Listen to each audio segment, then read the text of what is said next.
Dungeon Soup on the Gnome Quest 3 video about Gnome Quest in particular.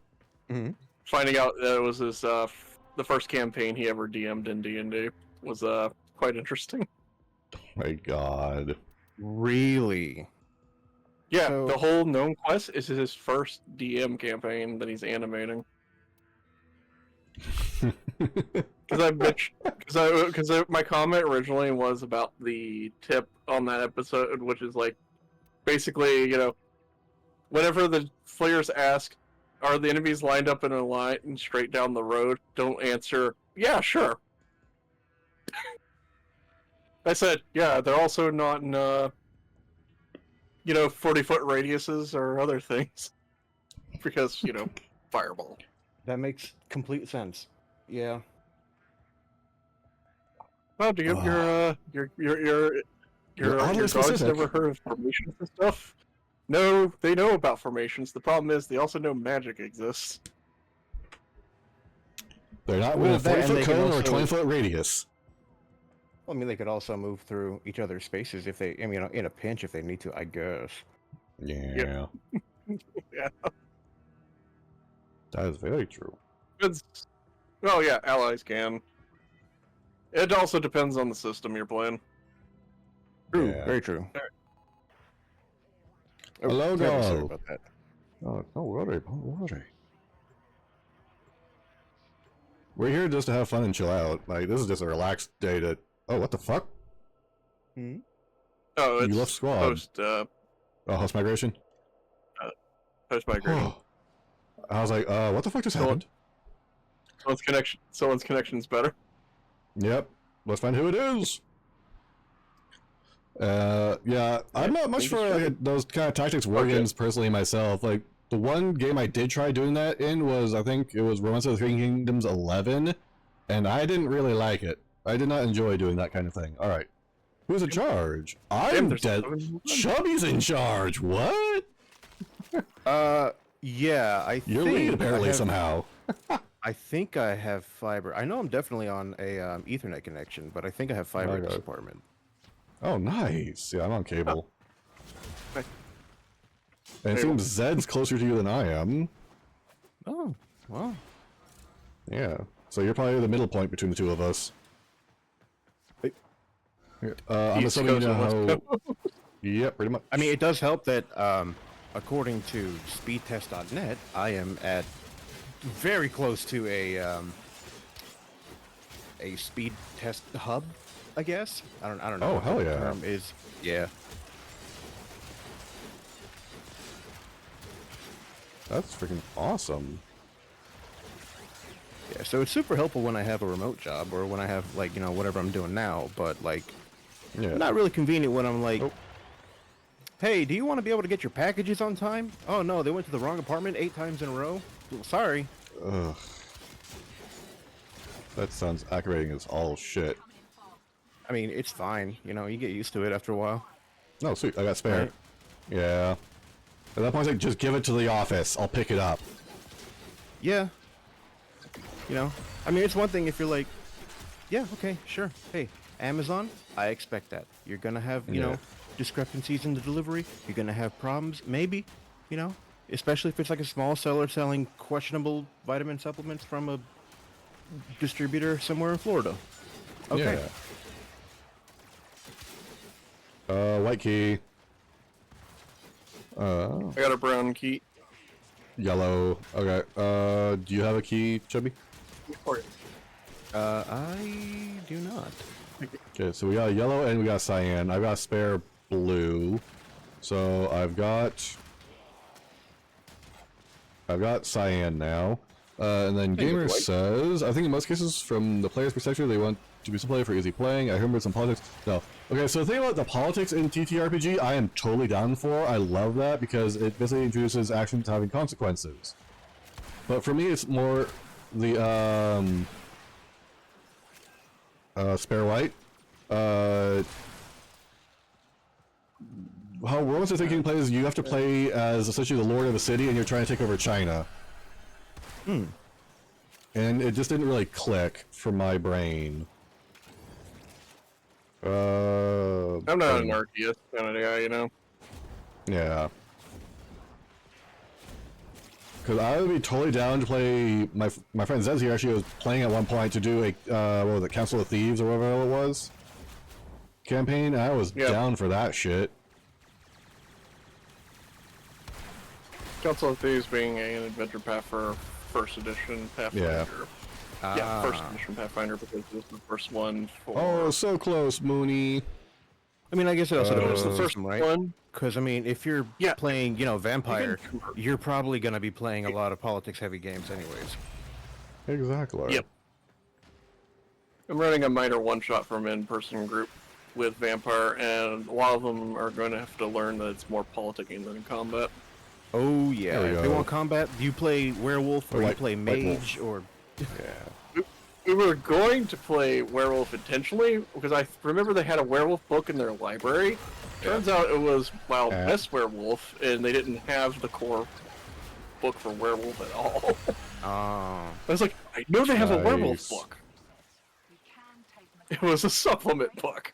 It's like, oh. Hey, look, if you ever want to have a game where it can be really fun, but you got to spend like 6 months and a blood ritual learning the system, and you're still going to want to pull your hair out, but you're going to have a lot of fun with it. Beast. Oh? Mm-hmm. Beast of Primordial. They basically Never say, heard hey, that look, one. it's actually part of World of Darkness. So basically the concept is you're a human.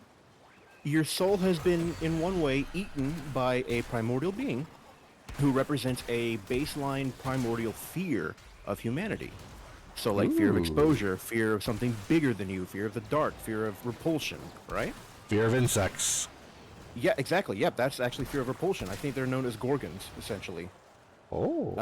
And they have a lot of things like that. So the one that I chose, I think they were called the Makara, which mine was a Leviathan, represented fear of the deep.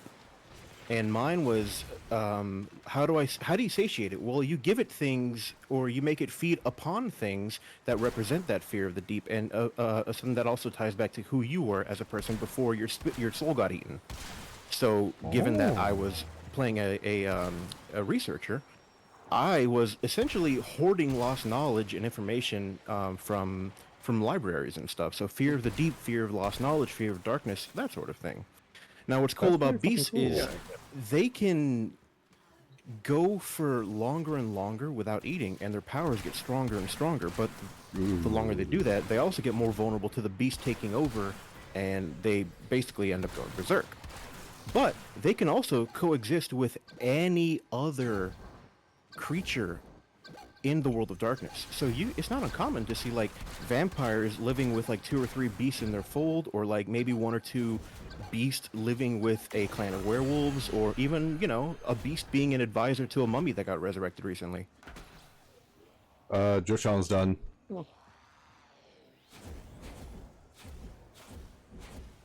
Okay, cool. And I've got brown key. I don't know if And I dark have blue a key. cyan key. I have dark blue and brown. And Chubby, quick question. Have you ever done axie farming on this location? Axie farming. I don't believe I have. Okay, Oh, so basically what we do... yeah, yes. axie relic farming. Okay. We're currently on 3. Yeah, so... I've got... You want me to put the cyan in? Yeah, let me drop my brown at the very least.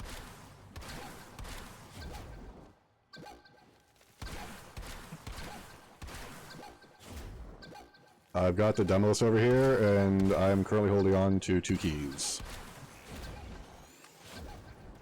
Alright, go kill that demo and I can...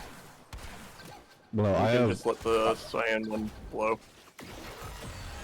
Okay, that guy's down. Thank you. Okay, so where is yellow location at?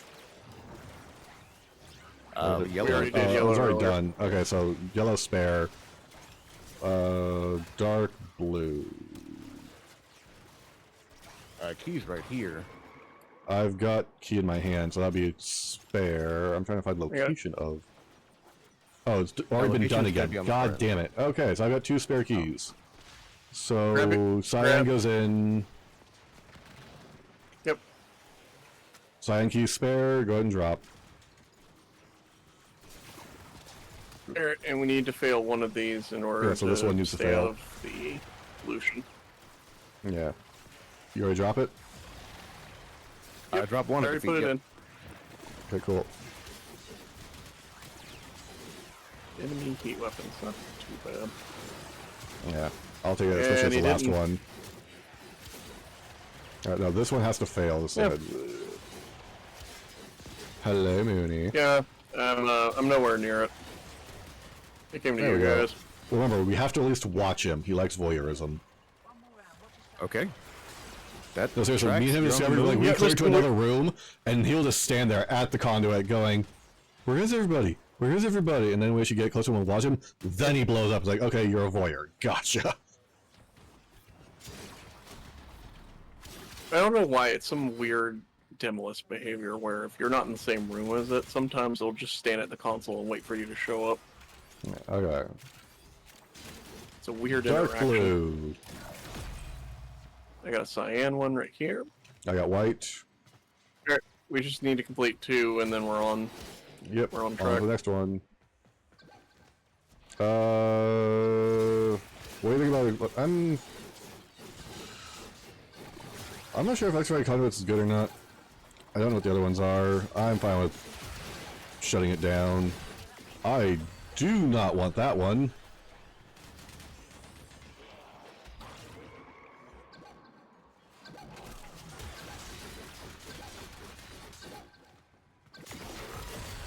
Okay.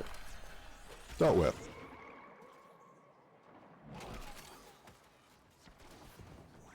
Incoming white. Do we have spares anywhere?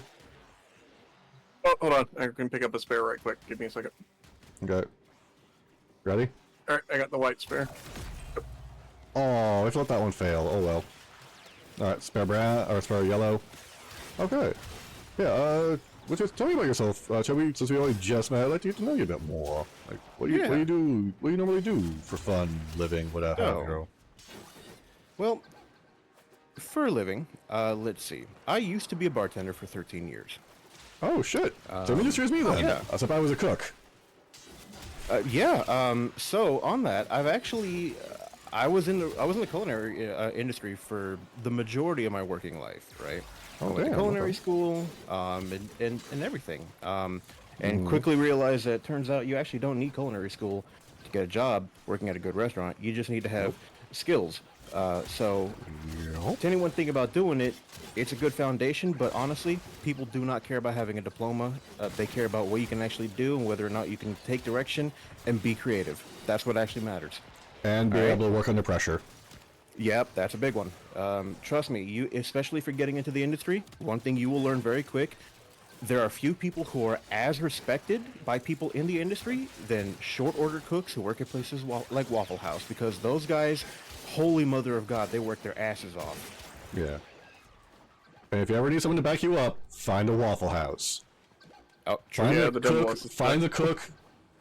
Find the cook who is really pissed off and say, "Hey, you got a customer out there who's being an asshole, even though they're not actually a customer." I'm sure. Find the Come on, cook who bitch. is on his smoke break and say, Yeah, yo, and interrupt it. something's about to go down. Yeah. Every one of them, I think it's a prerequisite to work at Waffle House. You have to specialize in improvised weapons. Yeah. Okay, so that one got completed because the thing got caught. So hopefully we don't get boned here. Alright, so I've got yellow. Who else got yellow? I got a yellow one. No, I did not. Okay, yellow in. Don't get caught this time. Anyways, you were So saying. after I decided to leave the industry, right, and I left because I moved to Texas, which Oh. that was a mistake, and then I moved back Ooh. home. Okay. I got a job working in IT and tech support, and I was really good at it. Nice. But some stuff went down recently, and I unfortunately got unemployed. So I'm sorry to hear now that, man. I am. Yeah, it happens. It wasn't my fault. It was a weird computer software glitch because, well, let's not get into that. Yeah. But short version, yeah. So now I am unemployed. So what I do is I a couple different things. One, Hmm. I picked up 1099 work, working Oh, for a company in nice. South Carolina, who I basically Oh, yeah. get paid to play video games. Oh, I what? record gameplay foot. Yeah, I record gameplay What? footage from specific games that they're looking for, and even though Okay.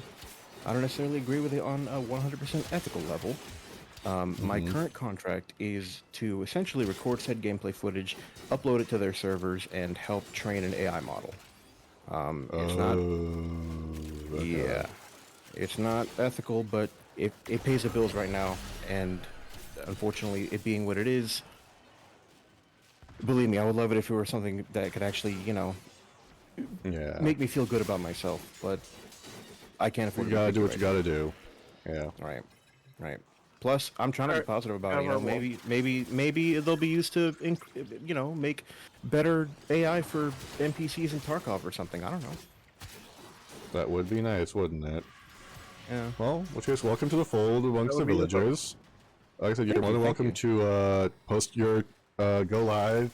You got Dev and Uni, who are also tech industry workers, so if you want to like chat with them and spitball shit with them, I'm sure that'd be Thank you. more than Yeah, happy no, to. I'll definitely do that. I should also mention, so a good buddy of mine, is a professional voice actor, Oh, nice. Same here. um, Well, kind of. and he actually operates a studio here near where I live. Oh, And nice. with his help, I've been learning, and he's actually been helping me get a little bit of work with some context of his, editing audio for demos, audiobooks, that kind of stuff. Oh, nice. Which case, I have another person I should introduce you to, named Mr. Shins. He's in the medical field right now, well, medical research. But he used to be an actor and has a wife that she is doing some video game stuff that they don't have work right now for you, and not maybe in the future, or maybe some other work that he can send your way if you're wanting it. Yeah. Wow. Yeah. Wow. Yeah. I've got Yeah, I all really sorts of appreciate that. connections. Yeah. Mr. Shins is a person here in the Discord. I hope. I really do. Otherwise, I'd be feel kind of embarrassed. Stop shooting me, you little bitch.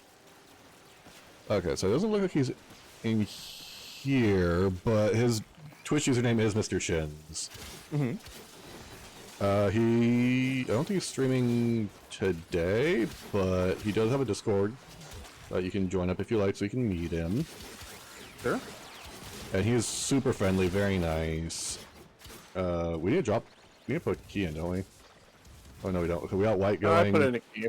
Okay, so I'm gonna drop I'm waiting blue for it to in. come this way. Okay. I have a gonna pair watch of it? dark blue. Okay. I have a white. Oh my There, god, I then. got stuck again.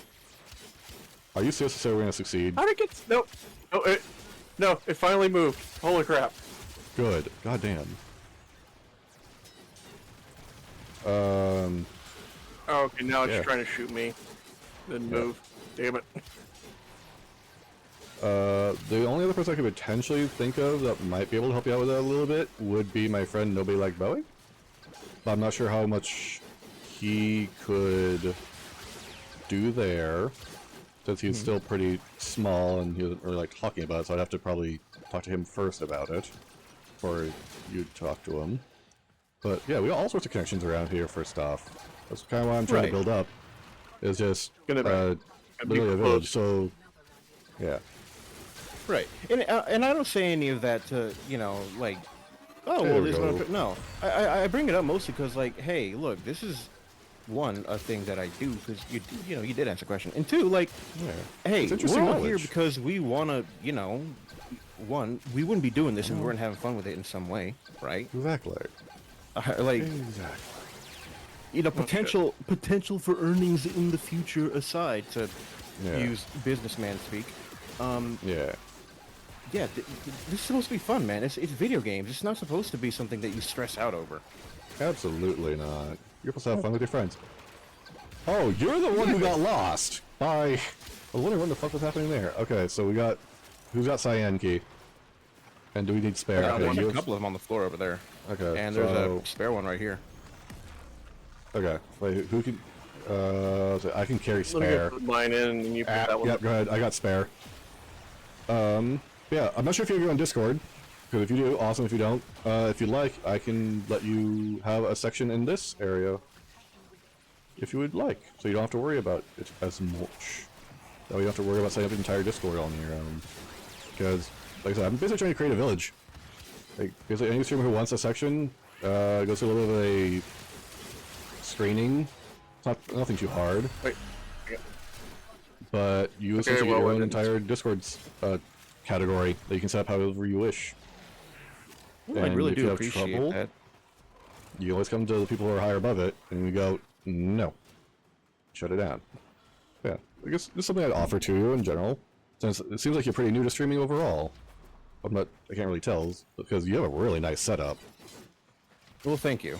I made sure that I wanted to do this right, you know, before I ever actually went live. I made sure I got at least a decent microphone, had some experience with a mixer, you know, made sure I understood how to work OBS and all that, and I made sure to set up an LLC for myself so that when I start actually getting any earnings through Twitch, it all goes through that instead of getting directly into my account. Oh, I should probably do that. Hey, cost you $100. Ooh. Yeah, but hey, it makes your taxes 1,000 times easier at the end of the year. That would be nice. Plus, I mean, think about it this way, right? Mm-hmm. If you're saying, okay, well, this is my LLC, right? It's your business account, and that's how you got. Yeah, you got to file taxes for yourself and for the LLC. Okay, cool. But that also means anything that you pay for, like any subscriptions from Twitch, anything for like Discord Prime, anything like if you buy a lifetime subscription to Me6, you can use that as a business expense and write that off. Even computer parts and upgrades, that is a business expense. Yeah, well, I already kind of get that as just being a streamer and being self-employed. I already kind of get that. One more time, sorry? As a streamer, you can actually have some of that done already. You don't need the LLC entirely, vice versa. It just makes it easier. But yeah, I should it's more like that. It's more like the LLC is just there to like help compartmentalize everything. Okay, I should definitely look into that. Maybe borrow $100 to do it. Yeah. It's by no means a necessity. Yeah. Yeah. There you go. If it also makes taxes easier, I'd definitely be down for it. Because fuck taxes. Yeah, exactly. Like my tax, I just told him like, look, next year I'm getting an LLC. I'll get you the whatever you need, the EIN number, and he just told me, good. Save your receipts, everything that you buy for the company, the LLC, the streaming, all that. Just put that by itself. We'll file that separately. I will take care of everything. I'm like, bet. All right, cool. Excellent. Yeah, I'm definitely do that. I mostly have done my own taxes because I can't afford a tax guy. Damn it. Yeah. All right, next one has to fail. Oh.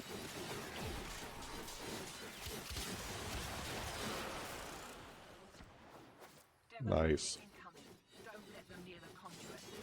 Come here. That was really good. No, I'm definitely going to look into that some more then. I should actually write that down. Well, you can find a moment to write it down by Doing it right now. finding a safe spot. I'm safe where I'm at.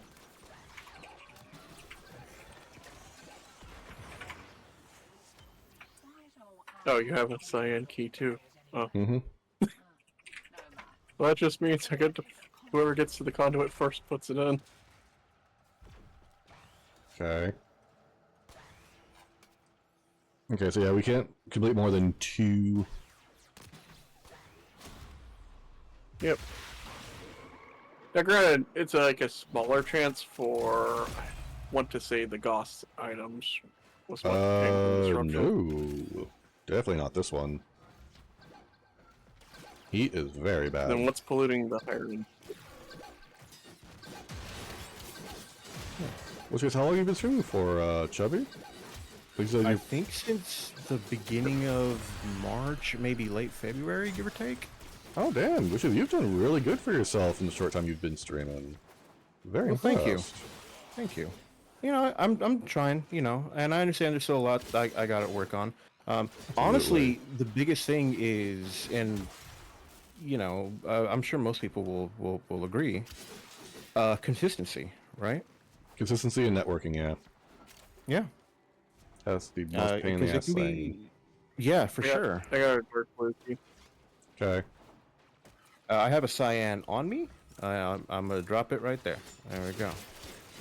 Those do respawn if you leave them on the floor too long. Oh no. Yeah. So, dark blue. I have a dark blue. I can. So drop And I dark blue can't find in. dark. Okay, go ahead and drop dark blue in. Let's get that rolling. Okay, so dark blue is confirmed. Cyan's confirmed. Let's get white rolling. Yeah, I gotta. We got a white on me, and we got a white that was on the floor. I think so. I have the white in my hand. Gotcha. I'm off to I deliver got a a white key. cyan and a dark blue. Okay.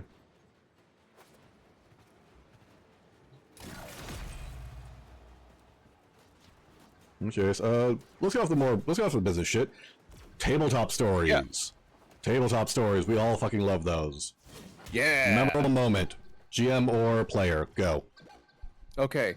As a player, okay. Actually, this happened in my Monday night game. So, Oh. my friend who is the pro voice actor, he's actually my DM. And Really? I fucking love this guy. He has trouble keeping shit together and actually scheduling shit properly, but when he actually does, yeah, he can write a story. All right, so we finally managed to get everything and everything. We finally managed to get everyone in the same general location at the same general time to say, hey, all right, cool, we can actually do our bi-weekly game again. Let's go. All right. And we've been ramping up to this. So I am playing a little bit of backstory. I'm playing Torgan Malik Bridgewarner. He is a Hobgoblin Artificer with 1 level in Ranger that I did not choose. That was given to me because at one point our DM said, hey, someone else in the party, determined at random, is going to choose your next level for you. And I'm like, oh, god damn it. I got screwed over by our druid. Yeah. Wait. So why, if I may ask? Sorry to cut in. Just why did she screw me over, or why did she choose Ranger? No, why did GM choose this? Why did they pick for you? If I may ask.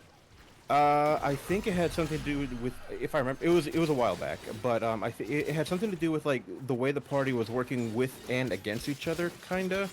We were doing a lot of fighting, like in game with each other. There was a lot of like tension, not as players, but as characters, with like people lying to each other, people like causing each other to have bad things happen to them as a result of like lies or half truths and shit. In her case in particular, her character Oriana is a very she's essentially playing a mole, a half human, half dwarf, right? But she's also a shifter. So her thing is she took the Circle of Stars druid, so she can become her starry form and get a bunch of benefits off that. She is honest to a fault, and she cannot lie. But she also has the best perception and some of the best wisdom out of anybody in the group. Okay. So we were inside the body of essentially an astral kraken that we had killed. I had killed. Because I you know what? I'm gonna take credit for that one. And we knew that we weren't alone in it because this is an astral kraken. This is basically a squid the size of a planet. We're not going to be alone, right? Yeah. We find out later that I don't care about this one. We let it pop if we want, by the way. Sure. Cut in. You let it pop. We found out later that there was a colony of plasmoids living inside of it, and a bunch of other stuff. Well, she lied, and while I was running experiments to try to, use its... I was planning to convert its body into a starship that we could use, right? Ooh, okay. Yeah, right? I wanted to go big time. Yeah. And I was like, first things first, I got to set up a command station, and I also got to set up a good place for us to get things like a reliable source of water and a reliable source of oxygen. Because we're in space, we don't want to die, right? Yeah, space, oxygen, water. Exactly. Absolutely. So, I basically set up a station where I'm like, hey, we have something that could be used as a water source. I gotta purify it though. It kind of leads into the thing, what would be the thing's throat. Let me work on this for a few days and we'll see what happens. Well, she gets on her dragon and flies down its gullet to explore a little bit. Okay. She meets a colony of plasmoids that we end up meeting later. But she doesn't tell me about it. And she doesn't tell me about the, all the other horrible shit that she sees down there. And the fact that there's these weird plasmoids and weird, like Glip and Glop from Thundar the Barbarian. Yeah. Okay. So, being me, and her being her, I'm like, hey, what happened down there? And she can't lie. At least not very well. And she's like, oh, nothing happened down there. I'm like, no, there's nothing you need to worry about at all. I'm like, okay. Yeah, So I jump on my dragon. Yeah, exactly. I jump on my dragon, and I'm like, okay, well, since you're clearly not telling the truth, I'm just gonna go explore down there. Like, no, you don't want to go down there. Yeah, I think I will. So I fly down its gullet. I immediately get pounced upon by a megapede and get sawed in half and die. Oh my god. Yeah, it was not a good time for me. Yeah. So I have never let her live down the fact that you killed me. Your lies and your inaction got me killed. Yep. So things like that are a reason why the cohesion as the characters is a little bit off. And Yeah, that's interesting. It's interesting Right. doing that. That's character development. Now, to be fair to her, I did kind of get her killed once as well. And I did kind of get our Okay. barbarian killed once as well. And I did kind of kill the familiar of our wizard. To be fair, the first two were not my fault. The third one was absolutely my fault. Directly. The first one was... Well, the third one sounded like it was intentional. yeah, it was. Just by how it was worded. Look, it was session 1, her familiar was a cat. I was like, well, we certainly can't have that around. And I threw it into a well. Because you can't have a cat in a military base, I'm sorry. Like, no, it's a distraction. And, hobgoblins, we need to have military discipline, right? Yeah, that shit went out the window. Got a white. Got two white so over here. I accidentally got our druid killed because I got infected with a mind flayer tadpole. Oh. And and when it took over me, I infected her. I was not in control of my actions. She doesn't let me live that down. And I accidentally killed a barbarian because, as an artificer, initially I had the ability to make turrets. My turret, the preferred one I like to use, was a flame turret. He decided to run in front of the flame turret and get burned to death. And now he blames me constantly, even though, like, look, you guys are fine. You got revived. You're okay. I lost an arm permanently. I have to wear a suit of defender armor to make up for the lost arm that I had. So you guys got to walk away scot-free. I got cut in half, mutilated, maimed. I'm basically a hobgoblin cyborg at this point with all the artificial shit I've got inside of me. They get whenever they're inconvenienced, it's a problem. Stupid game, No, stupid anyway. prize. Yeah, that sounds You like knew what was gonna happen, motherfucker. Yeah. Simple. But yes, for the epic moment, a bunch of shit happened. We were in Avernus. We went down to Malbolge, one of the ultimate prison lair of the 9 hells. We rescued a bunch of legendary heroes from throughout the editions, because that's one of the things our DM loves to do, is he loves to combine stuff from all 5 editions together into one overarching narrative. And every time he has a campaign, he takes elements from each of those campaigns and uses them as fuel for things that happen in the next games that he runs. Ooh, hell yes. So, long story short, I was in hell because a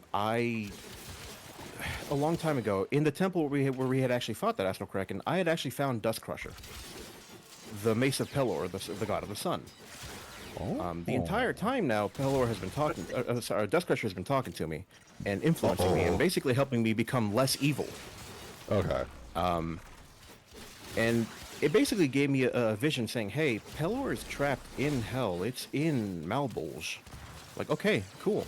So, the big bad, let's say one of the big bads, Atropus, the God-born dead, the world-born dead, is here. It is killing the Prime Material Realm. You need to stop it. Pelor is one of the only ones who has ever stopped it. You need his help. Okay, cool. You go down. I get to the room where he's actually being held captive, and there's a trap in place where for every 10 feet that I move, towards the center of the room, towards him, I lose an exponential number of years off of my life. It's essentially a fast time bubble. Yeah. So by the time I get to him, I end up losing 60 years of my life. And hobgoblins only have an average lifespan of 90 years, and I'm 30 years old at this point. Okay, so you're basically you're on death's door. Yeah. I actually rolled 2 death saves, failed both of them. And epic moment, I rolled the third one, I passed. And it was just enough to buy myself literally 18 seconds of time, and to say, okay, seconds 1 through 6, I move the sunbeam from Dust Crusher onto the adamantine chains that are holding Pelor in place. Seconds 7 through 12, I'm going to focus them and try to stretch my hand out while holding Dust Crusher. And seconds 13 to 18, with my last breath, I'm going to try to put Dust Crusher in his hand and touch a piece of this basically god metal to him to give his powers back. And when that happened, yeah, I was dead, and now I am at literally the end of my life, but I'm also the champion / avatar of Pelor now. That is fucking awesome. Yeah, it makes me feel super good because I'm a artificer with an intelligence of 22 running around smashing people in the face with a hammer made of sunlight and a suit like Iron Man. Yeah, And that it is feels fucking great. cool as shit. Yeah, that is fucking epic. And so, who's next? I'd say Zed, because he's got some good ones. And I got nothing that's probably be as epic as that to follow up. Let me think. Alright, Alright, so right now we're currently playing a Pathfinder 1E homebrew Hogwarts campaign, right? So, which story to tell from it? Which The one? best one. The best one. The best one. Okay, so we've gotten into the mid-level range of like 8, 9, 10. And basically, with how the rules of the system, that we homebrewed the magic system of it more to be more of a mana pool system than a fancy and slot system. But like as you go up in level, like the spells are basically you multiply the spell level by itself to get cost. So fifth level spells are like 25.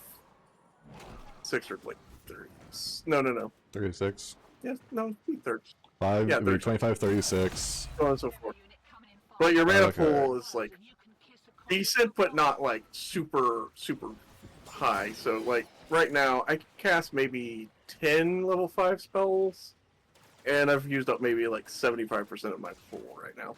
Rough guesses, not looking at the math kind of thing.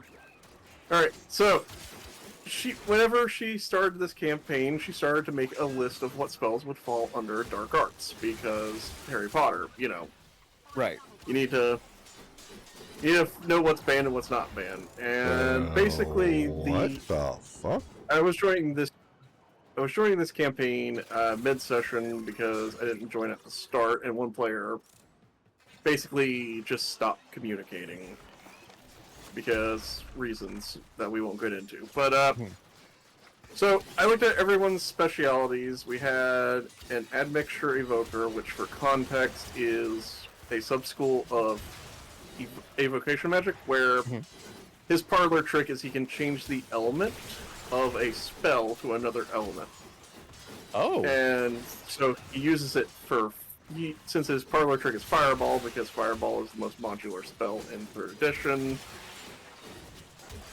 he changes it to things like Electric Ball or Acid Ball whenever he comes up against something that fire just doesn't work on. Right. But he has other evocation spells he uses, and he had even invented his own evocation spell that was basically like lightning. That's called Black's Lightning Serpent, which is basically like Fire Snake or other spells that are similar, just lightning based. And anyway, so I saw that no one picked the enchantment school. I saw Transmutation, I saw Abjuration because we have a countercaster. And keep in mind, it's mandatory that you have to have at least some wizard levels. Okay. Like, At least one. Minimum one. At least one. Minimum one, although originally when we started, it was a minimum of at least a third of your levels had to be wizard. Oh, good lord. So, but at first level when they started, that restriction didn't apply because they couldn't take their first level wizard until they went to Hogwarts. So they had to pick a base class from a limited pool that would be like their quote-unquote mortal training, or more tends towards their personality of their character. Right. Key check real fast. So, playing a level 0 commoner before you take your adventurer level. Yeah. yeah, but the level ones were like an actual base class, like fighter, brawler, which Ranger. is basically kind of like a fighter monk. Yeah, ranger, so on and so forth. And monk was one of them. So I saw no one was playing enchantment, so I inquired about enchantment spells because, you know, enchantments are useful. So I immediately was given, oh, you know, a lot of enchantments that are just like, you know, temporary stuff. You know, they're fine and stuff like that. But things like dominate and all that are, you know, those are black arts because you're mind controlling people and stuff. That's the Imperious Curse. I'm like, all right, that makes sense. And I'm like, alright, so, I'm gonna play enchantment, and my little shtick is my character is... The reason he's not at that school is he's a foreign exchange student from America, as opposed to being from Britain. Or UK, anyway. Because I have to remember Ireland and Scotland. You know what I mean. Anyway. Yeah. Right. So, my initial first spell that was kind of my go-to spell when we get into combat to help out and contribute was what was called Pugwampy's Grace. So what this does was, in using 5e vernacular, basically if they fail a save, they take a disadvantage on their all their d20 rolls until the duration expires. Oh. So it was like, you know, really good. It's like, all right, make this save or you're going to suck at everything. Right. Do they have a chance to try to make the save at the end of the turn? Again? I Ooh, let think this one it does fly. allow for a save. Let this one go. This Or one's maybe fun. it doesn't. I don't remember. So this is the one I used to get through low levels. Other enchantments I was learning more to be kind of more of a face character. My awful was rogue, and then the rest I was putting into wizard. Yeah, Coco, this game is And so my much focus fun. school was enchantment, and my You band probably schools were you probably really enjoy necromancy and illusion. I'll admit, because it does not he has start a off at twin this sister level. that's This also is magical. thousands And of hours their in. specialties is the other's band, because they had something of a sibling rivalry. Yeah, just as a heads up. So, we're getting to mid-levels. We've actually gotten, like, work for the Ministry because, like, with our characters specialized as they are, it's very clear we're far and away more advanced than the average wizard. So they've given us, like, little minor ministry work and basically kind of like a paid internship, which is like, yeah, now I know this is a fantasy game because there's such a thing as paid internship. Yeah, right. So, I was starting to go, the spell's kind of starting to fall off because the DC's set to 10 plus spell level plus hit mod. And I'm like, I need to find something else. So, fun fact, the vast majority of casters in the Harry Potter game are arcane casters because they're all wizards. Mhm.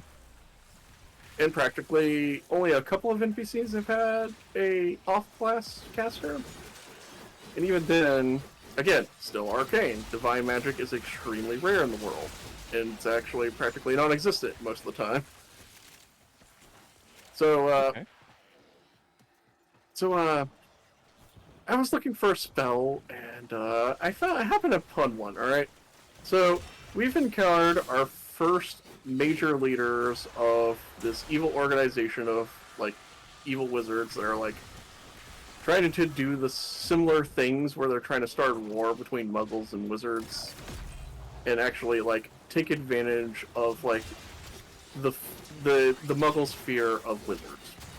This is set way after the events of Harry Potter.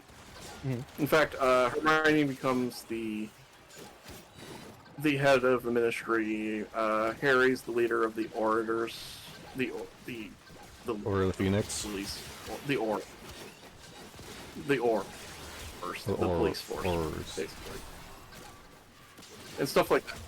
Yeah, the Ors, and basically, so we're taking on this organization. We're at the beginning. We're taking on like recruited extremists who are anti-wizard that were being promised by these wizards that, hey, we're gonna get things changed. You know, the people that died when Voldemort attacked, you know, that was unfair to you because, you know, you had loved ones. You know, stuff happened. And basically, you know how it goes. You get the extremists on your side and you coax them to do things and stuff like that with promises and everything. And so, for a while, we were just dealing with mooks with guns, basically. Now, granted, to a child, that's terrifying. My character's had quite a few times where some nasty gun hits have made him scared a bit, but So he's from a then we safe started place in getting a America, lot- is what you're saying. Yeah, he's from Texas. It's just he's used to hearing guns, but he's not used to being shot at by guns. He's in a safe place. Yeah, so... Oh, Look, you fun wanna say fact. Fun fact. What's up? In Texas, Sasquatch is an invasive species, and you are legally allowed to shoot at him. Okay. something? It is? Yeah. Wow. I don't know why I did that's. not know that. I don't know why that's a thing, but yeah. So anyway, by the way, magic apparently isn't real, but yeah, no, Sasquatch is an invasive species. Anyway, yes. Continue. You were saying. Sorry, I had to interrupt with that. So- It's like. What? It's one of those things where it's like, that can't be real, right? No, wait, it's one of those weird laws. Yeah. That makes sense. So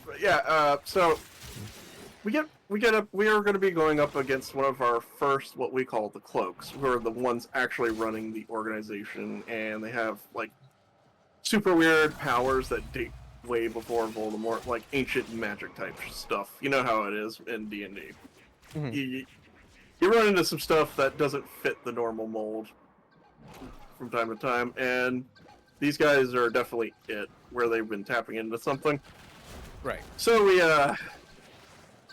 when we come up against them, I specifically went on my way to learn a certain enchantment spell. And that enchantment spell is called Feeble Mind. And if you know the spell, if you know what the spell does normally, and no matter what edition you play, you now know what's happening. Oh yeah. That. I feel like that should have been. If you guys are keeping a banned spell list or forbidden, yeah, that should have been immediately like. Okay, what do we have for the forbidden curses? Okay, Crucio, right? Yeah, gotcha. Eye Blight, probably not. Yeah. I mean, I could see it maybe. Feeble Mind, yes, for sure. No, you know what? Fuck killing anybody you want to with a point of a finger. Taking a wizard's power away, even temporarily, and making them dumb as a brick. Yeah, no, that's like wizard cancer. That needs to go in the forbidden spell look now. Well, the funny thing is, for Oh, she's been Pathfinder, it's regretting not. For Pathfinder, it's not temporary. It's Oh permanent. no. It's permanent. Oh, it's not permanent until it's undone. The reason she allowed it is because it can be removed by Dispel Magic and Clear Dispel Magic and stuff like that. The thing is, though, recently I converted my Rogue level into a Wizard level and it went pure Wizard. Now my caster levels is currently level 10. Going on 11 soon? Mm-hmm. So, you're gonna have to be for a good chance to undo the magic, you have to be a wizard level higher than me. So, I've been dropping off vegetative wizards that we capture on our missions at the Ministry for interrogation.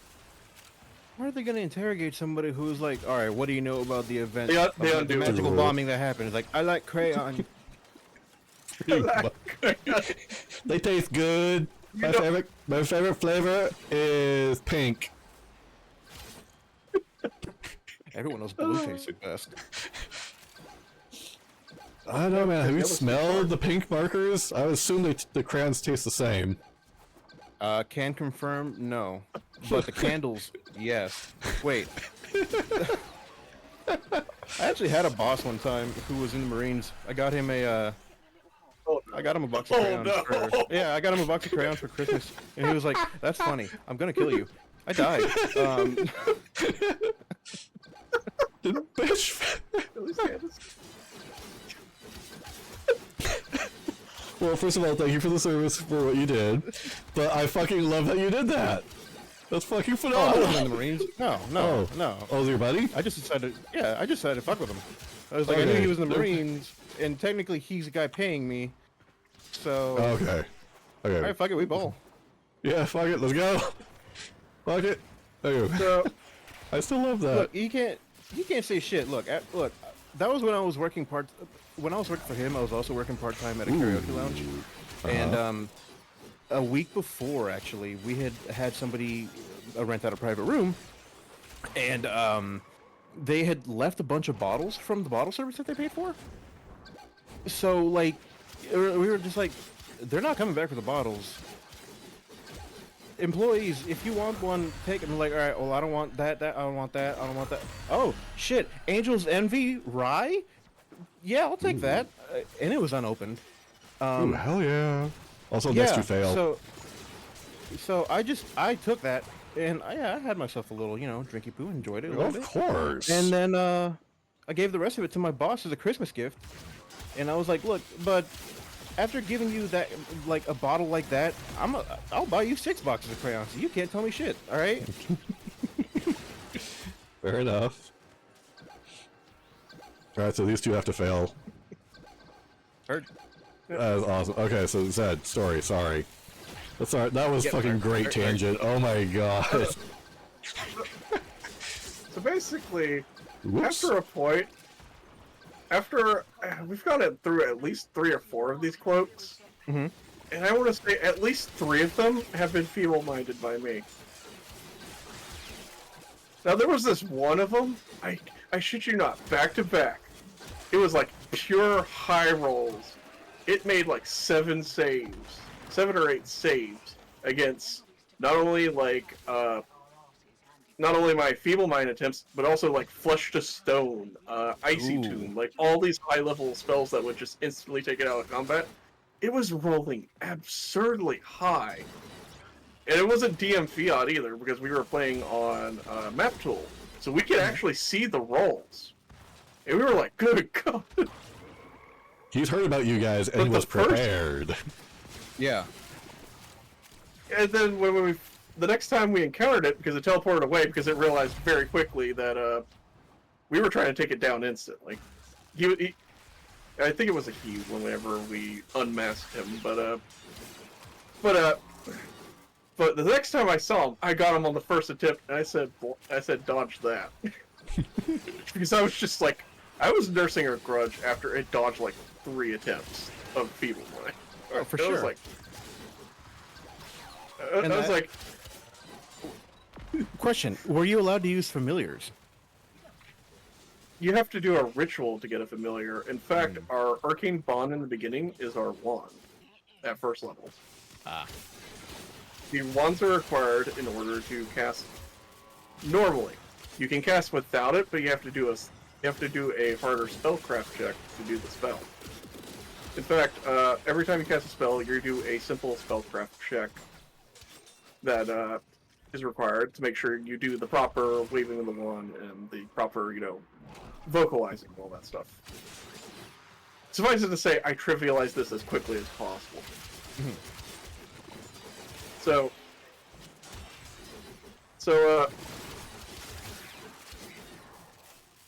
basically, basically there's that, and then there's the usual stuff like in 3rd edition we have the spell resistance, things of that nature and all that. And in fact, we're starting to encounter that more now. It's becoming a problem because none of us invested in the feats in those because it wasn't really a common thing up until now. So that's another thing to deal with. But anyway, so basically, the GM, after one of these sessions, after taking out 2 of them, and the Necromancer's Grand Mummy was defeated. The Necromancer cloaks had a Grand Mummy as its servant.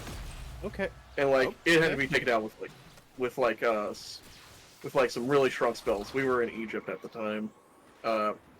Basically, what's happening is they're removing these anchor points where what's causing the elemental planes and outer planes starting to converge with Earth, and creatures are suddenly coming in.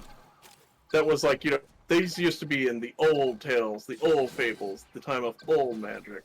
And the wizards are caught off guard by this because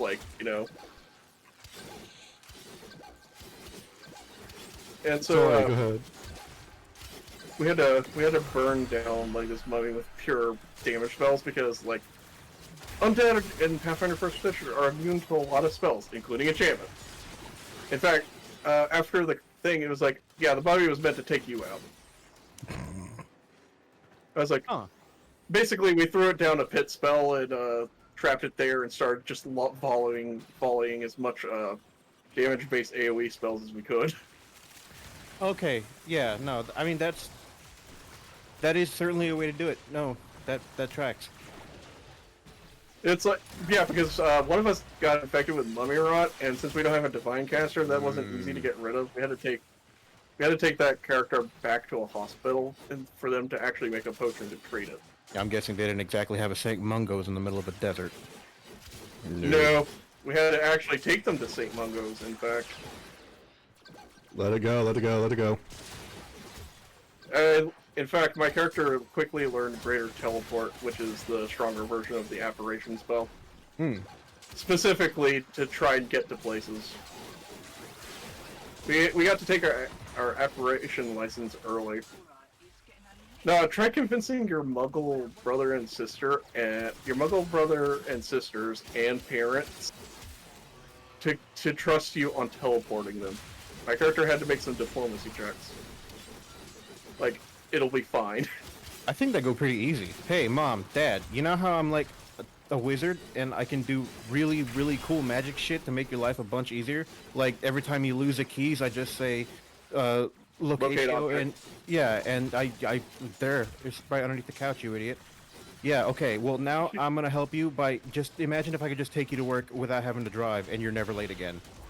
That sound cool? Okay, teleport. Ooh, Yeah, fuck to the the no. only problem is some places still maintain that wizards don't exist, like the United States. Oh.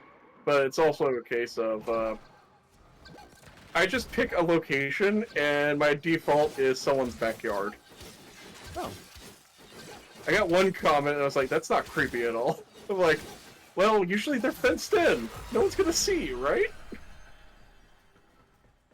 Yeah, usually, unless, you happen to show up at somebody's barbecue by accident. Exactly, that's my point. Oh. Yeah. When my friend went to visit his friends from from Ilvermorny, and basically their parents are like, "Oh wow, Hogwarts must be the people in Britain must be being very irresponsible for someone that young to be able to apparate." Imagine you're like, we're on a mission, we gotta save the world, such and such. and then you cast a teleport spell. You show up in somebody's backyard. You look, and you're at a quinceañera, and just some family being like, "Hey, you're not the clown we ordered." Like, yeah, you're right. I'm Magnifico, the wizard clown. Honk honk. You were never here, and then you use a spell to erase their memories. That's the funny part. My character is half Mexican. Well, I mean, It works out perfectly. well then I guess it kind of works actually. I figured I didn't want to just be plain homegrown white. I wanted to be something a little bit different because everyone else was British. And since I was playing a foreign exchange student, you know, might as well take advantage of that. Yeah, Have some fun. inject some flavor and salt and spices into your weird bangers and mash and mushy. I should make it cheese and- flavorful. Look, I've had some English food. It's weird that I can safely say the best I've had is the processed things. Ooh. Cool. I don't know what a jammy dodger is, other than something that I feel like saying those words out loud together should probably get me on a watch list somewhere. Yeah. But I can confirm that they are delicious. Well, jammy, I know would just be like jam, jelly, basically that thing. Dodger, I have no idea what the fuck that is. Yeah, apparently they're like a jam-filled sandwich cookie, like a fat man's fruit Oreo. Okay. You're supposed to have them with tea. Yeah, they sound good, and I like them, and they are good. And then you also have things like, hey, okay, look. I was in a YouTube server, Jesus Christ, a Discord server for a VTuber friend of mine. That's what I meant. And I was asking who she's based in Belgium, and a lot of her audience is based in in Europe, particularly in the UK. So I was asking some friends of mine from the UK. I was like, "Hey guys, look, my local Publix actually does have an international food section that actually has a pretty substantial, selection of things from the UK. Is there anything here that I can get that's good?" And I sent a photo of it. And they're like, all right, cool. So you definitely want to try the Iron Brew. You definitely want to try the Lucozade. You definitely want to try well, Tim Tams are Australian. I don't know why they were there, but Because they're delicious. definitely want to, yeah, they're great. But try the Jammy Dodgers, try Axel, well, these kind of things, right? Try the Mars bar. I tried the Mars bar, and I was like, Dragon, your culinary opinions no longer mean anything to me. The Mars bar was Wow. shit. It was just a Snickers but bad.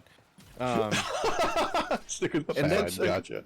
somebody was like, "You should try the Yorkshire tea." I'm like, I don't know what the meme is, but okay. And they're like, "Yeah, the spiffing Brit loves Yorkshire tea." I'm like, I don't know who that is. I guess if English people are saying he's good, he must be an authority on this. So I'm just gonna assume no, don't drink that shit. If you ever see something at the store that says Yorkshire tea, it tastes like someone left Louisiana in the bottom of a garbage bin. Oh my god. Okay, noted.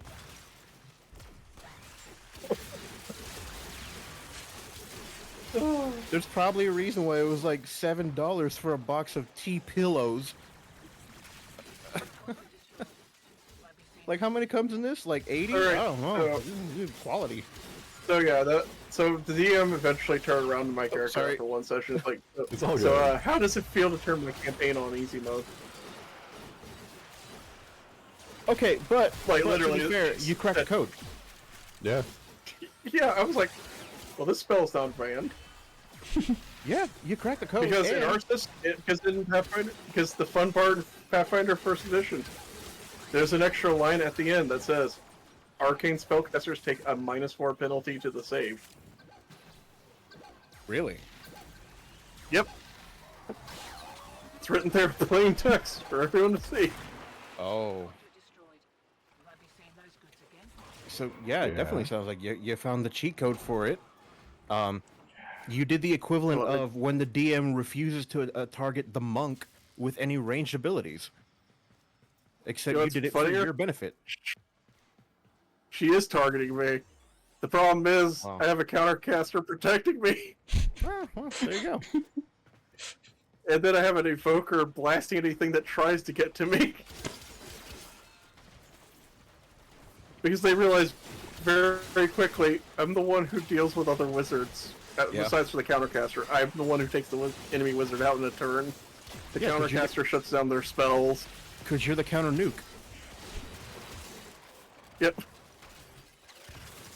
Like, we could just sit here and hope that we don't get obliterated with, like 18 fireballs and a lightning storm to the face. Or we have a guy that we need to protect at all costs because he's got an unlit stick of dynamite in his stomach and we need to throw him at people. Yes. So, Exactly. Here's the power off button. yeah. He's the off switch for it. And so basically, I've outright said, because there's more than just those characters in the party. There's another player, plus 2 GM PCs, and that other player. And I don't mean it as disrespect, but I said that basically with me, the countercaster, and the evoker, we can take on about anything she can throw at us. Unless it's like absurdly, ridiculously high CR. Ooh. No. You know what I mean? Yeah, like a Tarrasque. Yeah, like literally, like if she threw the Tarrasque at us, it would be like, well, we don't have an answer for that. But you do. There's no real answer for that. But you do. Because guess what? Well, I don't know about... Okay. I don't know about first edition Pathfinder, so never mind. I think 3.75. Okay, so it's probably not as disappointing as it was in 5th edition. Yeah, I think 3.75. Meaning you No, can't it's just not. meaning you can't just cast Meteor like 3 times and be fine. No, it just comes back the next minute. Like, even if you kill it by HP damage, it just regenerates in a minute. Yeah. Yeah, that sounds awesome. Generally, a DM would be like, and now it's pissed. I hope you saved a 9th level spot for Wish. No, but I saved 9th level to upcast Gate so I can use Planar Binding or something and, like, basically send it to somewhere else and be like, alright, cool, now it's Avernus's problem. That's literally what... Oh, that reminds me of Mr. Welsh so much. Alright, but anyway, so do you want a fun story from that same campaign from a different player's perspective? Hell yeah. Dude, we're here for the DM. We're here for the Alright, game story. so Let's go. This is... Alright, so... Alright, we're going to be talking about the Evoker, because he is very specific to this. Alright, so he is a squib for the Black family. Mm-hmm. Or his grandfather was a squib for the Black family. He's the first Muggle born to that's shown actual magic potential because his grandfather was a squib from the Black, and his grandfather was purged whenever Voldemort and his group was doing things the first time, not the second time. Because the Blacks were trying to get in with a good number of the Blacks were trying to get in with Voldemort. You know how it goes. Anyway, so he's trying to bridge the world between wizards and muggles, and his way to do it is by becoming a scientist and trying to bridge the understanding of magic with science and try to get the two worlds to meet in a way. Alright, so he finds out that the magic is, at least in part somehow, not absolutely 100% sure, but there is a connection to the magnetic sphere of the planet. Mm-hmm. But he's not absolutely certain. Alright, so we're at 10th level, right? Mm-hmm. So, alright, so this is the group I also play with in person that I run an in-person campaign for, and so we were coming back from a restaurant. He asked me to ride with him in the car on the way back from the restaurant. We had a bunch of people, had to take 2 vehicles kind of thing. He asked me to ride with him. I was like, I didn't think much of it because sure, whatever, kind of thing. And so he's like, all right, I haven't done this yet, but I'm going to run it by the GM. What my character is going to do is this experiment where he's going to slowly but surely go up the different spheres of the atmosphere and basically try to figure out where magic is the thinnest on the planet. If his hypothesis is correct, it should be getting weaker and weaker the further out the space he goes. And I'm like, okay, first question. Atmospheric re-entry if you get too far. Second question. Radiation kind of stuff. You know, it's just like, are you basically thinking of all the contingency spells is what I was asking him. He's like, yep, I got it all figured out. And I got everything set to do it. So basically, his character was slowly teleporting himself literally in as high in the sky as he could by the different spheres of, you know, of basically Earth's sky, and basically free falling. Skydiving, basically. Trying to figure out where magic would stop. If it is indeed connected to the magnetic sphere. And I was just sitting there like, as if this guy was just some like mad, crazy person when he told me this idea. I was like, what? But whenever like this conversation came up in character, my character just immediately goes, magic skydiving business. I have a question. Shouldn't he have, I don't know, passed out from like oxygen suddenly being super thin where he was with no time to acclimatize or anything? We have a spell for that. Oh, yeah, air of course. bubble. Yeah, air bubble. Life bubble, actually. Life bubble. Okay, close enough. Yeah, no, okay, that tracks. All right. Look, granted, my only experience with fascination... Sorry, good? Yeah, because like whenever he started looking at, we kind of cross-check our spell list. Basically, what we do is the DM basically has us try to find books in libraries to find spells and stuff like that, and then do an hour per spell level of research before we can attempt to learn the spell. As in, we cast it for the first time and succeed. Okay. It was a It was a means of controlling how much spells we can do. Otherwise, you know, we would just fill out our list completely within a couple of years with no issue. Right. Kind of thing, you know. It's a stopgap measure. So when we started out, we started basically cross-referencing all of our spell lists, and basically, well, if you have a tutor or access to the book, the DC to the spellcraft DC to learn is a lot lower. Mm-hmm. So he was checking my spell list, and he's like, "Oh, I noticed you had all these kind of buffs. What do they do?" I'm like, I explained to him what each of them did, and he's like, "Oh wow, he's like, "Can your character teach me those?" I'm like, "Yeah, sure. I mean, you taught me this, this, and this. You know, ain't no problem with that. You need one kill." Yeah, I got him on him.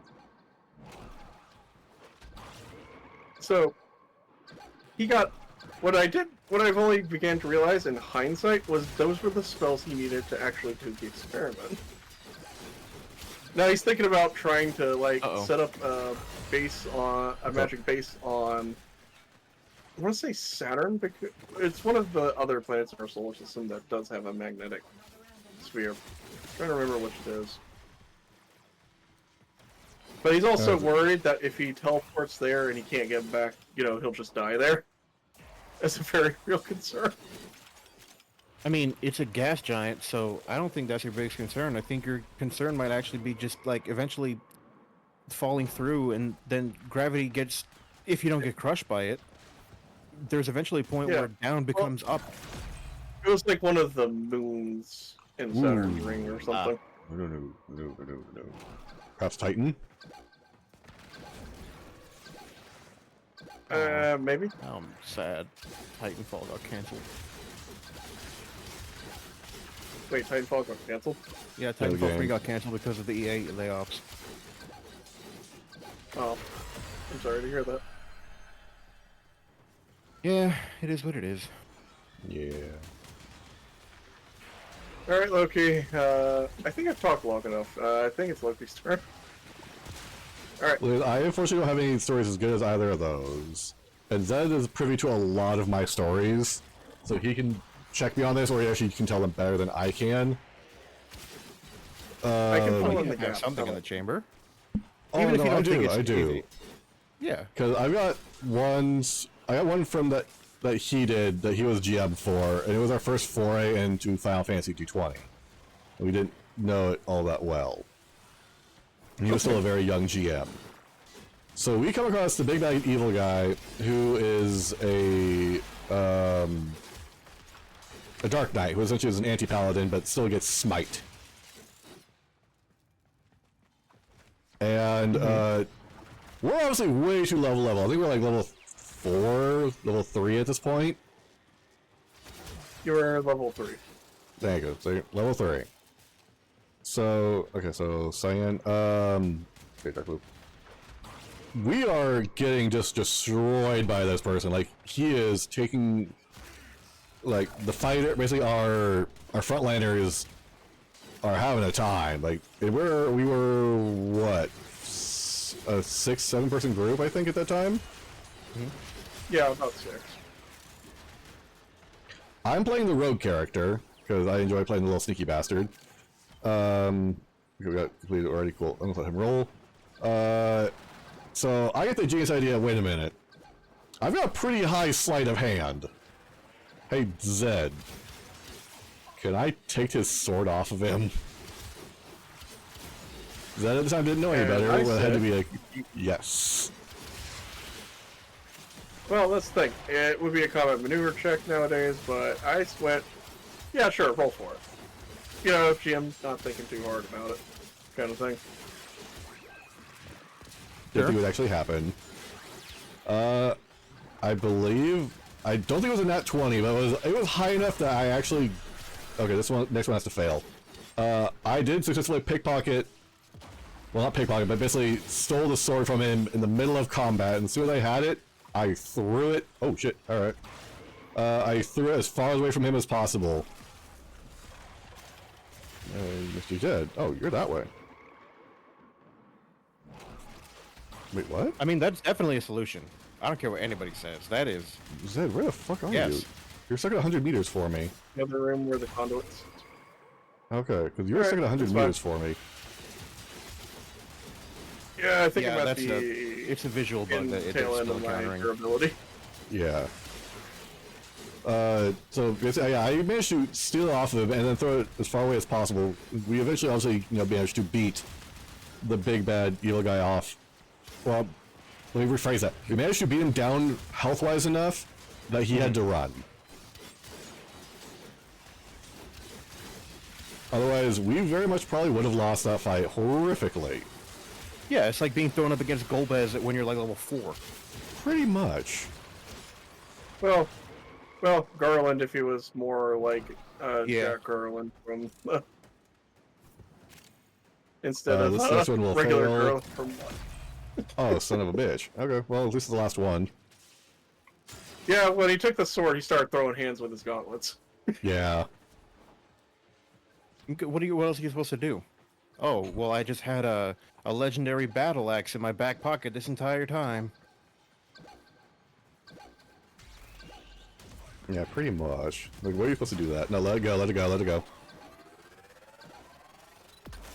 There we go. Well, In was I all gonna my be able to years kill as it being a next soldier, time? I've never had anyone steal my weapon and huck it. Yep. Alright. Then I My think durability- Huh? My durability can't quite push past this point. Okay, let's pull out then. We're done then. Let's reset.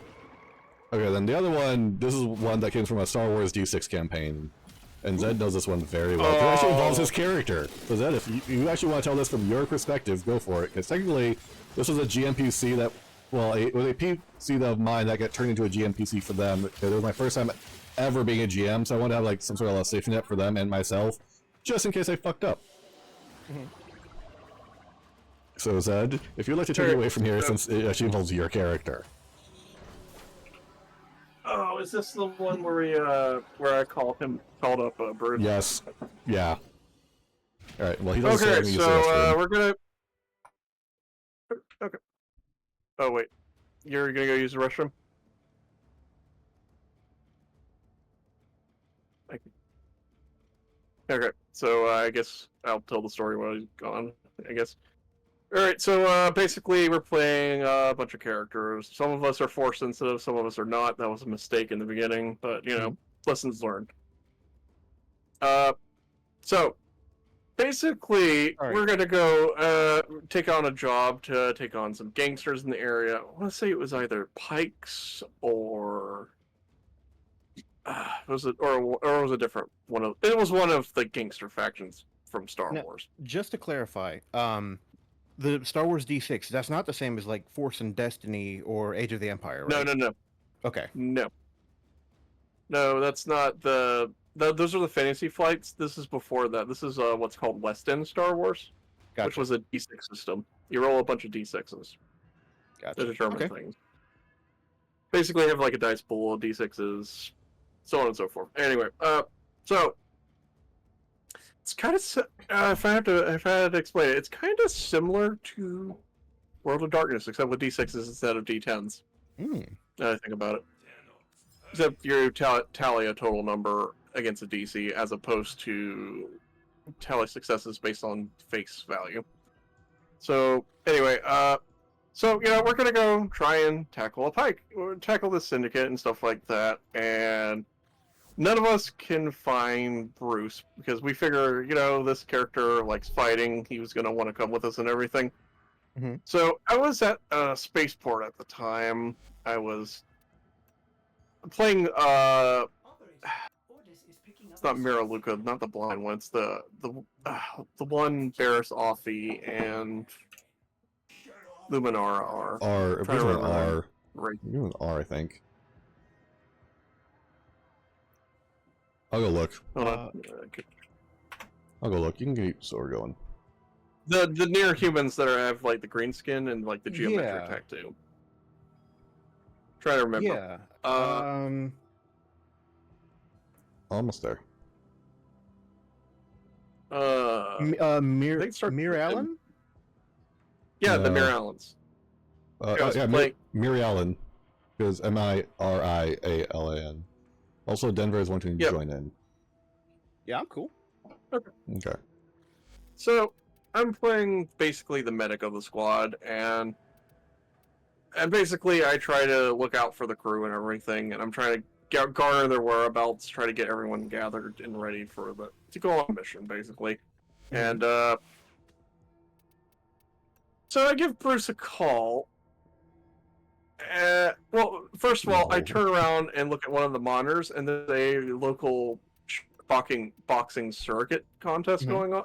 Circuit contest going on. And there's a very familiar Gamorrean in the boxing match that looks like, you know, he's putting up a good fight against his contestant, making a good show of it and everything. So my character pulls out her comm link and gives Bruce a call. So turns out the shockboxer on TV was faking a good fight, and it was Bruce himself. He's like, he basically says, "Hold on." Pull in one like swift gesture. He reaches into his boxing trousers, pulls out his comm link, and cold clocks the other combatant like square in the face on live, basically the equivalent of live TV. Showing that it was not a actual close fight that blatantly.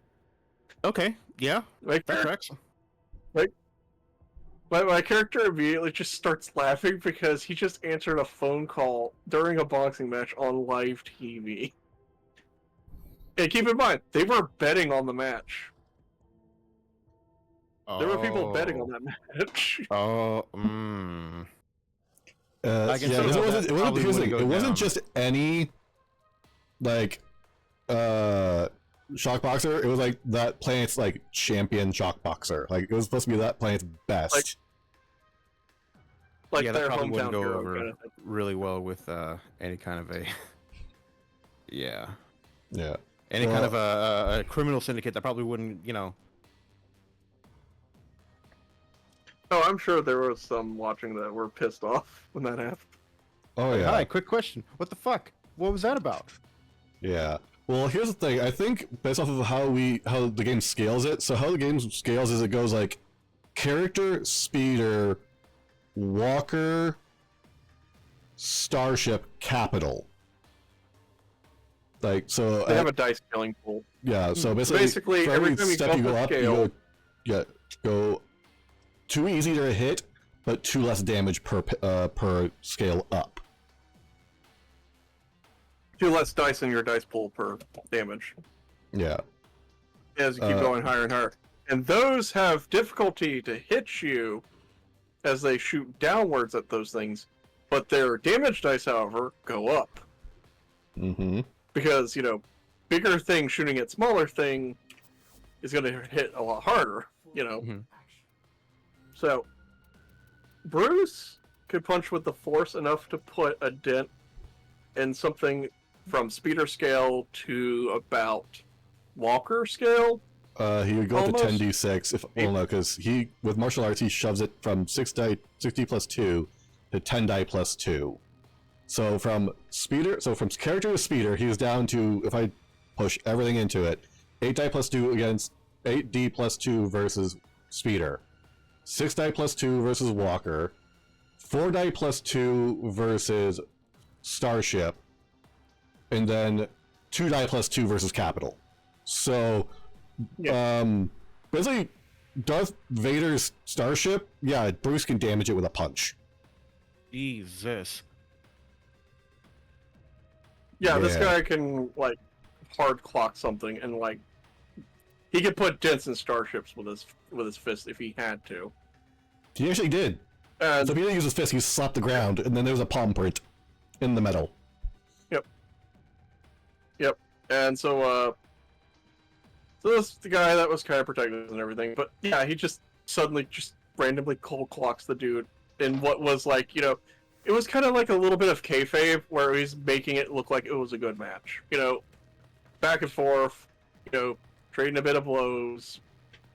And I suspect Bruce might have been taking a dive at the time, or might have taken a dive at the time. Maybe. Maybe.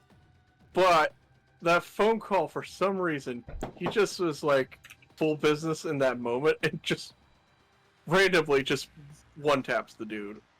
Clean out. And so my characters start literally laughing at the spaceport because to her, it was funny. It was absurdity. So, Good. So 'Cause- a little bit of a thing that Loki's probably forgot from that. So basically, we go in and I'm the first one that gets to the informational terminal inside the base after we beat up the gangsters and all that stuff, and everything. And I make a copy of everything except maybe unimportant, my character would consider unimportant files. Oh god, this, yeah. Well, and then I'm the rest is I kind of. And the rest of it was basically just kind of left alone. All right, so another player character was going to do the same, but I beat them there to it first. And so he rolled really low on his computer programming check, and he got some kinds of files, but he didn't know quite what they are. They were a little bit encrypted.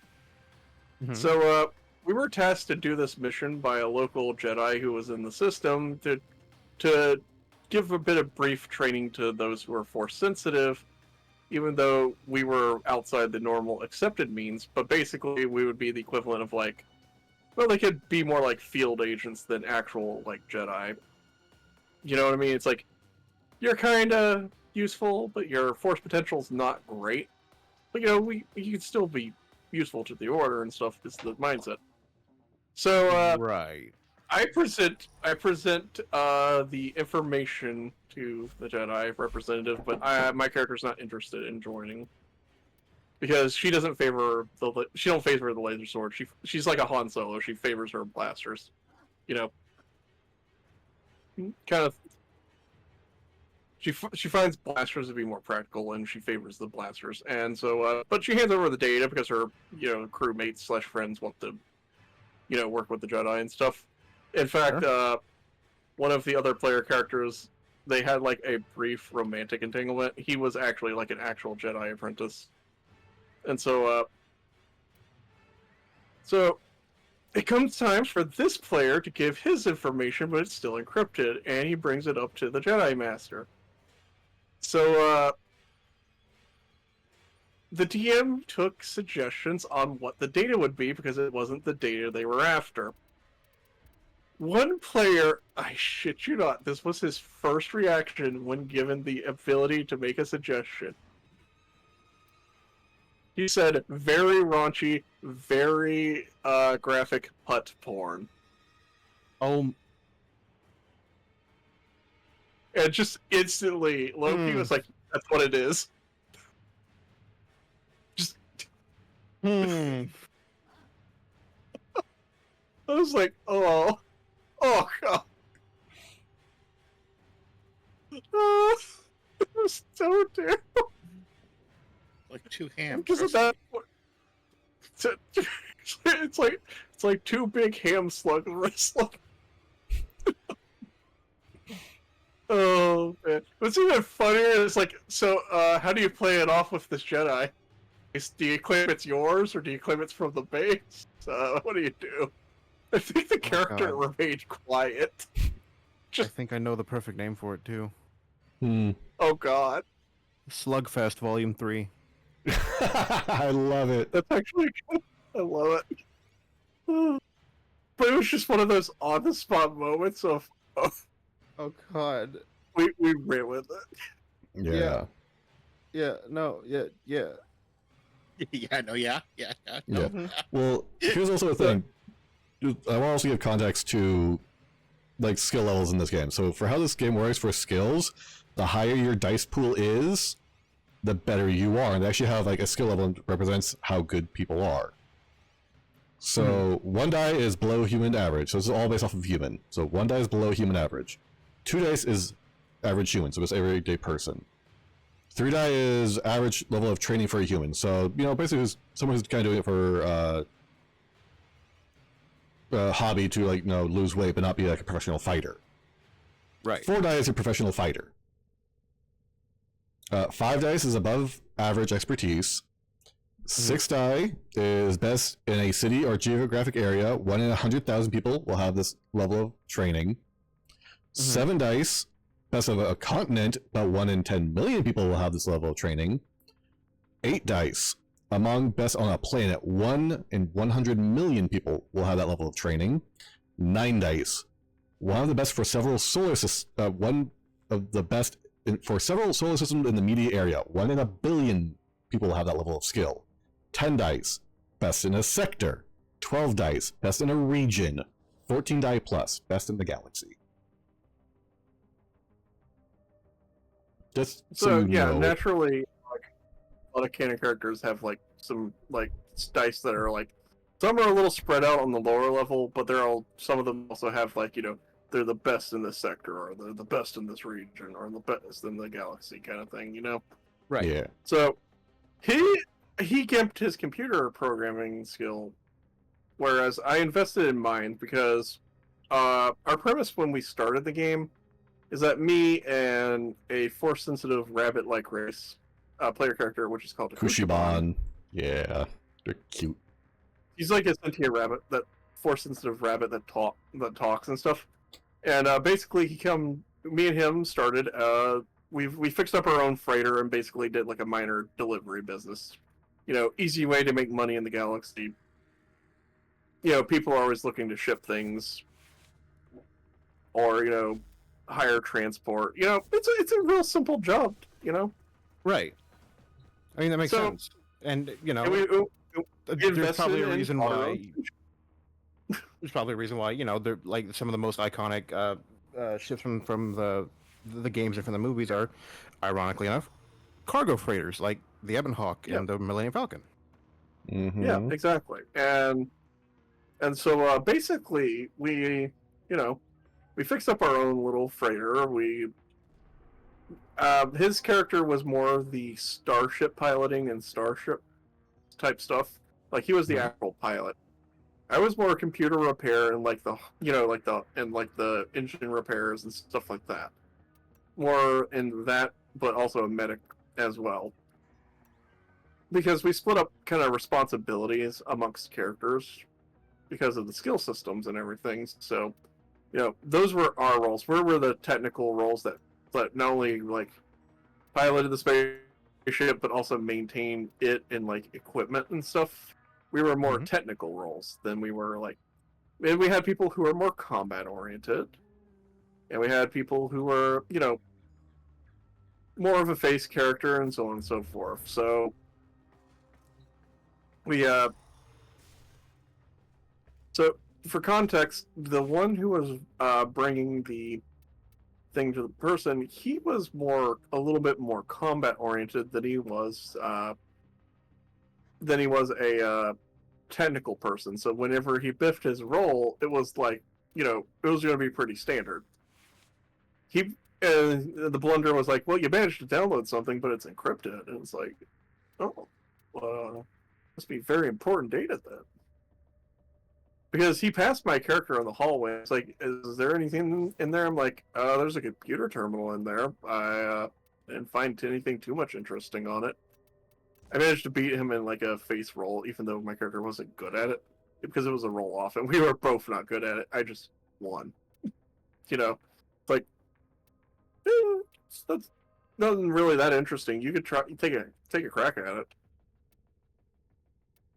So yeah, that's what he brought back. And I just like, so what did he bring back? Was the question. That's the answer. It was just, oh man, it was funny. You don't understand. This is what I'm. This is not illegal. It should be. Yeah, it should be illegal. I think Mr. Welsh's list, they said the very concept of a hut lap dancer gets me a dark side point before I even start playing. You okay there, Chubby? Don't put that evil on me. Too late. Too late. So yeah, that was the story he wanted to tell and where it went. Yeah. And a little bit of clarification, he didn't pull out from his boxing shorts, he pulled out from a roll of fat. Because Gamorreans, they always have a layer of belly fat, or have a good layer of fat on them. So he pulled out from a roll of fat.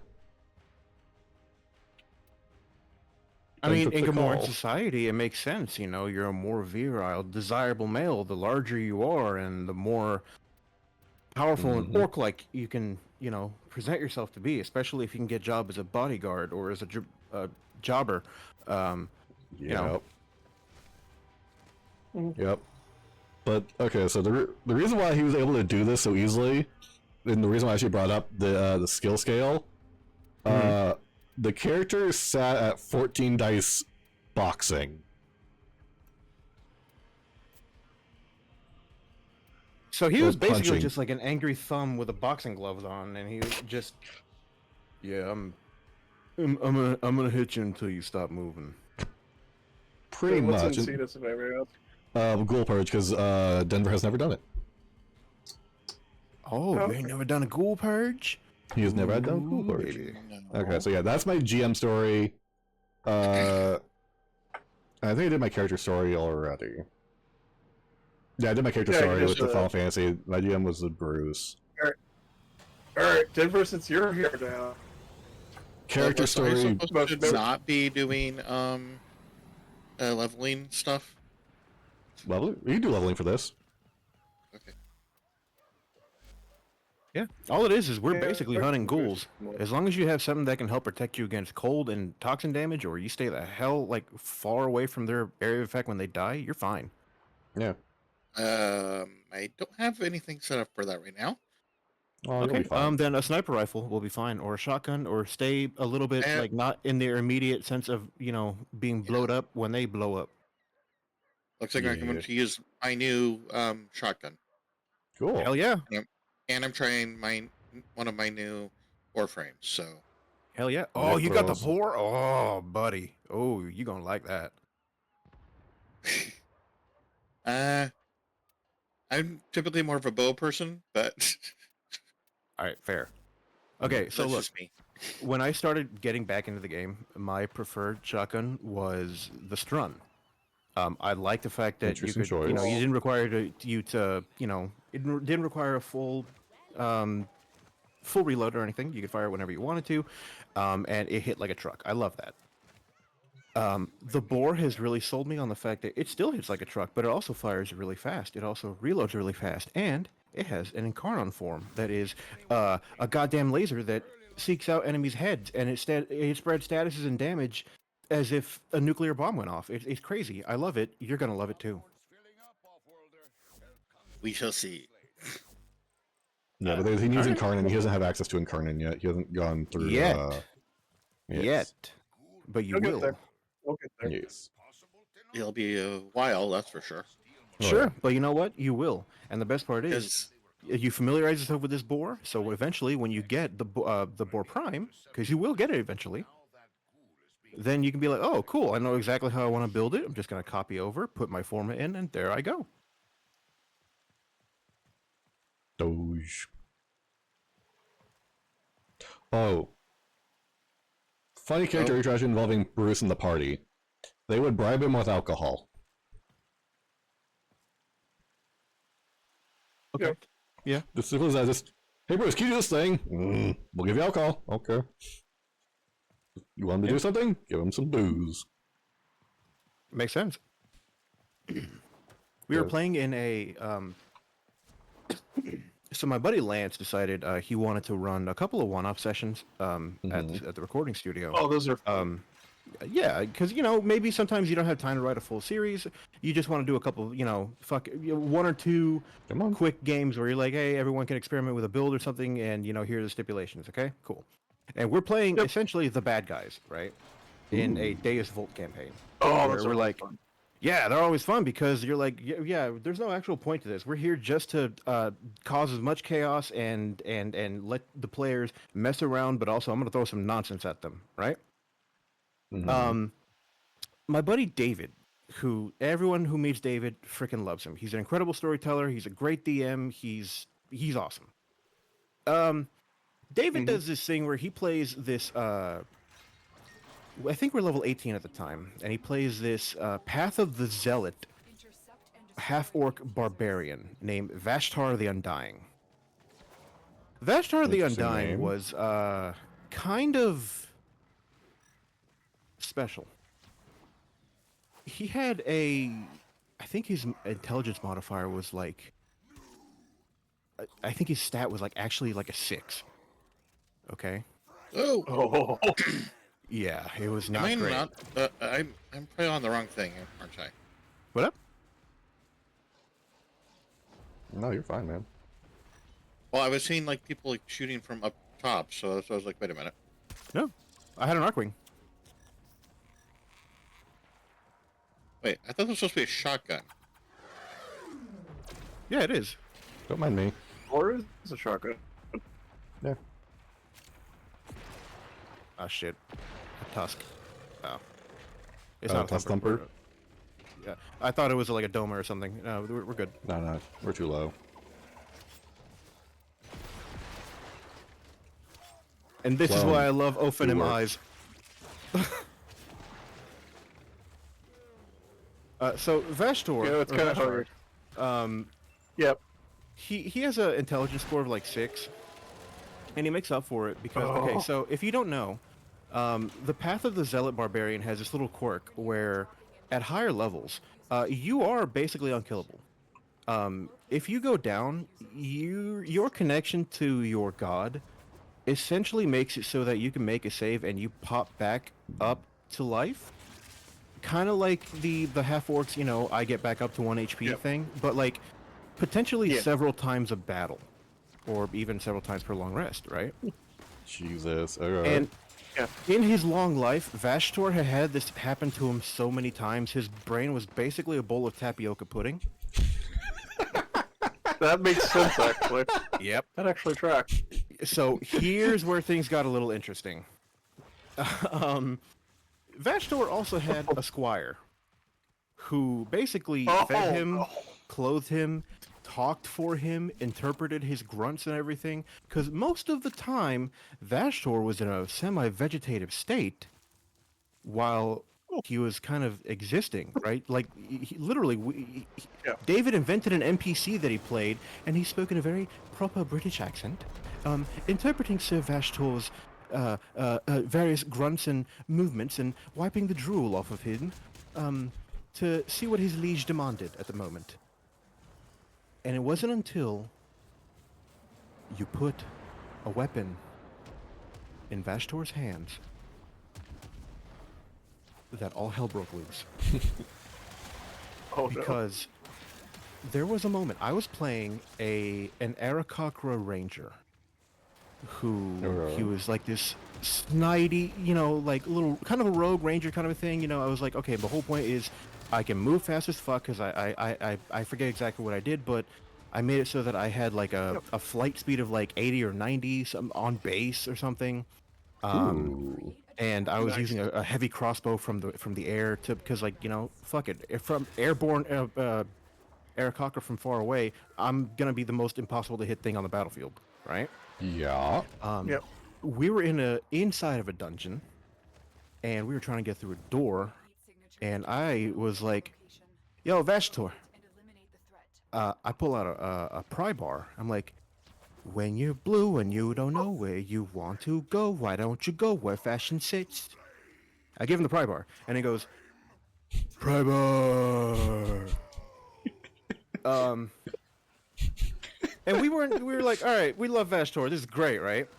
And then Yeah. we got into a combat because his squire put a greatsword in his hand, and he goes from 1 second to literally sucking on your god's crucible, and tearing people apart, turning into a blender, and just doing like thunder and radiant damage, and then multi attack, and we're like, oh Jesus Christ, David, we knew you knew how to play the game, but never do that again. That was horrifying. You 300 something? You at least enough to kill a beholder turn 1. What the fuck?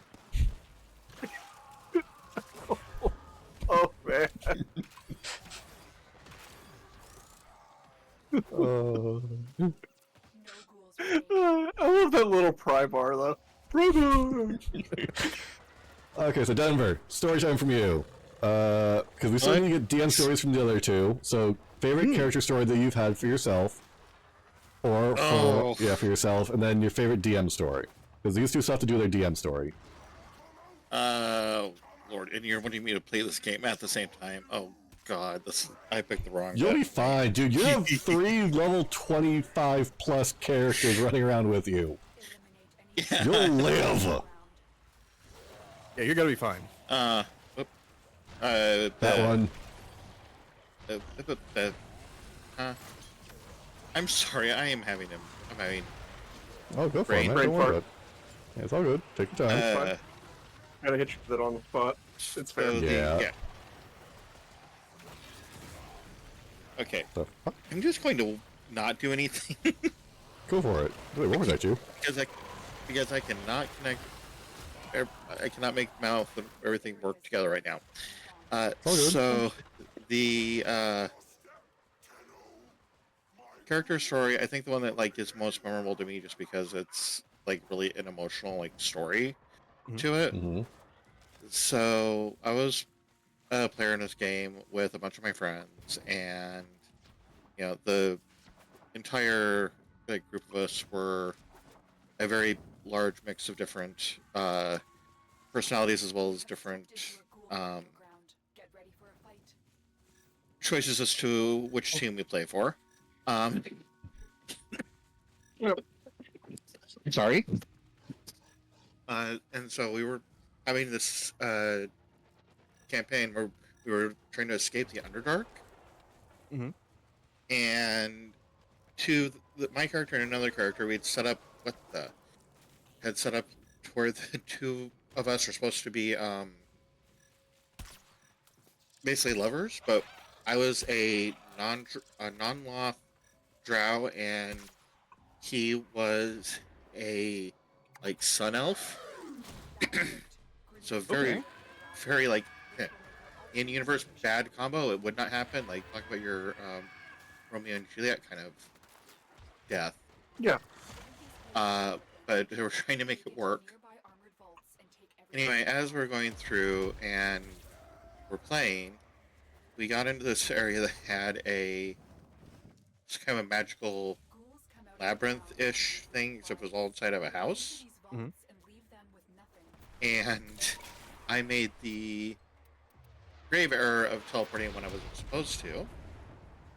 And so the magic and the person who was running it basically put my character and his boyfriend in a uh, really bad situation. Basically, each one of us was in a cage, and a tube was coming across, split into a Y, and so whatever was coming in it would hit both sides. But there's like a lever that would decide which one of the sides actually got it. So it ends up being lava starts coming across. Oh, it's like a the saw trap. Oh. Yeah, except one side or the other has to get hit with it, and my character was one that had the control of the switch, and my character just went. Mentally, I was like, okay, this has to happen. Switch over to hit me, and it just so happened that the DM decided that. Excuse me. You okay? DM decided that I had chosen correctly. So, as a warlock, my patron basically saved me. Mm. Oh. But when I, survived it, and our two characters got together, both me and the other player, were actually had tears in our eyes because of it. Because that was such a beautiful roleplay moment. Yeah. So I mean, Those are the that moments was you live for, man. like that kind of thing was really really cool. Yeah, that's awesome. Yeah. I'm glad you had Yeah, that because kind I of remember experience. when you told this story last time. I remember this. You were both role playing as if your characters really thought they were going to die. One of them was going to die. Yeah. And we were Like, we really were. So well, I mean, it was a real situation, but your patron Yeah. stopped it, and you didn't know that was going to happen. Yeah, and So it was like a you didn't even know genuine- that it was even anything on the table, right? Like, Exactly. We didn't know that was going to be a thing that would happen because I guess it was basically the DM going, "You're not supposed to be teleporting right here." Punish for it. So Yeah. even though it was All right. punishment for doing something, it was also it was a cool experience. that's pretty That's cool. honestly fantastic.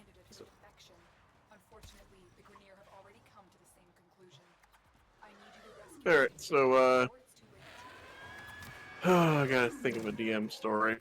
Yeah. Yeah. Now the Star Wars game that we just told you some of the stories out are the pretty only DM stories I will ever have.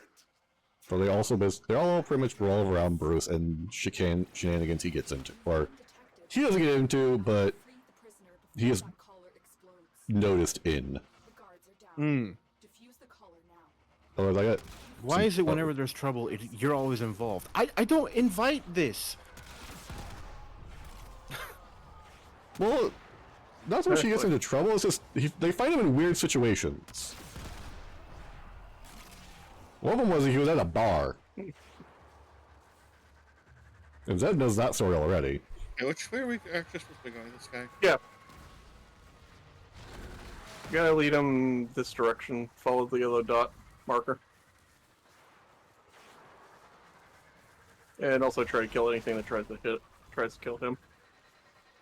Nope. Come on, dude. Yeah, who will start with GM story?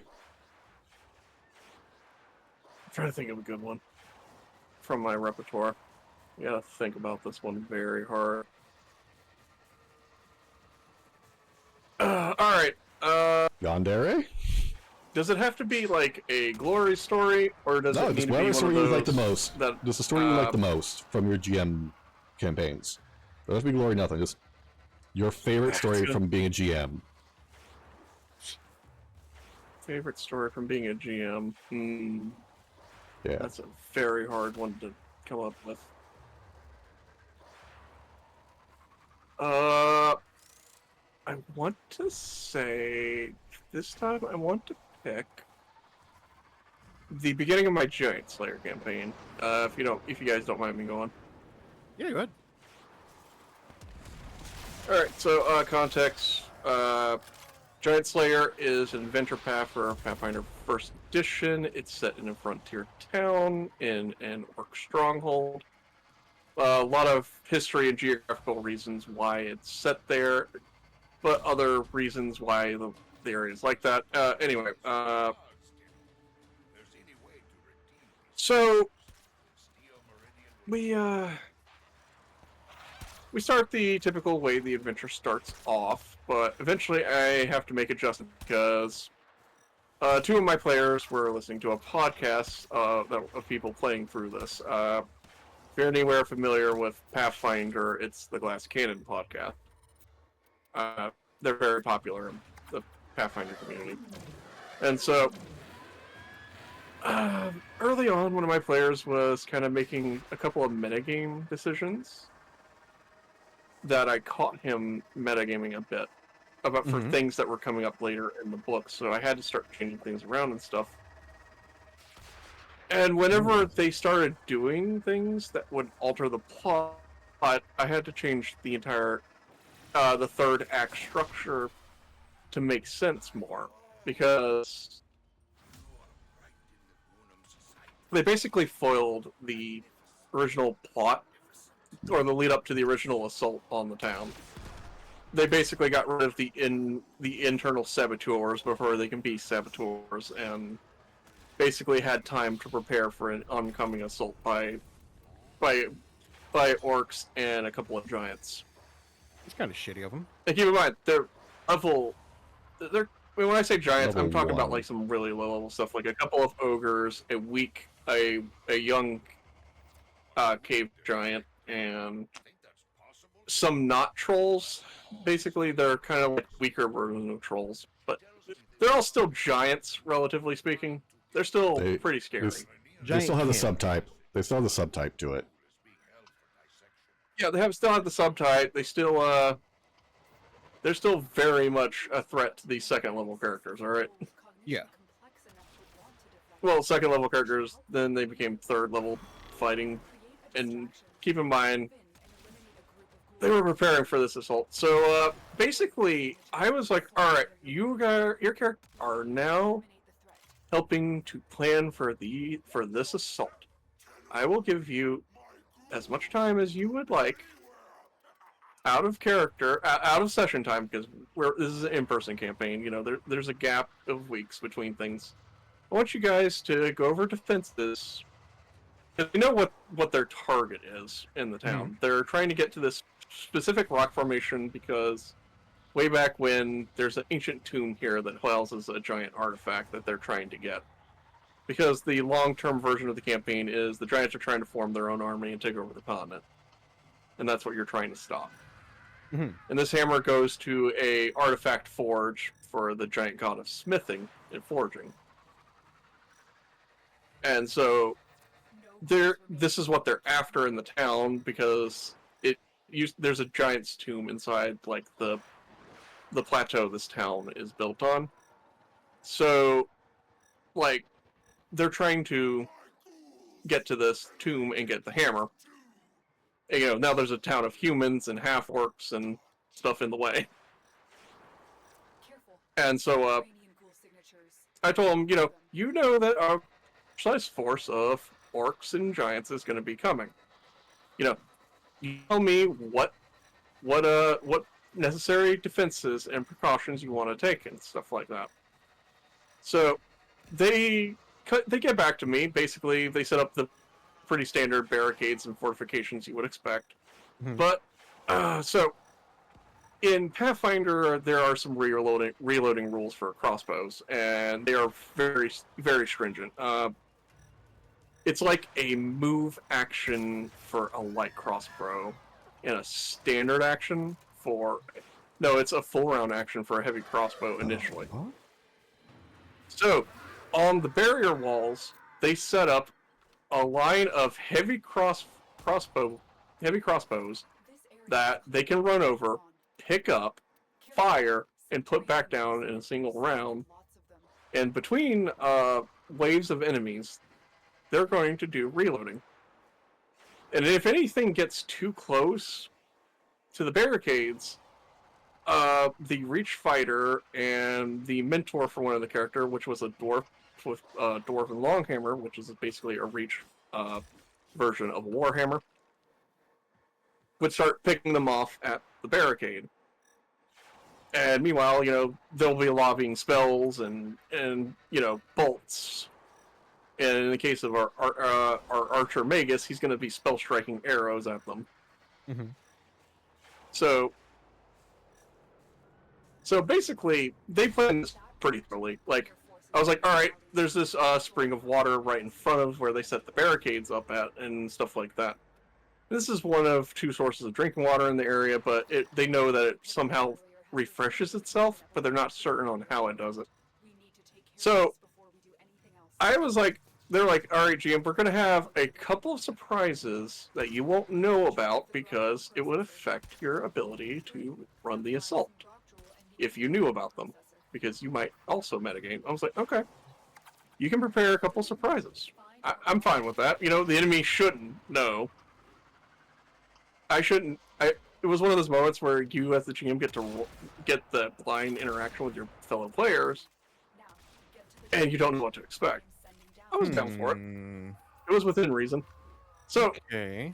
when I bring up this, I'm going to bring up this spring for a bit. It's a fairly sizable pool. They still have barricades in front of it, so if they, actually swam through it, or waded through, like, the shallow edges of it, and waded over, they're still going to have to get over over the barricade, and, and that's if they make it to the barricade, being fired upon and everything. So the first wave comes, and they start trudging through the water. They haven't have any torches or anything lit in the area initially, because they don't want the area, because the assault comes under the veil of darkness of night. Because the orcs and the giants have dark vision. And they're relying on that as a tactical advantage. So, when the first wave enters deep into the water, immediately the Magus goes, I cast Spark on my arrow, and I shoot an arrow into the water. And at first I was confused. Spark being a simple one, it's a simple cantrip spell.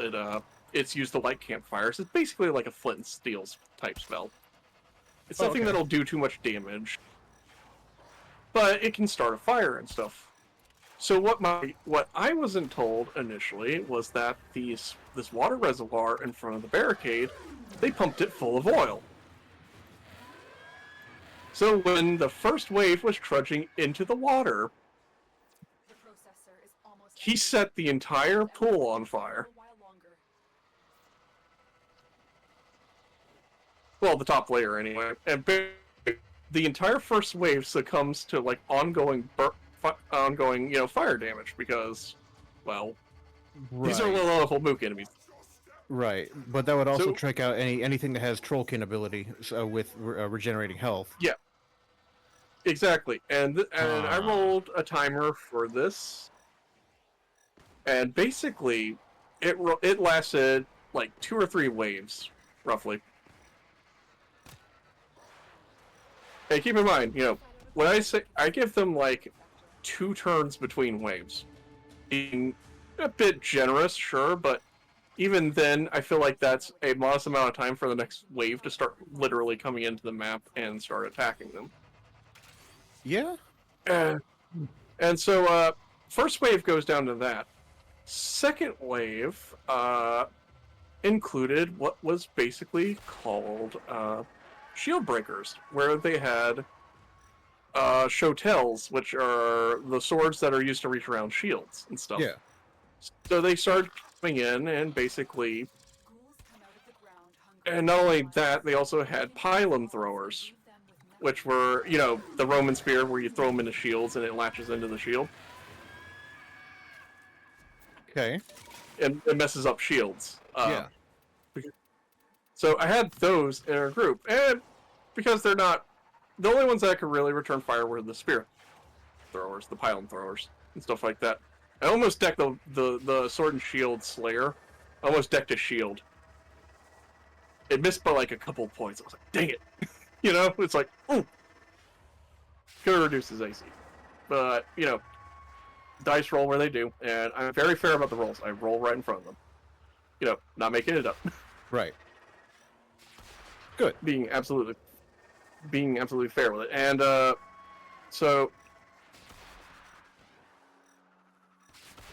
they defeat the round fairly soundly, and it's pretty good. Next wave had bombardiers, and these were orcs that were armed with pellet grenades and bombs. They were meant to come in and blow up the rocky outcropping to create a hole in the in the rock to get to the tomb. So one of my biggest player gets an evil idea, a very, very evil idea. He takes a moment to dip one of his arrowheads within the burning oil, pulls out the arrow, and readies, and it takes him a turn to do this. And then he says, he explicitly says to me, I'm starting to take aim at one of the ones that has a bomb. Oh. So I'm like, alright, you're gonna have to roll for it next turn because, you know, you already used up your actions this turn and stuff. And it's like, okay. So they're still making their way across the pool.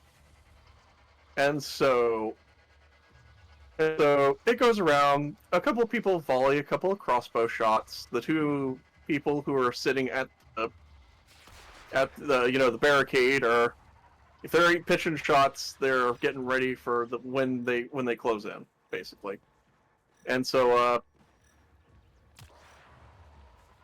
whenever they get close enough, he says, I take my shot when because these bombardiers were not like all together with each other. They had a couple of bodyguards with them each. And there was a couple of different like groups of them, one with a bombardier, each one with like a bombardier. So he takes a shot at one of them, and I roll percentile, and it shows up favorable.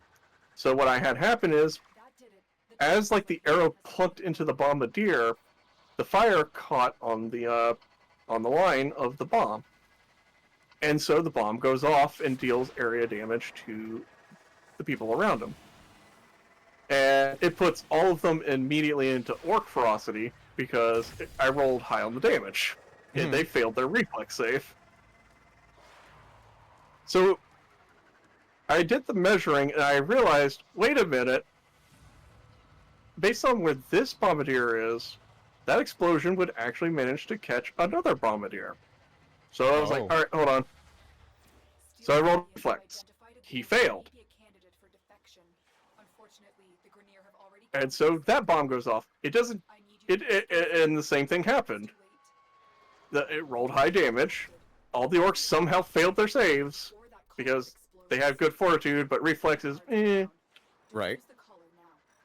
So it goes off, and then in the next turn he repeats the same one for the last one, but he missed the shot to set the bomb off, but it's laying on the ground and he can see roughly where it's at.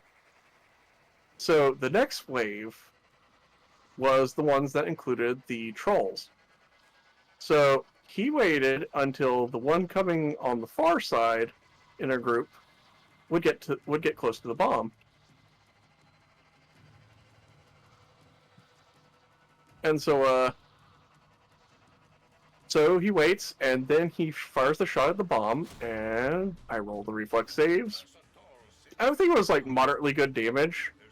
Brings the like it's like a weaker version of a troll, but it's still a troll. And basically, like it's not only on fire, but now it's it's not like roughly half its HP in damage. And so basically there was that, and then the other troll that was coming from the other direction was carrying a crosswalk board to try and walk across the fiery water with, because they realized that there was a spring there from a little bit of intel, and they figured they might need a board to walk across for, they might need it because they don't know how deep the water is. Intel wasn't very good. And so, basically, they bring it up to that, and, like, immediately it was like, nope, nope, and one of the players went over and, like, kicked it into the flames immediately. Like, nope. So, basically, when I rolled for all the percentiles and everything, the city's casualty rate was only 6. But, like, the orcs was like, it was like a killing field. Because they were fully prepared for it. Like, it was one of, to this day, this is the combat they still talk about while I run this campaign. They're like, we're trying to find a combat that, like, tops it. But, like, because they were so low level, because they had to expend so much resources, and they were so fully drained by the end of it, their characters basically went, like, to report to their higher-ups. Basically went, like, the mission is finished, and just, like, they, like, collapsed in a bundle in the safe house. Like, mission complete. Interesting. Yeah, that's So pretty hello, great. Black. How you doing? Oh wait, hold on, I forgot one more thing. There was one wave that included a Scald, which is like a barbarian bard mix class in Pathfinder. Yeah.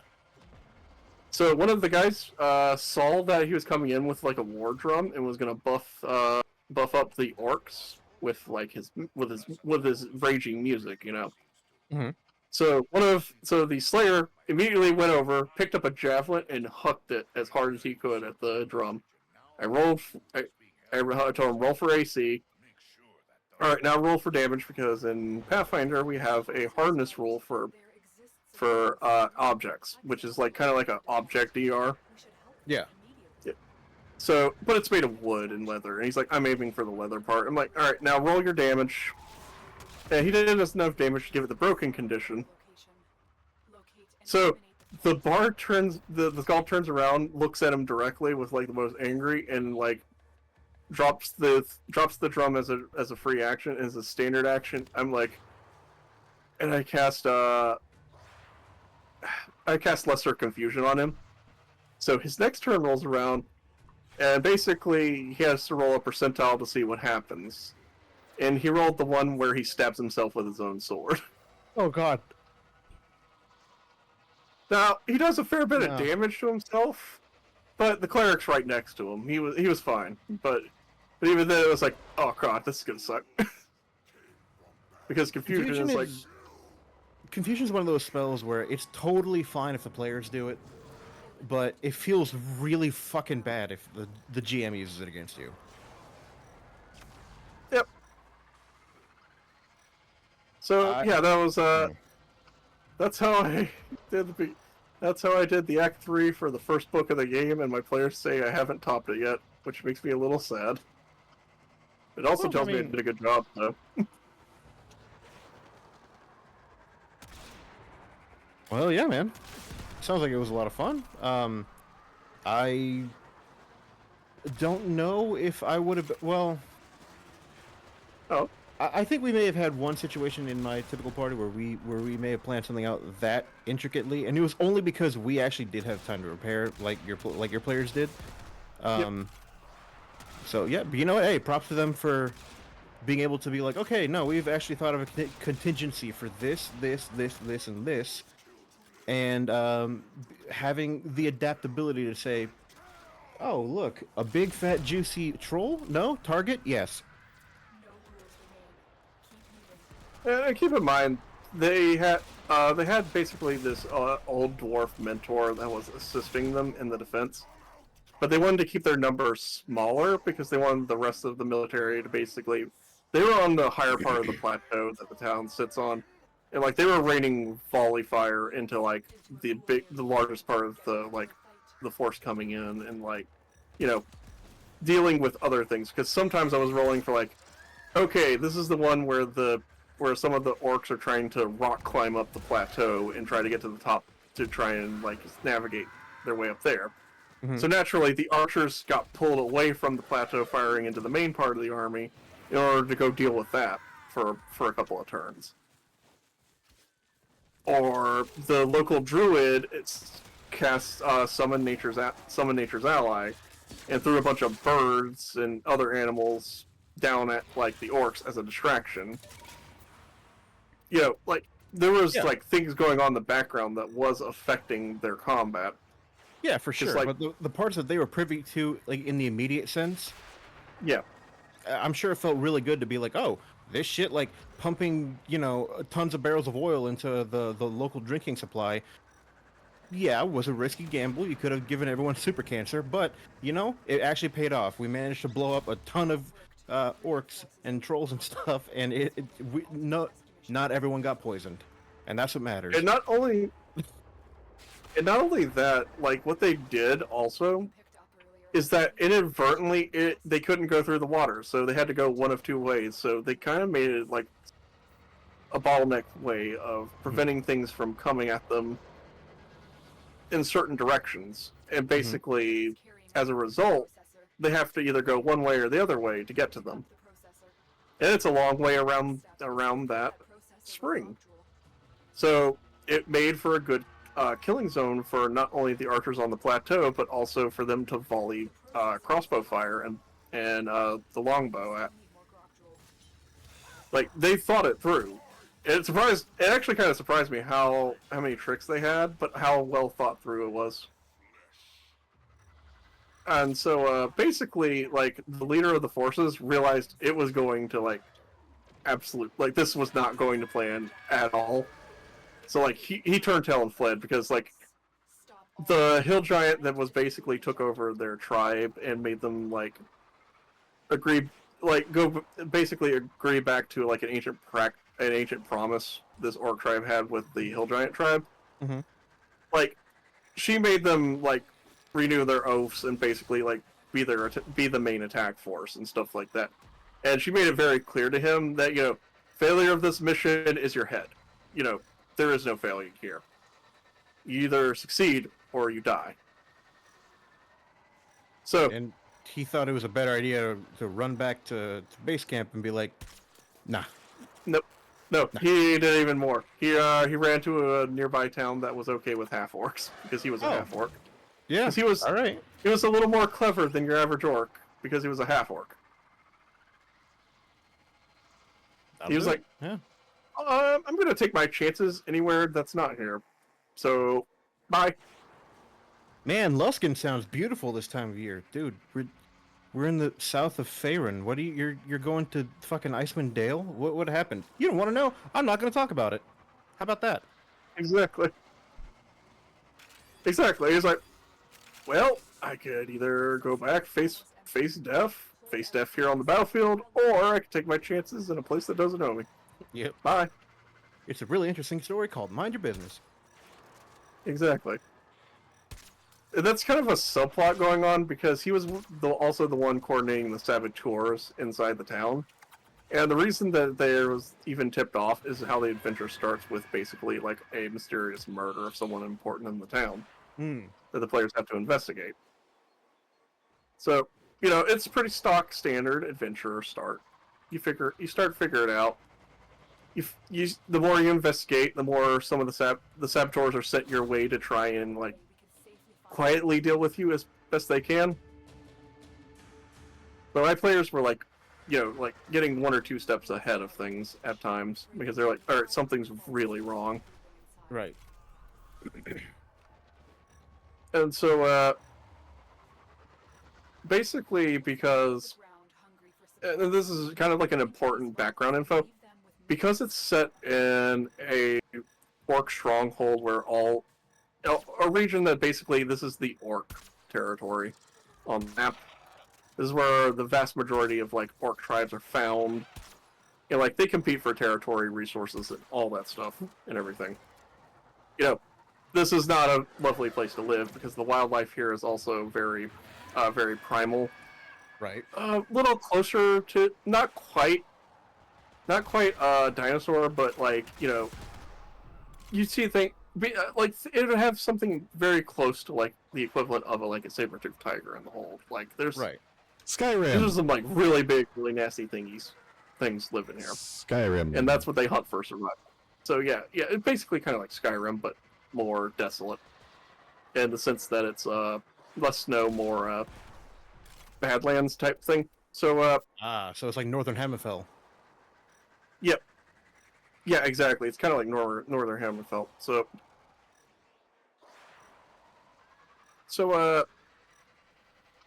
whenever we Oops, basically sorry, that was my fault. with that, Sorry. no, it's fine. Hmm? So basically, whenever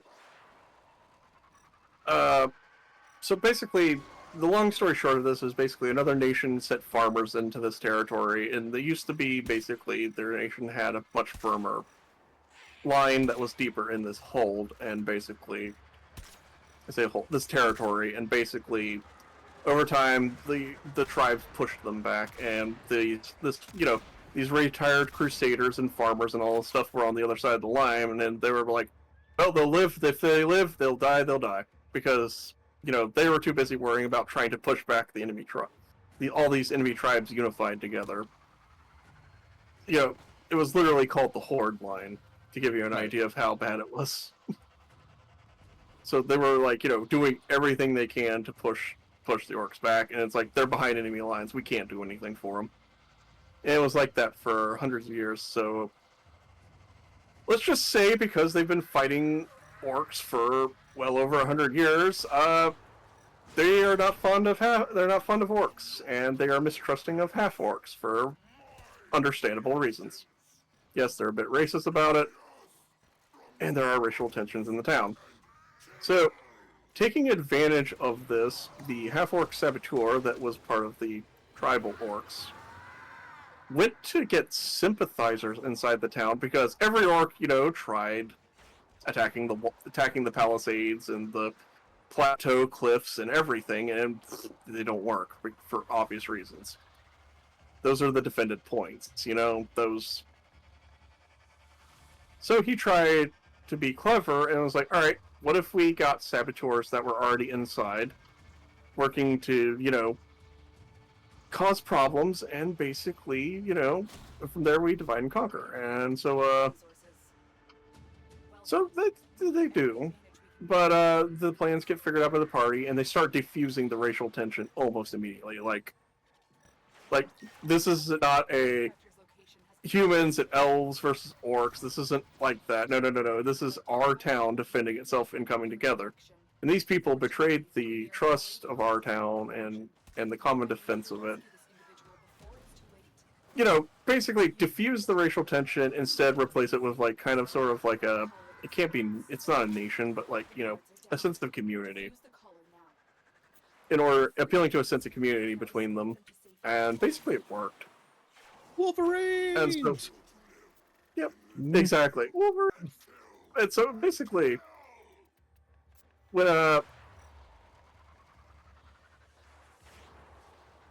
so whenever the,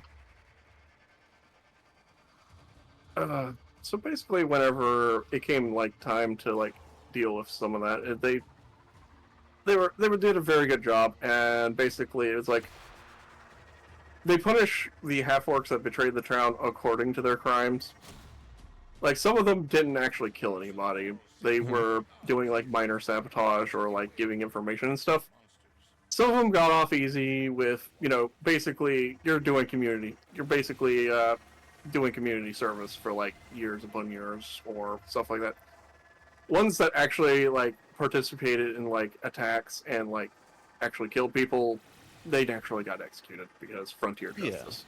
But you I know, mean, you could easily make the argument that like the ones who quote unquote got off easy actually had it kind of the worst because now they have to live with the stigma of being like, oh yeah, no, you're that bastard who turned against our town. No, we're not going to trust a word Yep. you say, and you can Yep. you're going to have to go survive on your own. We're not exiling you, but you're not a part of our community anymore. Exactly. Exactly. And so basically, this is like the backdrop to all of that, is to kind of explain it. And so, this is how they got to that point. And so, yeah, that's the setup that leads into the story I told. So yeah. So, I know it's quite a lot, but I love how it turned out. What surprised my group was the willingness to, like, fully alter the third act, or to fully alter the story to better fit. Because they thought basically it was going to be like, well, you're running the module, you're going to run the module as is. I'm like, well, no, that doesn't make sense. No. No, sometimes a module flat out. I'm sorry. Sometimes they suck. You got to change things around. You know, I don't know if you played the module for Storm King's Thunder, but the beginning Yep. is great. The end is great. The middle is empty. You have to add a bunch of shit to it. I haven't played anything 5e, but I know Storm King Thunder is popular for the beginning and end, but but good to know that the middle is, It has a problem good. where it becomes too sandboxy. Oh, not enough focus. Yep. You're basically given like 5 or 6 different targets and you say, here's a big map. There's not a lot in the map, but here it is. Go nuts. There's one part of Giant Slayer I wish I didn't run, because it's one of those that feels a little weird and out of place. Like, at first, when you read in the book, it makes sense, but then it's like, no, this feels more like a side quest, and I don't know why they included it. So basically, in the second book, you're going to go deal with the hill giant chieftain that sent the orc assault to the town and stuff. And you're going to deal with the rest of that orc tribe and her hill giants and a clan of ogres inside an old fort. And most of the book is getting to there, but there's this stop you make. So the old druid I briefly mentioned was part of an ancient extinct order of druids, and they had a little hideaway inside the swamp nearby. But most of their order was killed by the orcs. So the druids made basically this ritual that turned the vast majority of them into will-o-wisps in order to drive back the orcs out of the swamp. And only a couple of their members survived. And this old elf druid that's a mute that sits in the town, he's one of those survivors from that druid order. He's the one that tends to their water supply, keeps it clean, and like helps with crops and stuff. And so, he's at first he's just a fixture in the town that one of my players gravitated towards because she's an elf, and she's a cleric of a nature deity. So they have a lot of like common ground. In fact, since he's mute, he can't talk to her. So what he does is basically he pulls out a chalkboard and a small chalkboard and chalk and talks to her in like Elven script. For everyone else, he writes in common, but because she's a fellow elf, he writes in Elvish script. Because he's got a fellow elf with him now. It's not just humans and half orcs and the occasional halfling. There's an actual elf. That's not just him. Yeah. And that makes sense. She views him as like kind of like an adoptive mentor / father figure. Yeah. I mean, hey, it makes So- sense. We had in one of the campaigns that I ran, we actually had a Kenku NPC who did something very similar to talk with the players because we didn't want to get like a soundboard or anything. So, yeah, having a little like a chalk slate or something like that is a great way to get around that. Yeah, and so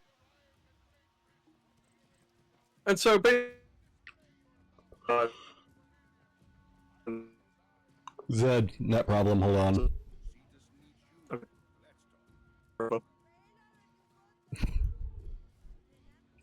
Is it Robo? You are now Yeah, back. full robot. Oh, I'm sorry to hear. That's my internet probably being jank right now. Mhm. So, basically, go to this vault. You'll find a weapon that'll help you deal with giants. Is basically what he said. Mhm. And it's in the mod. Change story details of.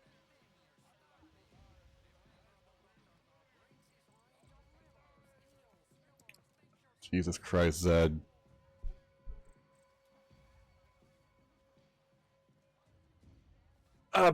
He's gonna go away with her, and basically, Well, hold on, Zed. and basically, We lost you at the, as you said, of, and then you just went silent for about 2 or 3 seconds. okay. What was the word before of? Does anybody else remember? You said they were told basically go to this vault. You can find a weapon that you can use to kill giants, and then you your voice committed Sudoku, and then you started. Yeah. Yeah. Oh, nice. And before the story continues, do we want to do more ghoul bounties, or do we want to do something else? Because this is everybody here thing.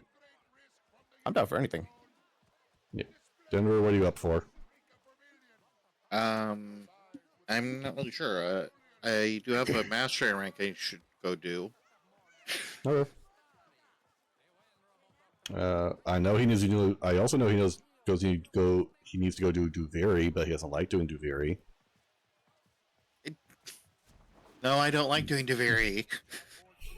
Because I don't like the goofy reaction. You know, it's basically was it active time event or something? Quick time event. Quick time event. That's what I'm thinking. So anyway, should we go out to do Duviri after he gets back from his mastery test, so he has an easier time doing it? Yeah. All right. Yeah, sure. I'm never gonna say no to Anyway, getting more pathos clamps. Are you kidding me? All right. And it'd be easier as a group. Yeah. let's see if I can remember how this one was supposed to go. Because I watched a video on it and I haven't done it. Which one is it? 12. It's 12, yeah. I believe it's the shoot everything while dodging stuff. Oh, do you have Wisp? I just got Wisp Prime. That's about it. Why? Because Wisp is invisible as long as you stay airborne. So as long as you jump and glide and modify a Wisp to stay airborne for as long as possible, that helps. I think that's the mastery that is trivialized by that. That or Limbo. I'm gonna see how this works as I currently have. Okay. So, basically, the quote-unquote vault is basically like a little minor druid pocket dimension that intersects with with the equivalent of Feywild in Pathfinder, because it's called something else because of legal terminology. It's basically Feywild. It's just given a different name, and so basically the entire thing feels like it's basically like very dilapidated, very greenhousey type feel. But the main structure is made of like ironwood spell, where you reinforce wood to be as strong as like metal, like iron or steel. So it's very dilapidated. The little menagerie of animals is running free in this like wild, basically giant greenhouse in another plane, and basically all that stuff. I'm like, this is really cool for a one shot, and even my players are like, this is really cool for a one shot. But it feels out of place in this adventure. I'm like, yeah, I think I should have replaced it with something else. But that was one of the times where I ran by the book, like, maybe that wasn't the best idea. Because again, really cool concept, but it didn't fit the tone of the adventure. So that's one of my kind of like minor regrets of the campaign so far. Other than that, that's really like the main regret I have. Anything else has like been small potatoes after that.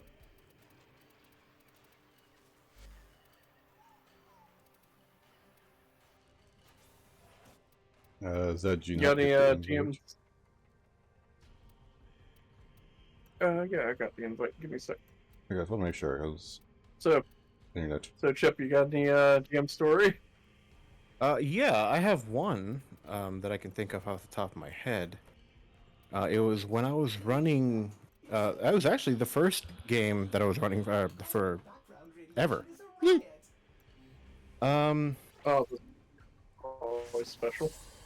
yeah. Well, so it was. Well, I don't mean special derogatorily. I mean special No, as in. but it was right. That's the thing. It was because I had been playing for a little while, but I was DMing for the first time, and I was DMing people who had never played. So it was a weird situation where I was learning how to do certain things, and they were also learning everything. And yeah, suffice to say, we played a few times after that, but we've almost. I've been trying to get them to get back into D&D. We've tried a few times since then, but it's had mixed results, right? In this situation, we were trying to go through the adventure module for Princes of the Apocalypse. I didn't know it at the time, but it's not a good module because it is bad and poorly written and poorly designed, and the enemy encounters are bad. And also, it's also based off of one of the worst, like, second edition adventure modules ever. Temple of the Temple of the Elemental Evils, right? Sorry, Temple of the Apocalypse. We got past the opening Doesn't sound intro. familiar, but the Temple of Elemental Evil, I remember. That's the one. Yeah. Yeah, it didn't go great. We got through the opening stuff. One of my players, he has this thing. Not to get too into it, but he has a lot of medical things going on, and I don't begrudge him for that at all. You know, frankly, I'm just happy that he's still alive, right? But he was falling asleep a lot, right? So to try to keep his interest in it, I was like, "All right, Evan. So here's what we're gonna do. What do you want to get out of this game?" He's like, "Oh, you know, I kind of want to play a fighter, and I kind of want to do X and Y, Z." He's like, all right. So I kind of homebrewed this idea of like, okay, Evan, I know how you are. I know what you like. Here's what I'm gonna do. I'm gonna give you special perks, special feats, and stuff for your fighter. I'm basically gonna turn you into a shield badass, right? And I gave him like these abilities that turn him into kind of like a Captain America style, where he could attack with his shield as a ranged weapon. I allowed him to wield two shields at once. You know, I allowed him to actually do a defensive maneuver as an offense. Shield bash, using his strength ability, that kind of stuff, right? And it do its job in that it kept him invested. And you know what? Good. All right, awesome. Feel great about that. But another one of my players, he was playing a warlock. And he was like, I am not feeling this warlock. And I'm like, you know what? I completely understand that because at the time, 5th edition warlocks were not great. I think he chose the Fiend as his patron, and it just wasn't working out. He was like, I was expecting something different. This is kind of, I'm not impressed. I'm like, okay, that's entirely fair. So I'm going to work with you to help you come up with a character that you like. I'll even go so far as helping you homebrew a race 3 character that we can both be happy with, because I know how you are. I've known these guys for years. And Xander, I want to help you come up with a Medusa or a Gorgon character so that you can be really happy with that. And he's like, yes, let's do it. I'm like, yeah, we're going to do it. All right. But in order to do that, we need to have something happen to your character. So I'm giving you the choice. Do you want your character to die, or are you just going to bow out of the campaign with that character? And he said, kill him off. I'm like, okay. Say less. Damn. Cold. So. Some players are not attached to their characters, so. Oh, he was not. He was over it. Because he was like, wait, I have to concentrate on Witch Bolt and it doesn't even do that much damage? Screw this. I'm like, yeah. So, here's what happened. There's a point very early on, immediately after you get out of the first town, where you can choose, okay, which one of these, I guess, big 4 elemental evil cults do I want to go after? And the easiest one by far is the Cult of Air, right? And so, when you decide to go after them, you go to the Temple of, elemental evil, and you go try to hunt down where they are, and you are assaulted on the way to them by a group of air cultists riding giant vultures. So Yeah. we eventually capture one of the riders and his vulture. And we decide, hey, we're going to use this guy as a hireling because I wanted to use that mechanic, right? I was like, I love the mechanic. I love the idea of like, hey, here's a guy who can hold all your extra shit and all your gold and stuff, but he's not necessarily a combat unit. If something happens, he's going to be the one that takes all your shit back to town, and he's going to be the one that is going to drag your bodies back to town if you need a revive. Worst case scenario, at least he's set up for life, you know, if you die and all your stuff gets taken, right? But this is where we get into what happened to Xander's character. Because I made sure to clarify with him several times. Okay, Xander, we're about to do the thing. Are you okay with me doing the thing? He's like, yeah, we're going to do it. Okay, Xander, I need to clarify again. It's going to get really dark. I need to know how dark you're willing to go. And he's like, go Hellraiser. I'm like, all right. Can we pause the story for 1 second? My menu, I was selling some items in my inventory, and now I'm frozen on the inventory screen. So I can't exit out. Oh. Are you ready? Are you ready though? That's why I'm not ready. What about? I was like, Yeah, are I'm you ready. ready though? Okay. Or start. Yeah, we that's can what I'm force asking it, and for, it'll sorry. actually force you out of the inventory. Yeah. Okay.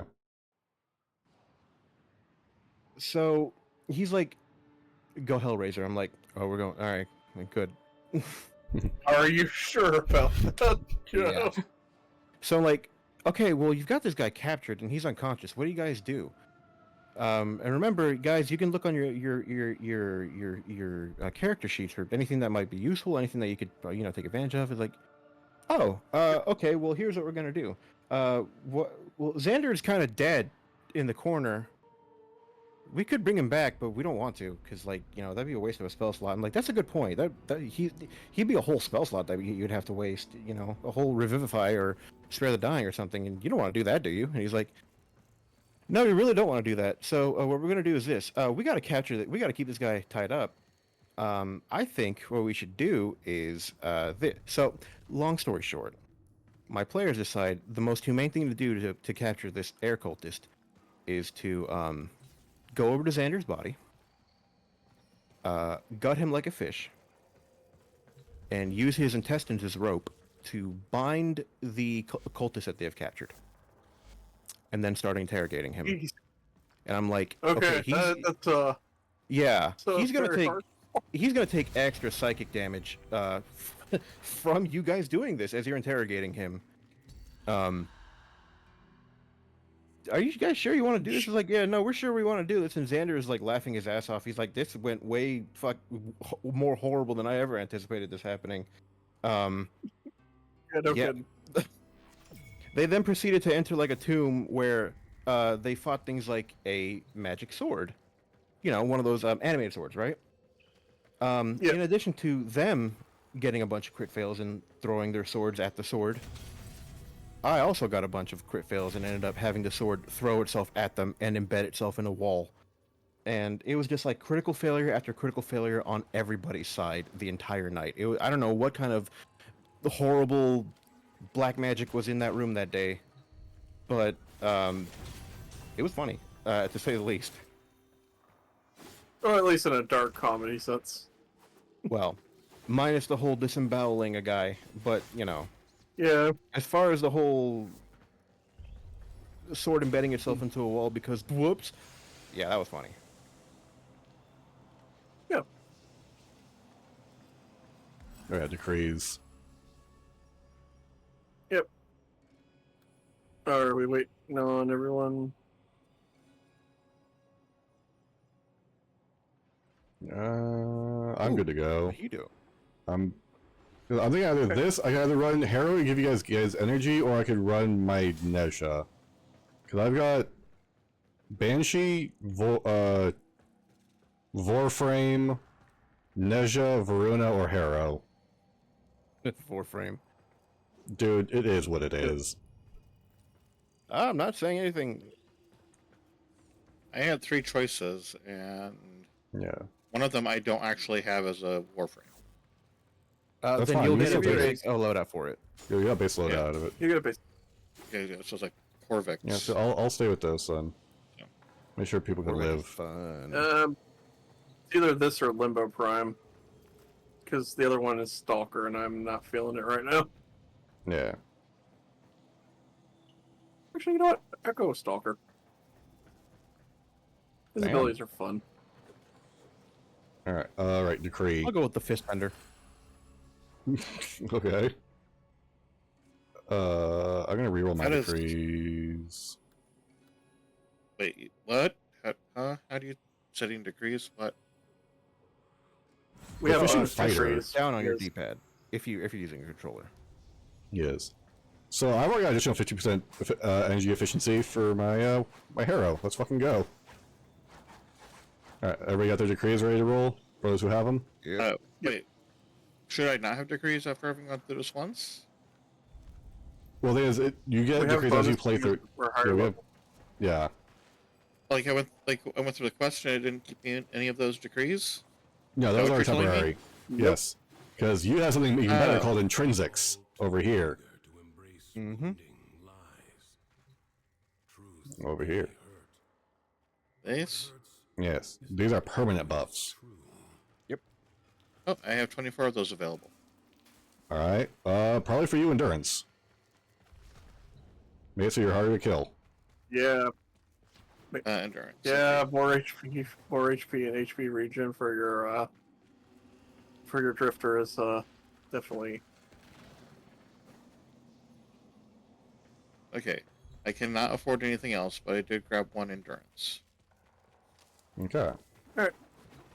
Let's go. Just, we're ready to go. Yep. Of course you're willing double fucking size. Fucking edgelord. Dude, you have Oh. to get this. You got the Vicious? Hell yeah. I don't have quite a good build on it, but it'll do its job. It's Are you mostly kidding me? It status doesn't stuff. need to have the best build ever. It's like, hey, guess what? I got gas damage. I'm good. I'm blending. Alright. What are we doing? You can mostly follow them. I'm gonna We're go do waiting extra for- shit. Yeah. I'm gonna do extra Step shit. one is mostly just like get as many of these All of- little mini things done to power yourself up. Yeah, so while he The does ones you that, really I'm want to gonna be go- on the lookout for are going to be the ones that say you get movement speed based on the number of decrees that you have, because that's always going to make shit funny. I would honestly hold off on that for him, because he's gonna have a hard time. I'm having. Yeah. With that level of speed. With how fast we're probably gonna make shit. Ow. I'm assuming decrees carry thanks. over for each person. Because I've never actually done multiplayer. I've never done multiplayer Duviri. The number of what do you, so Yeah. they don't choosing a decree does not transfer the entirety of the Well, bonus I'm to talking your about team, decree- but The getting a decrees decree being- does confer the option to choose a decree to your entire team. Yes. Each of the Lucinia's decrees are suffering. personal. That's perfect for Hera. Lucinia's suffering. I'll fucking take it.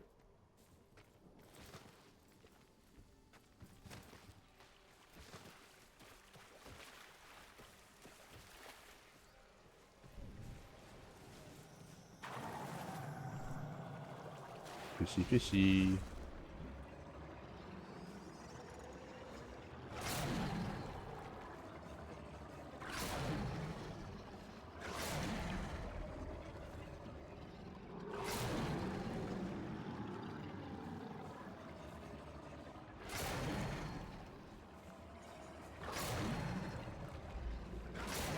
Okay, so is that your GM story there, Chubby, or you got a different one you want to tell? Oh, For the brain damage to pudding night. 'Cause I remember that one. That was fucking No, he- amazing. Okay. That was his GM one, whereas that was his GM? players were dark. Oh, right, players were dark. Yeah, that was his That's right. Okay, so yeah. That's some Lord of the Flies shit. If I'm not gonna lie. Yeah, not a great time. I mean, there was that time. It wasn't me GMing. It was more I was a co-GM in a setting that a friend of mine had come up with. That was like essentially what happened if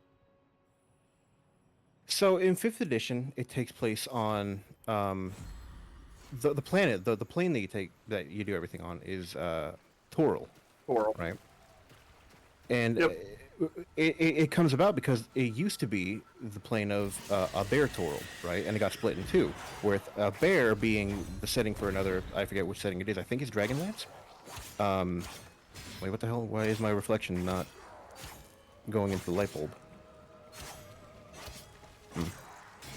Well, anyway, the idea behind this one was basically, what if there was a portal that was found, and there was an expeditionary force that was trying to explore the other side of this portal, and that's why we called it New Bear Expeditions. It was essentially D&D 5th edition meets Monster Hunter, and we came up with like new systems for like crafting weapons and armor and inventory pieces like jewelry from different monster parts that we had. And the whole concept was, this is not a story-based campaign. This is more like an excuse for players to try out new stuff, different combinations of weapons and items, and different combinations of races and classes and stuff, right? And 2, it was a monster of the week situation. So if we were, maybe this week we fight an Alip, and then next week we fight a bunch of Zavarts, right?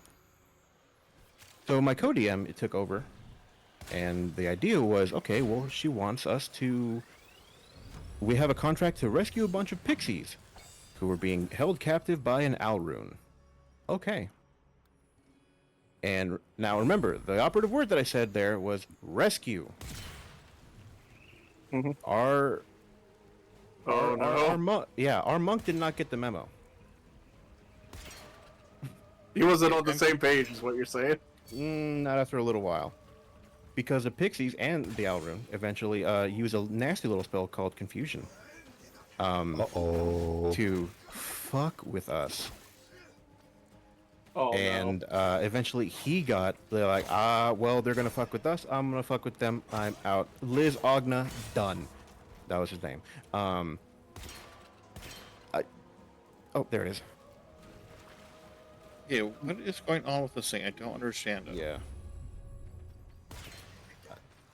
I think you want to be like right here, give or take, in this general area. What? Yeah, I think you want to be over here, like, because I can see the beam of light.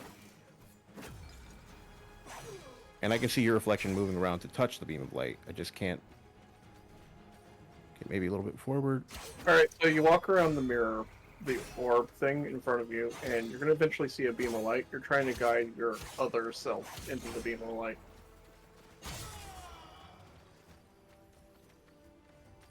There it is. And now touch it. Now guide yourself with the code. Yep, there it is. Into the Okay. chest. Now there's a chest that's going to be only reflected in that. Yep. There you go. Okay. Perfect. Look, I does not understand it at all. So, I yeah. have 3 more degrees. In the like 10 seconds that he actually has any kind of a clarity of thought and action, and not, being confused and trying to punch everything to death and having our own spells turned against us, he decides to use an item that he had been holding on to for a couple of missions Oh no. that I regret ever giving my players access to. Oh no. Do you have any familiarity with the dust of choking and sneezing? I think I do. Yeah. Yeah, well, Oh. suffice to say, all the pixies died. Most of the party Oh. died. He got away scot-free because lizardfolk can survive for 10 minutes without having to breathe, so he just plugged his nose and jumped into the water. You're doing We definitely this failed that mission. Oh. And my co-GM was like, okay, never use pixies in combat ever again. Done. A little mental note right there. Not gonna do that. That was horrible. Oh.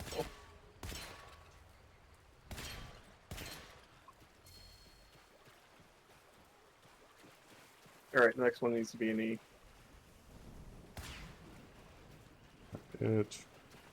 I'm missing one of Supposed to be the heading part 2. things. Wait. What are y'all doing? We're doing a puzzle. Yeah. I'm missing Hold one on, more I think of that's the the second thing. one. Oh, found it. Here we go. There it is. Yep, this one's the second one.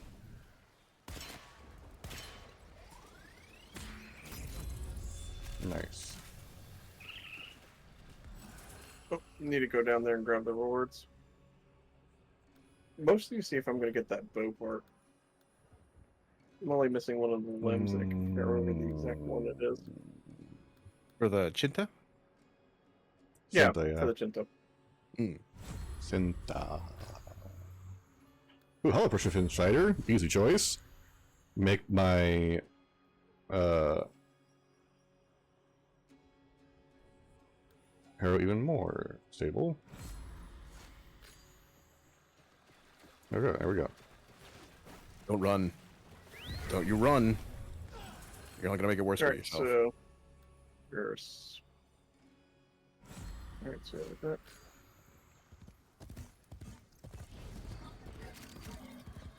Oh, hi, you. Alright, hold on, it's going to be one that just shoot one to open it.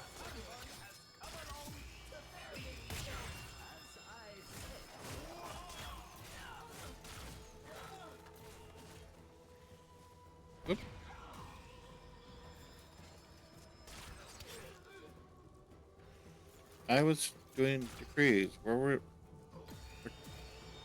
was I supposed to be? Wherever you Honestly, want to, dude. honestly, wherever you want to.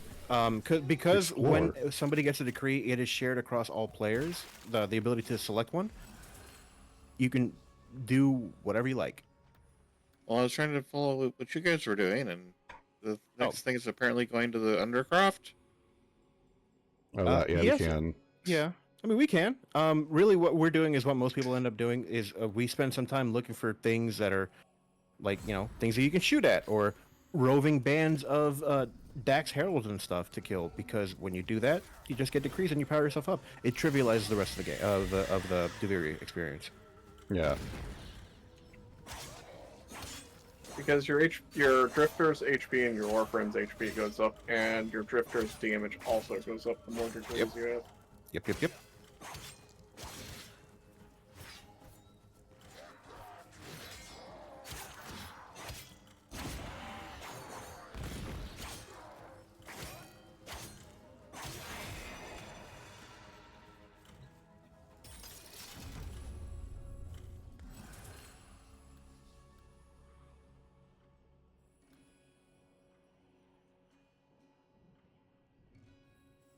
There we go. Ow. Nice. Trying to figure out where I was missing. Oh, are you serious? Oh my god. Bounce back with a harrow. Fuck yes. 25% energy back upon ability cast. Damn. That's even better. Envious economy at level 2. Nice. Oh, Harrow's gonna be a monster for you guys. No, I'm gonna go raging engine. I mean, given that I have Baruch with his fart cannon kitted out, I'm really hoping that's the case. I want to see just how crazy someone like Baruch, boosted by Harrow, going absolutely nuts with Thuribule and everything else, can get. Oh, don't worry. Alright, we should probably get Disregard. up to the undercroft. Second in the middle of Alright. patrol fight, so Oh, I'm about I'll to clear Yeah. around the portal. I don't know if it requires all of us to be there. I would assume so. The portal, I think it sucks. It sucks everyone in once it has like 3 people, I think. Okay.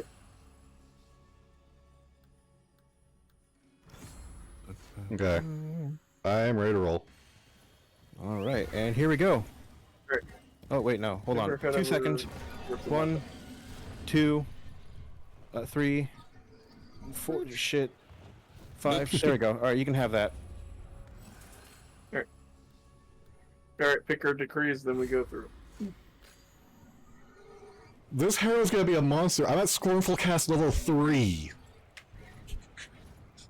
Bounce back Nice. and efficiency. This is gonna be so stupid. You know, I'm gonna be a melee-based stalker with the dual physicist, so that's gonna be fun. Now here's the drawback. I don't know hero well, very well. Alright, Y for invulnerability, A for binding things up. Ah, Is B...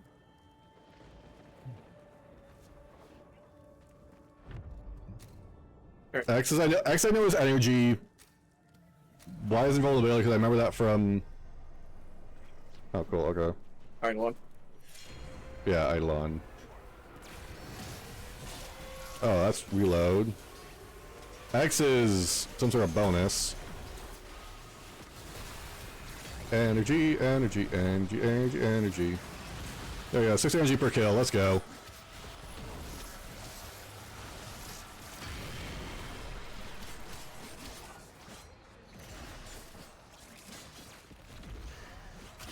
what is this movie supposed to do? Defend this defense. objective. No, I have not played Wisp ever. Which which ability? First and second, apparently. So the first one is going to be your moat. You can cycle between 3 moats. One of them is going to be to restore your health faster. One of them is going to be to restore your. I think it gives you like extra firing speed and attack speed for in general. Overall speed boost. Yep. And the other one's going to Plus be to shot. no, that's shoot the lightning out periodically. It's a taser. You want to drop. Basically, it does Sorry, go. energy procs, it does static procs, basically. My moat is currently locked to 1, so whatever It's the health one. specific one. It's a health one, You have to which is hold it actually down really solid. to use it. Okay. Yeah, hold it to pull it out. Oh, that's a different animation. Oh no, that was your. That was the other one where she sent the ghost out. What was that supposed to do? Oh, you can that's your warp to it. teleport. So you can use that to basically not have to actually move yourself to get through to enemies. Plus, it distracts enemies and gives you, I believe, a damage boost. And you can use that if you have your moats out. You can use that when targeting the moat to instantly teleport to the moat instead of just waiting for your spirit to, travel that way. Hang on. Okay, so. Oop. Okay, well. Okay, what is breach? Breach Surge. When you fire it out, you basically make a radial explosion. Those little light things that come out from you are going to be your surge motes. They are going to sparkle around people's heads. They're going Okay. to increase the damage that they take from critical hits and from headshots. They're also going to blind people.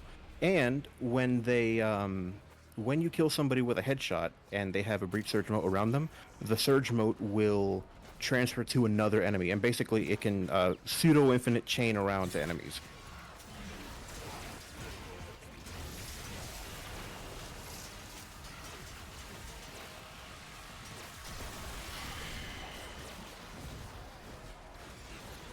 Keep hitting me. Hit me. Okay, Come they on. might not be able to hit you. You might be killing them too quickly. No, there you go. Because I keep marking. 200%. The last one is going to be your basically your Kamehameha. It's going to be Yeah, you just summon the sun. yeah. Honestly, it's Oh. not a great ability. Even with the new mod, it's still not a great ability. I mean, it's heat procs and it's radiation That's damage, fun. but it's not fantastic. It's fun Energy. for kind of like a gimmick. Yeah. The energy yeah, it would to probably- damage ratio is very poor. Yeah. For what? You gotta have Or it. Soy Gate? Yep. Yeah, Soul Gate. Yep. Yep. So yeah, how'd you I like think the only way Hero? to make it like Oh yeah, by the way, because you're working with us and you're gonna get XP for all of this for your base Wisp, by the way. Wisp Prime, by the way. Felt some comfort from her actions. At Nope, least there's a roving band nearby. nope, Might just be the 3. grew. Might be just the 3 that doesn't give you any. full bandit. Oh, let's play more. Why did my character is acting very weird? Oh, so. Like the animation is like looks like it's running like in double speed or something. Did you take one that gives you Yeah. movement speed? Yeah, you may have taken a Yes. decree that says it boosts your movement Yeah. speed by 3% for every decree you've collected. Yeah, I Yeah. Yep. You're gonna start That's zipping why- around the map here very soon. Yeah.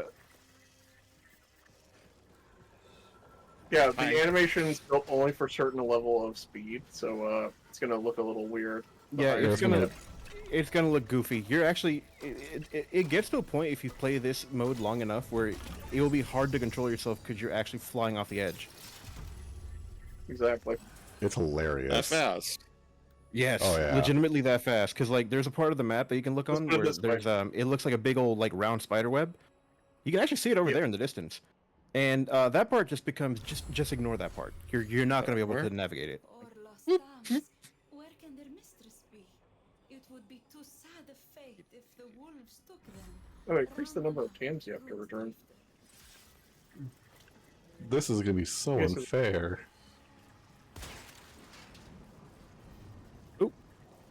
There's a war party over here. Don't worry, I got it. Okay. Yeah, you Yeah. worry about the word party. I'll be a sheep herder. I played enough Where the Twilight fuck is it? Princess to do this. War party's Even dead. if Let's get those back to were the important goats. work of herding sheep. Or Where the Robo fuck Skelly is it? sheep. Ooh, Where the fuck? You know, it's is kind this? of they're kind of weirdly it's kind of weirdly endearing. yeah. Like, are you dead? I don't know. I like you though. I like your vibe. The fact that you can also pet Yeah. them. Yeah. Yeah, And the cats, Oh yeah, too. fantastic. Love that. Yeah, the cats and the Kubris. Yeah, they It's I think Yeah. they had a skin recently where you could actually apply it to your Kavats and make them look like the the saber cats here. The cop. Yeah, the Kavad equivalents. Yep. Yeah, the Kubricks, whatever the fuck it I would is. like one.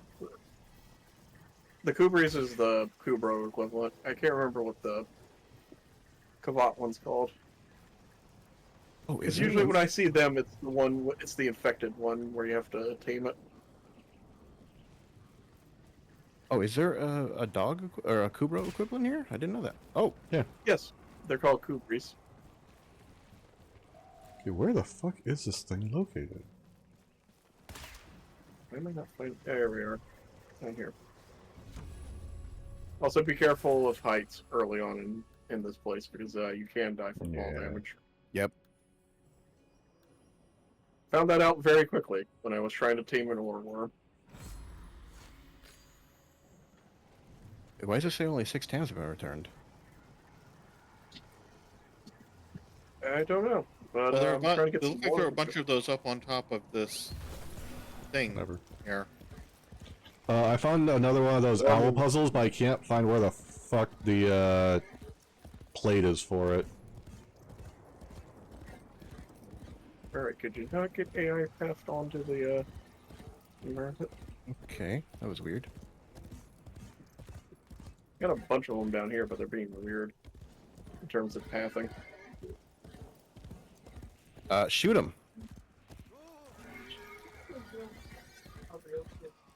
Shoot them. Well, they're invulnerable and they don't take damage. Yeah, and it scares them. So it actually does urge their AI to be like, oh, Yeah, I see 4 things up here. perfect. Yeah, I had like 5 of these things.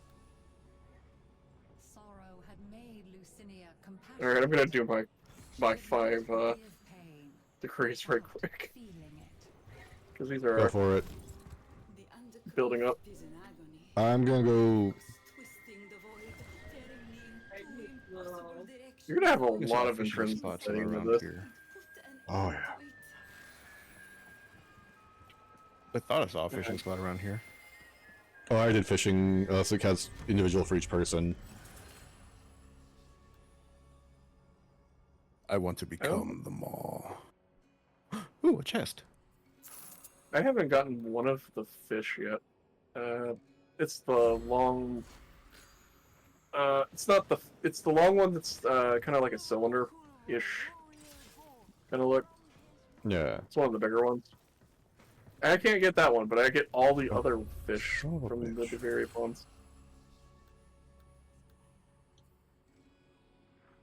Fearsome Bonanza. Let's freaking go. Oh, I have a. Not sure which one I would choose. I have. Alright. Gold salted wound. Times 2. Alright. Heavy attacks deal an extra hit with 120% corrosive damage and status. Hmm. And then the other one I was looking at is Tam's Fortune. Finisher attacks grant plus 500 armor for 10 seconds. Armor boost tripled for warm frames. You're not a huge fan of the QTE thing, so I'd probably say the other one. The other one, because finishers are the QTE/other. Ah, okay. Yeah. So I will stick with the salted wound. Yep. And you know how to do melee heavy attacks, right? That's the center button, yeah. Right. Hold the, Yeah. click down the right analog. Right stick. Yeah. Right stick, right analog. What the hell? That's What's it that? at default. I don't know about personal settings. Huh. Why Ooh, are no race food- Come time. on. Allow me What's to up, bitch? feed. Hey, What's up, Bryman? Paragram's Wisdom. Gain Damn you. plus 3 decree rerolls.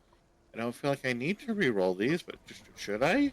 No. Take the rerolls because the rerolls apply to the ones that follow. Okay. Yeah. So basically, if you Carry get on. ones that you don't like, Okay. So I've taken it, so. Okay, now. Where are we going? Well, I mean, there's this portal over here we can go through, and we're just gonna have to wait for them. I am in the body of a fish right now. I am currently in a race. So they're about to go get us a couple of decrees. So if we wait a moment, The only caveat is it's not really spawning any food. I mean, sorry, other fish. That's right, food. Oh. that's correct. Food. I'm pretty sure it's pretty. We're close to currently the in same Duviri model. right now, Hell Reaper. Pretty sure it's the I'm same. inside the model body of a on the- fish, Hell Reaper. What do you? Yeah. It's How do you it's not time to recognize go a fish? fishing, bruh. Duviri time. Look at that. Well, don't look at Fish that. heads, That's fish that's heads. horrible. Yeah. But yes, Duviri. Melee attacks and do with fire. Alright. Hell yeah. Corrosive. But no. Whenever you finish that, you want to come do the next Undercroft looking. Yep. Because we could start looking for the Thrax portal soon. There we go. Since we got so many decrees. Wait, hold on. Hell Reaper, have you really? Sorry. You don't remember doing this in Duviri? Any of the fishing stuff? I do. Yeah. Sorry. Or do you Never just mind. avoid doing Duviri because it's admittedly kind of tedious? Oh, it's It is very tedious, but Okay. it'd he be just fun. did Duviri. My next decree. Alright, so Alright. I've rerolled decrees. I've got 3 of them. Mhm. But we got Okay. Royal Wrath. That would Good. bring up to that bring up to rank 3. Blazing Bombardment times 2, Also, and Bombastine's Malice, which is on a headshot. 30% chance enemies near the target will be infected with bombs. Oh, okay. So yeah, that's one of the things that you can do inside Duviri is you can, if you find a quote-unquote fishing spot, you can basically use transference to go inside the body of the hungering maw, the whatever it's called, become a fish, and consume. And if you get enough, you get things like scales need- and other I'm moving rewards. the double because the Yeah, double. double strike. Every shot you make, it'll create a little fireball that will home in on another target and deal damage to them. So don't reroll. It's not in here. Yeah. Reroll. Because you see that orange outline on the 2? That means it's a rare decree. And usually it means double something. Or it's a unique effect in some cases. Like one of them I got where melee attacks hit twice. Yep. Yeah. Yeah, Super I good. grabbed that one already too. So If anybody happens upon a Comey board, let me know, and I will show you how to hack that shit. Oh, I already know how. I already told Zed how to do it. That. What the heck just happened to me? I don't know what.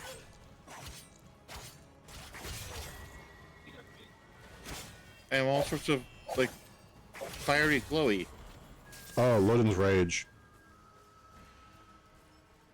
Oh, that's because we're close to the portal. It makes us look like that. Oh. It was more It's intrinsics. proximity.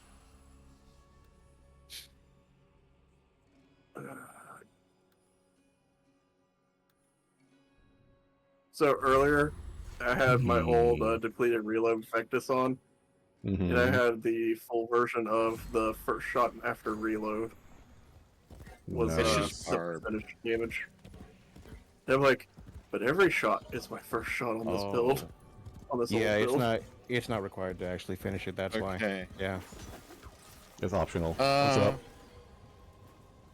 I've got Scornful Cast, which will bring Do me you to cast a lot of 3. abilities? Yeah, well here's it. Do you What, that cast a lot one? of abilities as your frame? Lisp, I'm guessing yes. Hmm. Yep, you can. Kind of? Kind of. Is that a skin or is that attachments? So Different breed. I have that. What do you mean? Oh, it's Critical pretty roll, or after rolling, which I don't really do much, Yeah. and cheerless chatter. Sacrifice weapon accuracy for plus 150 multi-shot. I think you just go ahead and re-roll. Multi-shot I think would be okay, because do you really care about... The accuracy. Yeah, basically, what are your weapons? I'm primarily melee or my I've got Nadarak with me. Okay, so accuracy would Netherrack. matter. So accuracy would Accuracy absolutely would matter. matter. He's got Lex Prime and Dex Nikona, so yeah, no. I would Yeah, I would reroll. consider a reroll. Okay. Ominous Chain's Malice, Smoldering Strike, Smoldering Strike's good. and Killer's Confidence. Killer Confidence is even better, because that I've- gives you Overguard, Yeah, which is melee. I'll make it Killer's let me get Confidence. 2 for me, so. Yep. There we go. Okay. Wait, what emote was that, Loki? True Master. Oh. Well, here, there's this one, too. Oh, wow. Yeah. There's a. You know, Steelpath, Planet Earth. Alright, let's go. Yeah, too much WoW dancing. How dare you enjoy movement and synchronicity and exuberance? Oh my god, I just thought a stalker doing the crisscross dance. Oh well, that okay, yeah. All right, we don't Hold on, need let we me don't do it need now. Do we it don't now. need we don't need Yes. him doing Fortnite dances. will And ruin it. clipped. I had to clip will that. ruin That it. was fucking hilarious. What is this? What are we supposed to be doing Stalker in is here? happy. So you collect these little motes of energy that are going to be floating around the area. then you bring them to the when you do, they're arms. going to go into this little thing that looks like a sleeper pod or some kind of a weird thing floating next Look to for you. the arms. Yeah. Yeah. Um, His arm portal looking thing. Alright. When you do, and after you've collected enough of this floating stuff, this Vitoplast, they call it, I think, you're going to Yeah. go over to these points marked on the map, you know, ABC. You're going to see these things that look like weird crisscrossed arms making a portal. And you're basically going to feed this energy stuff, it happens automatically, into The Void Rupture. into into the arms. You're basically going to feed your baby into the arms, and it's going to open up the pathway to get on with your life. Yeah. We're trying to make the portals go away. And this is how you do it. Exactly. We're stopping Wally. Oh, he's so cute though. He is. He He just wants a is, but he's friend. not nice. You would be not nice too if the. Okay, if you live the entirety of your existence, okay, bear with me here. If you live the entirety of your existence in a room, right? And that room had 3 brick walls on one side, and the other side was what you thought was a glass wall. And on the other end of that glass wall, you saw a bunch of other people going about their lives, enjoying themselves, laughing, playing, loving, getting to experience life. And try as you might, you are screaming, pounding, raging, tapping against the glass, rap, tap, tap, and, trying to get someone's attention. But you know what? Nobody can hear you.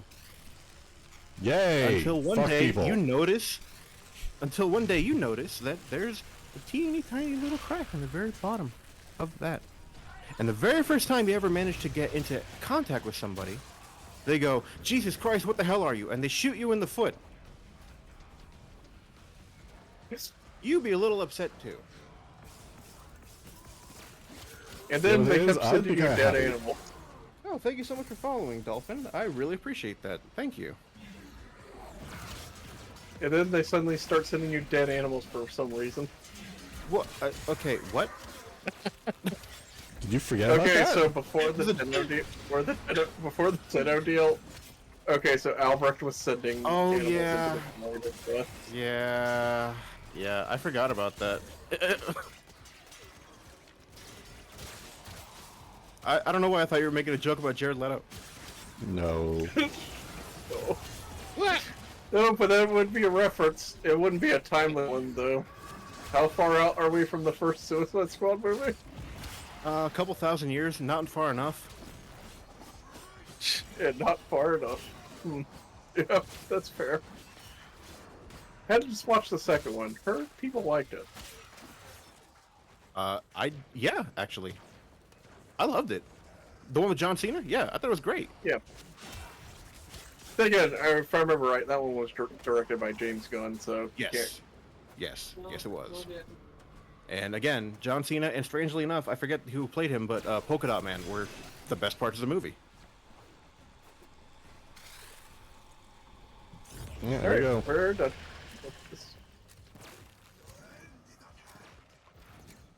Okay, someone must be on a killing streak because I barely saw any enemies this time around. No, it's so thin. They're so spread out. Lucinia had set her feet upon a Every dark third melee attack. No, jump higher. Load it. I need to jump higher. I need to go I'll fast. take Loden's Rage. I heal upon status effects. Alright, get And on I your also cape am and start contagious. flying. I refuse to get. Oh, hold on. Let me. This is a problem. This is a problem. This is a problem. Problem solved. matter? All right. You were saying? I was telling Denver he needs to get on his cape and start flying because we have to head over to Culvera Zone. Awesome. I need to kick his teeth in anyways. Which growth line? Oh, Over to all the way yellow there, dot. okay. To the island Yellow dot. where there's a really angry goth kid. With a bitter fury, I cannot sing back to sleep. That's accurate. Only Yeah. a warrior's challenge. Nobody listened to him. Grant him the tranquility. No, you don't acknowledge him. He's doing it for attention. Oh no, what's Calero gonna do? Stab you? Hold on. Nah, dude, he just sits in the corner catatonic listening to Blink 182 all day. That's true though. So true! Owl thing. Oh, a paragraph? Paragraph. Yeah, paragram dance thing, yeah. Oh, did you find one? Yeah, but I need another person down here. Do you need help with it? I need a second person to push, so yes. Oh yeah, I forgot. Alright, what's Wasn't there like a way to unlock here. a treasure vault here on Calivero's Hold? Something to do with the statues, like have to rotate or some shit, right? I have no idea. I don't know this one too well. XOE.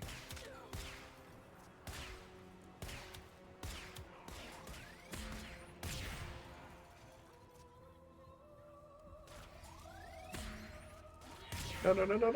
There we go. Alright, where are the...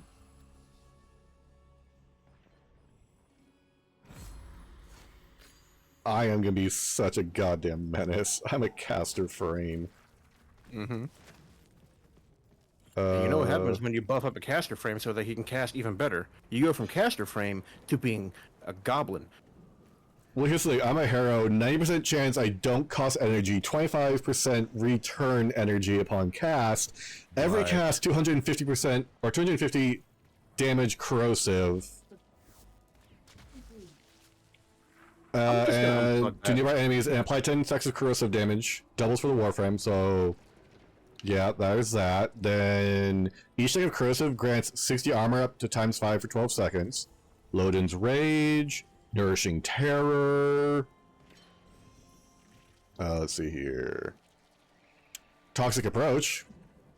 Close Contagion. Foes inflicted with status effects have a 50% chance to spread it to enemies within 10 meters. Alright.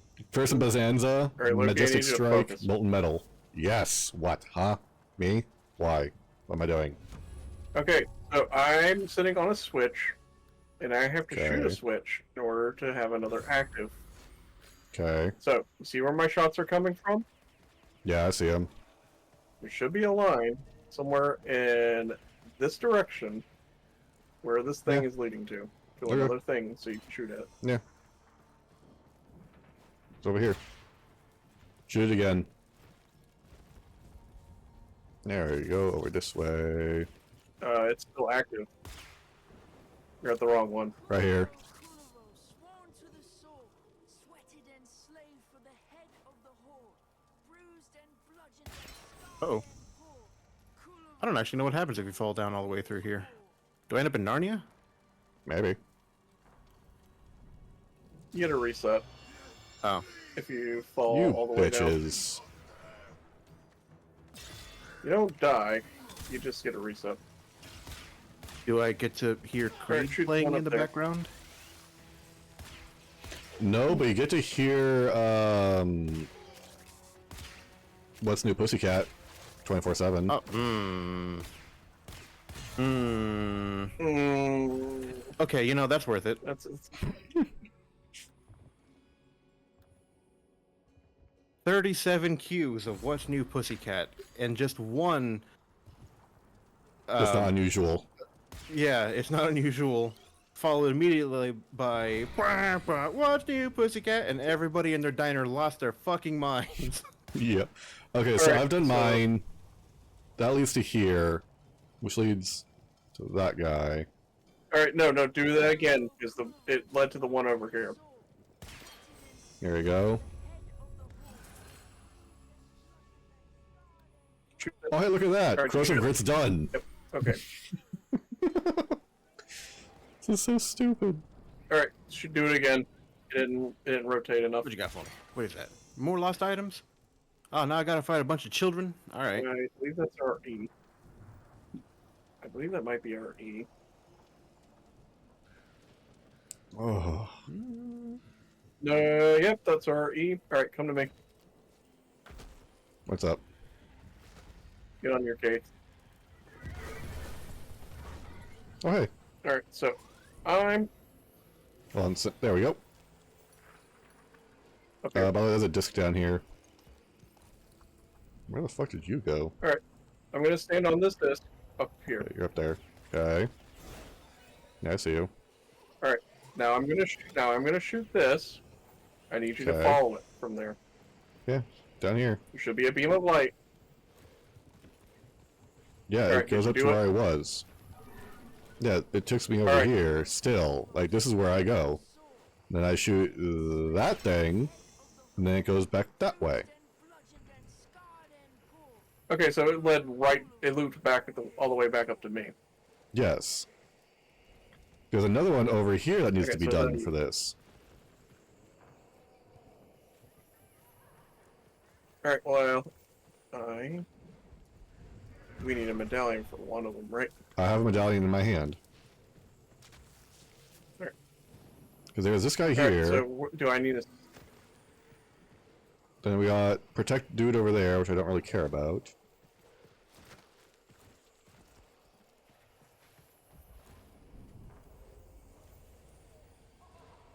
They shouldn't be too far from us, I would think. Because that guy leads there.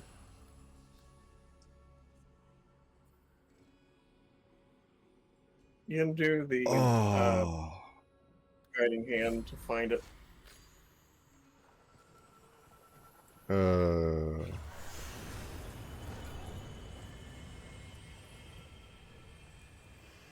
So there's one over here.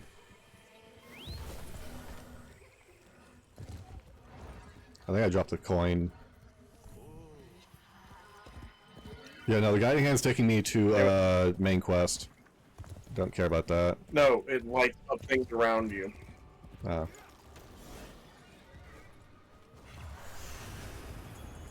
Alright, we need the coin. That's for What? sure. Well, coin's right here. What are these things with like blue things following them? Where?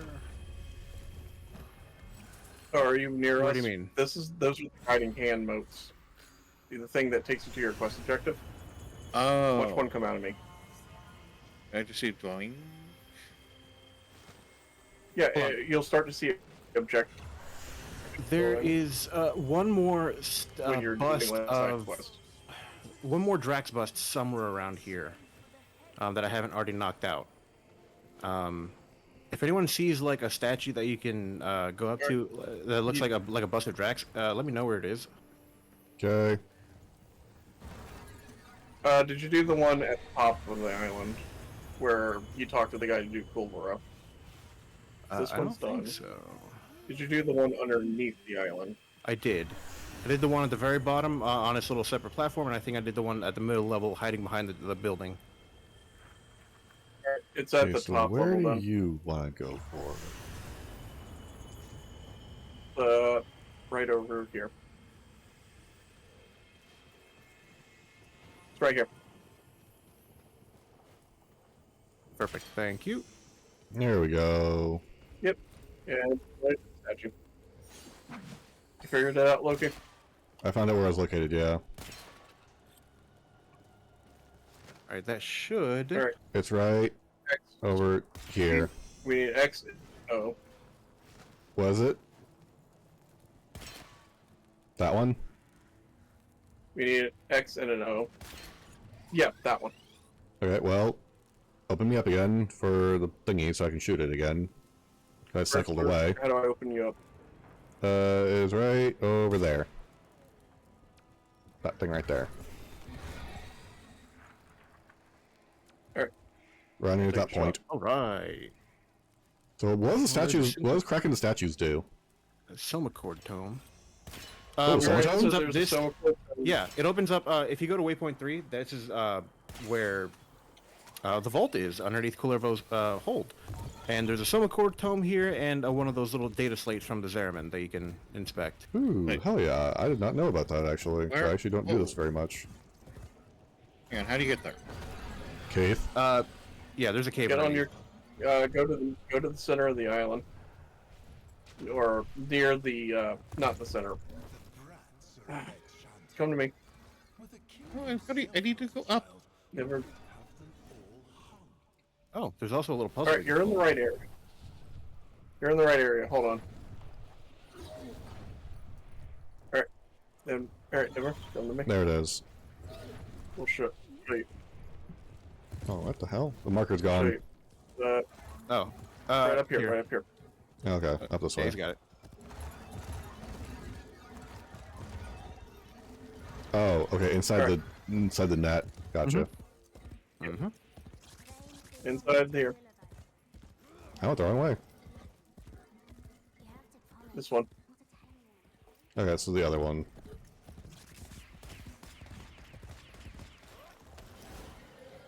This is Gotcha. what those statues unlocks. Wait. Can I scan here? You just pick it No, up. run over and hit X. Yeah. You pick Oh, it up you like pick- you would an item. Okay, so we're missing one more of those things. Peregrine. Also, there's another Peregrine puzzle that requires two Yeah, people. there's a little. Where is? Oh, right. This way. What's up, guys? I mean, this right here. Yeah, there's one there, and there's one I'm still working on.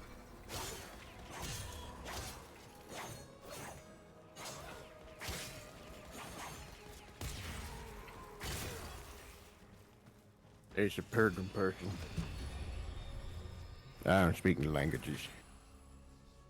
Nourishing Terror. Okay, so I need...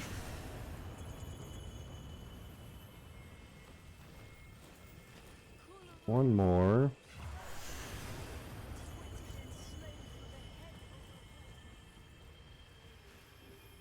Oh, no, we already got it? Did we already get it? No, we did not. No, we had to go a little further. You're referring to the paragon. Yeah, we have the circle left, I think?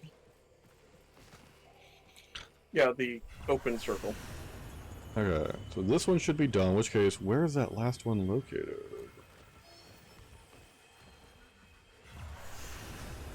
Okay, What about this one? which one?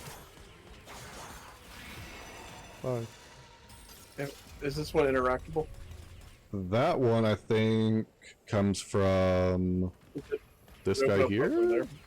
That guy opens that guy, No, which leads up to that guy. Okay, so that means this guy has a friend somewhere. nearby. Or something that opens it nearby. Yeah. Because we did the one that's down here. Yeah. Oh, let me check the paragram to make sure that it saved our progress so far. I believe so. The only thing I need we to don't check have is the- X. Yep, above X and see if we can't get it in proper. Alright, go above and shoot it. Yeah, right there. What's that one over there? Alright. That one over there. Okay. I'm getting to it. Split up.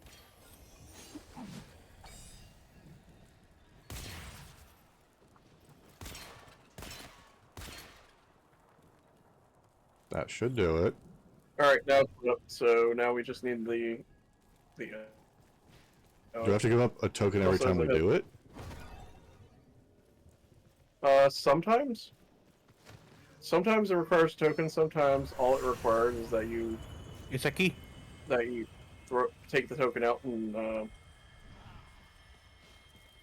Okay, so I'm assuming... So...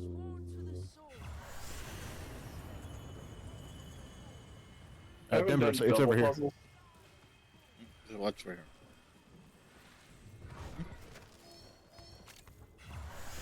So, TCM. Got it. Alright, so... go down here and shoot at this blue target over here. In this Yeah, general 'cause we direction. need to get that upper guy, because this guy's not been touched yet. That guy leads up to yours up top. Wait, shoot at what target? What? So there's a blue target in the corner up here. Go up here. Yeah. Yeah. So the one that you stand on there leads up to the top one up there. In general, keep firing at it. And I'll tell you when... Oh, okay. So that is... Lock... Wait, am I hitting the right thing? Oh, there we This go. thing? Yeah. Hold on, whatever you just did, Zed, do it again. That led over here. Shoot it again. Oh, no, not that thing. Alright, good. Step off. Thing. Up here. Should be marked. Alright, That? and we're going. Yep. Resources right here. Okay, so I need to find Yep. where the orb is. Oh, well. There we are. No. Where's the orb?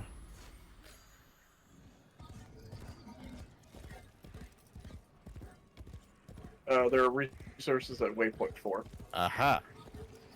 I gotcha. Alright. Oh, you're figuring out paragrams as well. Yeah. Alright, shoot it one more time. Thank you. And...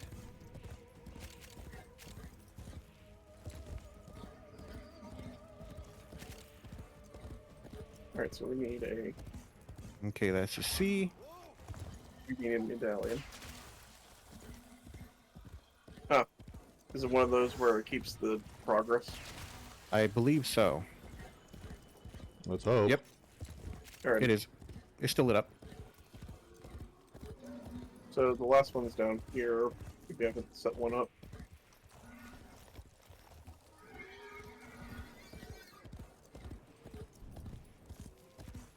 If you want, I can help coordinate.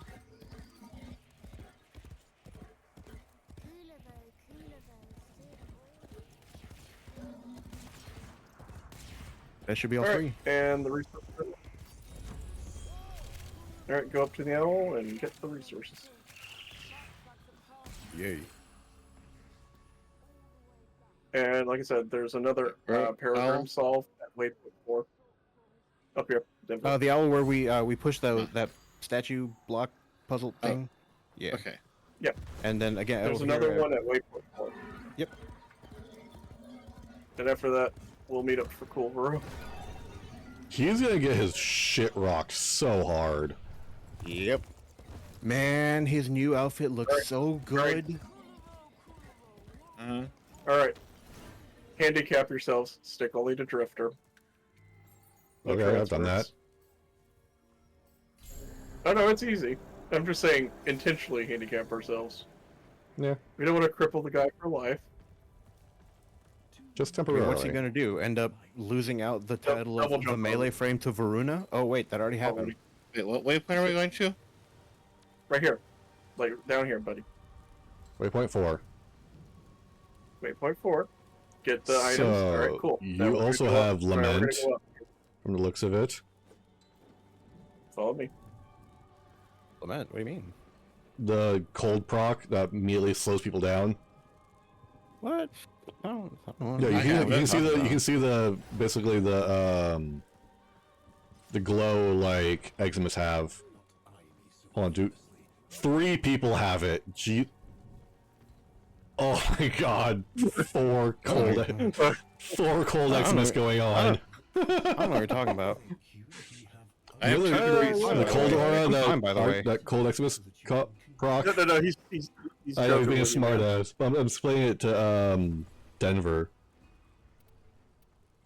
Alright, Well, okay. initiate and go down in the hole. So basically, all 4 of us have the cold proc that slows enemies Triple. down as an aura. Where's our money? Don't play me. Don't play me. Crouch, stab, with a mace. Well, that seems really quick. Oh yeah, Yeah. it's because we This have is 4 people normally helping what- out and powering us all up. Yeah. Normally, this is why people end up like power boosting themselves before they tackle Coolervo, because it trivializes his fight. By doing this on certain rotations, I think it's every spiral except for the Joy spiral is going to spawn Coolervo's Island, and by doing this, you get the resource Coolervo's Bane, which you trade in to the trader at the end of Duviri after you beat the Aura Worm. And that's where you get the parts to actually build not only the Rauta, his shotgun, but the actual parts for Clever building himself. Yeah. Whoops, wrong one. Wherever himself. Yep. And the Rauta's pretty cool also because it's to- a shotgun that holds onto your melee, your combo counter. The addendum to that is its joy and envy do not spawn him, but anger, really? sadness. Yeah. Anger, sadness, and fear are the ones that will spawn him. Will spawn Cool Rose Island. I want to say it is the fear spiral that spawns both Culvero and the other island, where you get the big paragrams puzzle. Because joy and envy spawn the big paragram puzzle, and the fear spiral is the one that spawns both of them. I know they were talking about potentially adding more content for Duviri in the future, including more islands, but we know that love it. DE does have a bit of a problem with content island stuff, Oh yeah. so we'll Yes. have to see. So, by the way, I just got twofold torment. I just picked up Critical Frost. Sure, vicious barb. Let's go. Crits on crits on Oh, crits. this will be fun. So going the on? right the cold Exodus thing going on. That's a cold status, right? Yeah, so it slows them down.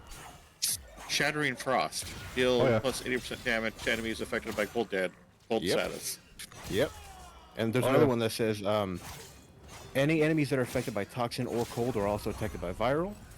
And another one that says enemies take extra damage for every different status that they're affected by as well.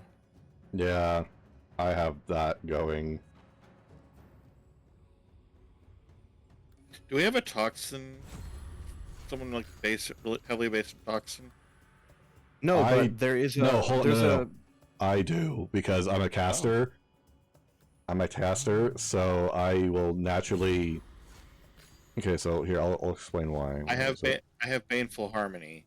Yeah, as so a do I. possible, So do I. As a possible choice right now. So you should go ahead and take that. Yes. Okay, so where is it? So I've got Painful Harmony, Corrosive Grit, Toxic Approach, Close Contagion, Fearsome Bonanza, and Majestic Strike for the more important things. So yes, there is a way to proc Toxin right now, just by me entering combat. Mm-hmm. Each stock of Corrosive grants 120 armor. What is going on? In what Why am I sense? getting attacked? Because they just do. Because Duviri is a hostile place. You cannot rest when there are enemies nearby. Hey, a race. Shut up out of nowhere. Okay, okay, Kate. Kate Beckinsale, please, for the love of God, stop flying. You call it Keith That is a Beckinsale? fantastic. Yeah. I love it. Fantastic. I am mad at myself for not thinking of that, honestly. Oh, jeez. I dyed mine's all black and Where named the him Storm fuck- Chaser. Um, No, I named him Storm Cloud. Where the fuck is my...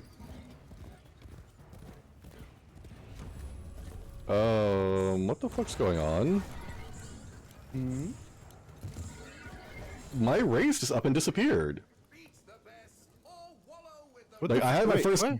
gate and then it just gone What on the my hell? side. Yeah, me too. It just I was 7 gates away from it being completed. and it Oh, just, I wonder if it's because I started at the exact same time you did. Oh. We were Oh, doing the no, same hold on, I see one.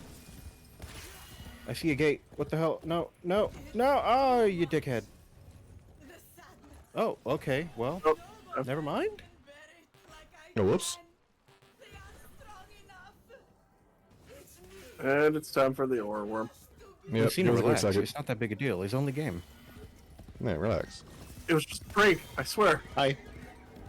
There's cameras. You know, as if it would deter pranksters. It's the prank, bro. It's a prank. It's a prank. There's cameras. Alright, do we want to try and find the Thrax puzzles, or do we want to do this and just make them visible to our map? I just say do this, get them visible. Make it easy, because I want to call it stream soon, because I'm actually going over right now. Okay, understood. Hey, Soul. Hey. You will I don't- need this to will help need defeat the this. great dragon. Are we? Tesh, Also, Space we're Murder, still why are we good for playing Comey. disc golf? We're still good for Comey later, right? I don't like playing Comey. We're still good for playing Comey later, right? Drifter, do you want to go bowling? I swear to God, Roman. Exactly. Don't you want to go play Comey with your robot bunny? Honestly, I don't know what? remember you. You know what? Leave the bunny. Forget the Comey board. All right, get out of here. I want to talk to you. You're weird I not don't want to putting. talk to you. I swear to God, this rabbit cheats. It does. Okay, so where the fuck is the... Well, you can cheat the... Oh, hey. Okay. Oh, sweet, I have Orvis. Where the fuck's the worm at? There it is. Oh fuck. Come on. What? Why? Why? Why? What? Oh, you fucking bitch. Sup, whore?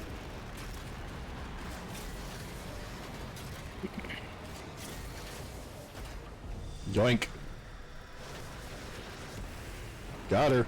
Ah! Alright, get her. Get her to the towers and get it going. I'm already on it. Towers. He's gonna The take two the little one to towers? the towers. Oh Oh, god. oh god. No, Was it I know familiar at all? exactly where he was going. I know exactly. He's about to hit the second tower. Yeah. I saw exactly where your joke was going. The ore worm hit the second tower. They hit the Pentagon. Hit the freaking Pentagon! Just turn on the TV. It doesn't matter what channel. Come on. Slip around. Slow down. Snap in. Thank you. There you go. It was I'm being, not used to she coming was at such being a little weird fun. angle. That's what someone said. Jeez. Well, if Where's the other one? There it is. Everyone gets a knife. Do you have a knife? Ow. Knife. Yeah. A little dagger. A little Oh, there it is. barrack dagger. Who wants energy? I do. Actually, I'm kind of full. I said, who wants energy? Yes, who wants energy? I know there's a fair amount of frames out there. And there we who, you know, go. need a little bit of love, but I feel like as far as the cosmetic department goes, Baruch has it the worst, man. There's everything on him just looks like a tragedy. Well, first of all, we gotta talk about the man bun. That comes Yeah. as default. I'm sorry, have you not seen his alternate costume? The hooves, cool. The four arms, awesome. The face, what in the shit is that wannabe mummy nonsense? That's where you replace it. Hey, let me guess. Because it's a premium skin, it's very hard to find a replacement helmet. Yeah, kind of. I mean, there's the Baruch Prime, but it's like, whatever. But even then, every other skin is kind of like Oh. mid.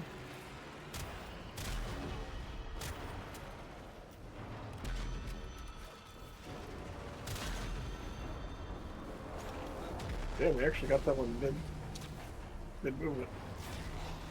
Go team. One. Well, I've got a sniper rifle with a harrow. You tell me. Good God. It's a That's burst the fire fire. harrow. It's a burst fire. It's the Paragale. Ooh. Yeah. Come to think of it, I probably should be using the Paragale a little bit more if I ever decide to use go Eidolon hunting ever again instead of the Rubico. Dude, no. Necromech all the way. Really? Necromech makes it a fucking joke. Yeah. Even with depleted round and Yeah. the other one. That's Necromech makes it a Really? fucking joke. Yeah, I showed these two. Literally, you hop in, drop into your fourth, and then just lay waste to its nodes, and within a few shots, Oh, yeah, it goes away. Oh, hey, look, we got more cooler Banes. Nice. So by Ooh, beating yeah, Kulero's ass, great. you get to go over here, and you at the when you actually leave the mission, you're gonna get those Kulero's Banes. Yeah. I'm not seeing the other gates. I'm on my way towards it. Someday I will get the Peregrine, but I don't care to do the puzzles enough.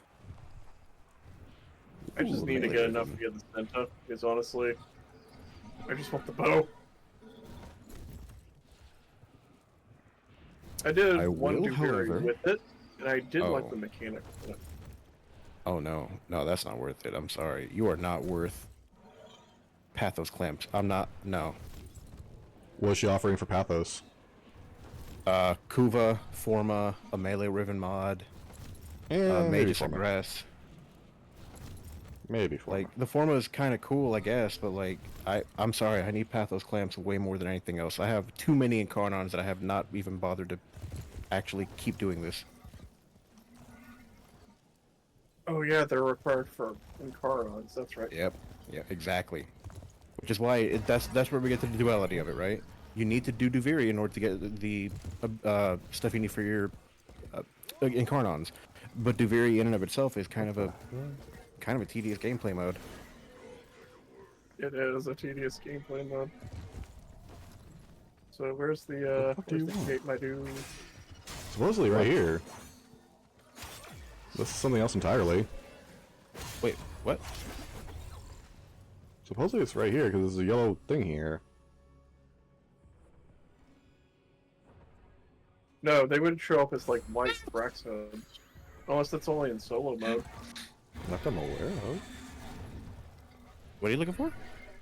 The The Thrax Thrax portals. The ones that appear at the end. It might be a solo mode thing. I don't know what you're talking about. There are portals that have Thrax's Okay. face on them that you can go into and get extra shit. Oh. It might Did be not know that. It might be a solo thing.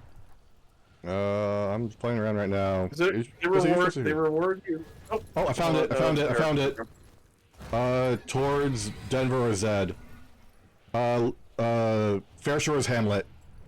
And Lonesome Lookout.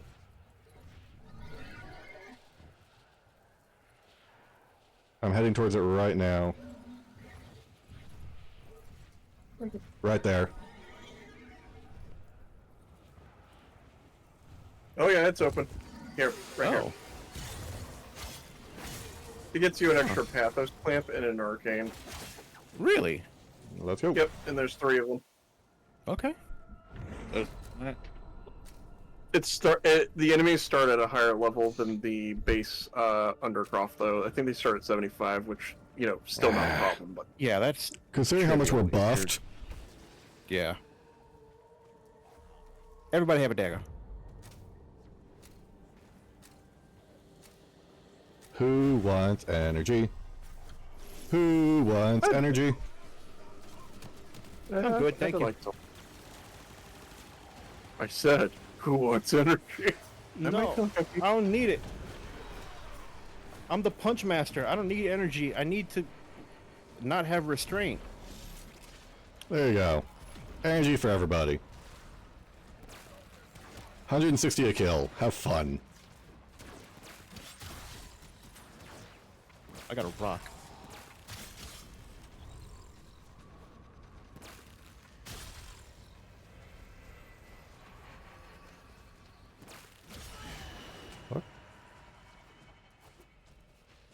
Okay, I am not understanding Ultra what's Rude Stalker's image. Make him dance.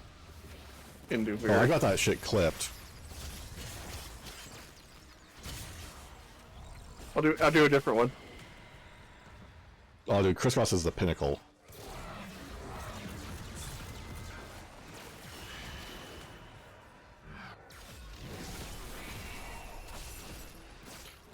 Boop-a-doop-a-doop-a-doop-a-doo.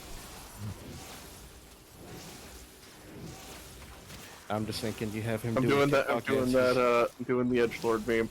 Teleports just- behind you. Nothing personnel, kid. Oh god. But the You have entire to say time it he's real- just playing the Wendy's hot drinks song.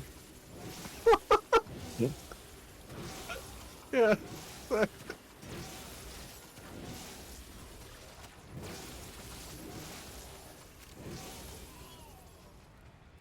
Okay, Everybody real gets talk, though, chained. Jade- I enjoyed Jade Shadows, except for the elevator sequence. Yeah. So like 90% of it? Yeah, 90% of it, yeah. It was a great I liked story. it. It's a great story. I enjoyed it. I like the themes in it. Energy, Oh, energy, and he's gone. Energy. Four pops up, and he's gone. Corrupted 4. How's 306 energy a kill count sound to you guys? Does that sound good? That was good. I mean, yeah. I'm not sure if I got you with it though. There we go. I have to be close to you guys. Baruch, you need to kill. Stop being a pacifist. Stop being a bitch. Oh, I Stop. get it. Passive fist. Ah, clever, you shit. You shitlord. Alright, so see, we get one Ooh, extra Arcane Pathos Pulse. Clamp, an Arcane, and a Oh. Rare. Free. Damn, that I wish I'd known that. That would have helped cut down so much. Getting 15 Pathos clamps. Oh, every I see time another one. I don't know what it. I see another one. I don't know what. Orion Tower. All right, let's head that way.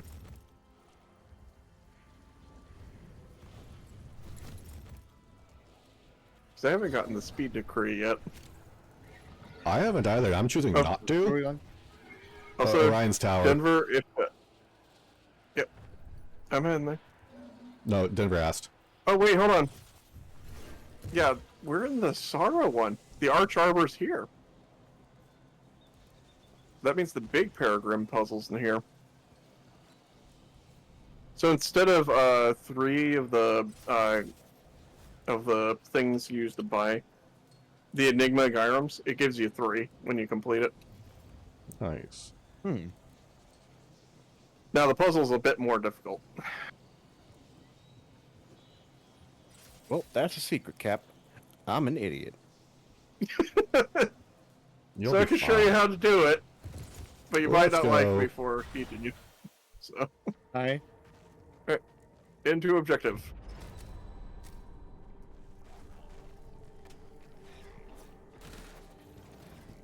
Oh wait, I need to conserve ammo because when you do use it here, it actually does apply it to the undercroft. Yep. The Celtra feels like it doesn't have enough ammunition. It doesn't. It never does. And they nerfed it. Yeah. Oh, don't tell me that. Oh yeah, it's been nerfed for a while.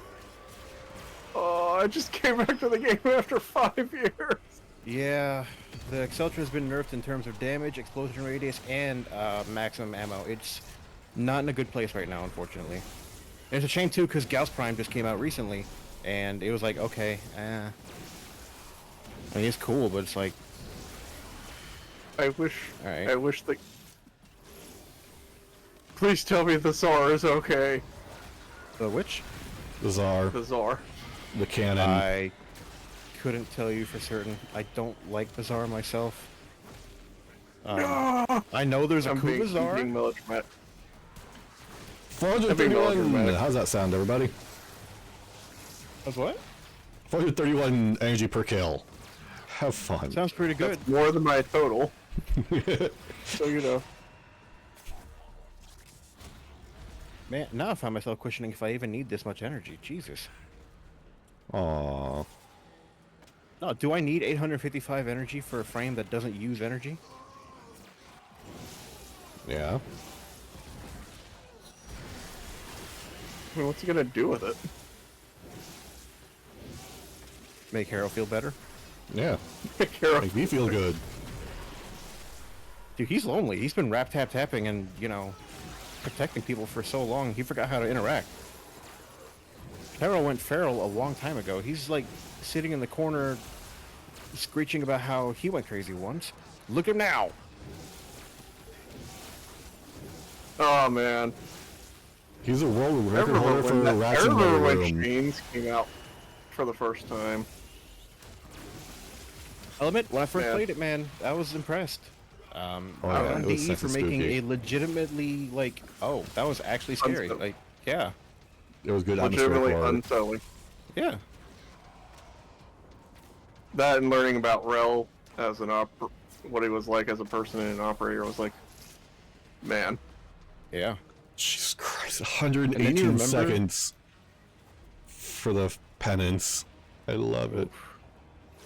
And then you remember that DE actually, oh, they have experience with horror stuff. They did The Darkness too, Yeah. and Yep. it kind of clicked. Yeah, And then you can't remember forget that The Darkness was voiced by the lead singer of Faith No More, and you're like, what? Exactly.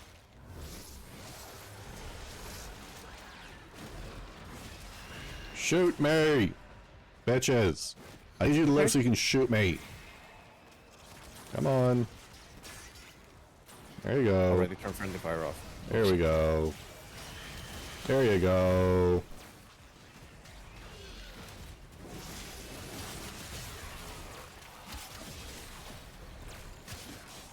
I need to put my cast speed shard back on this. Corrosion for everybody! Cause I'm just spamming the living fuck out of chains. So what I'm hearing is you like bondage. I like putting I people mean- in bondage. We have such sights to show you. And they don't get a safe word. On up.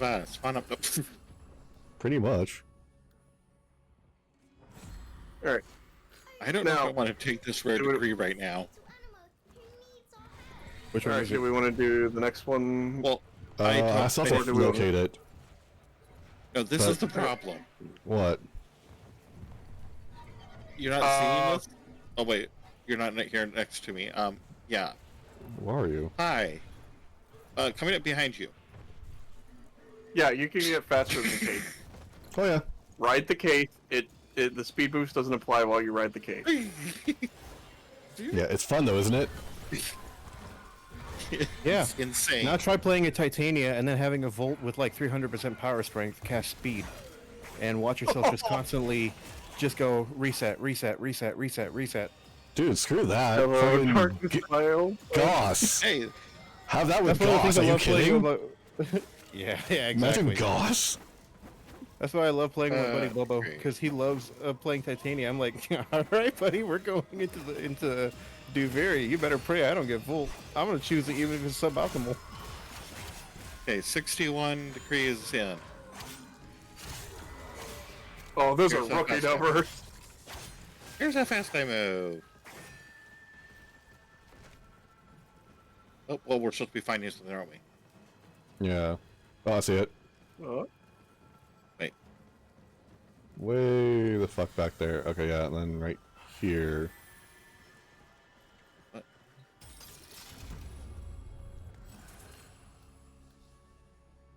All right.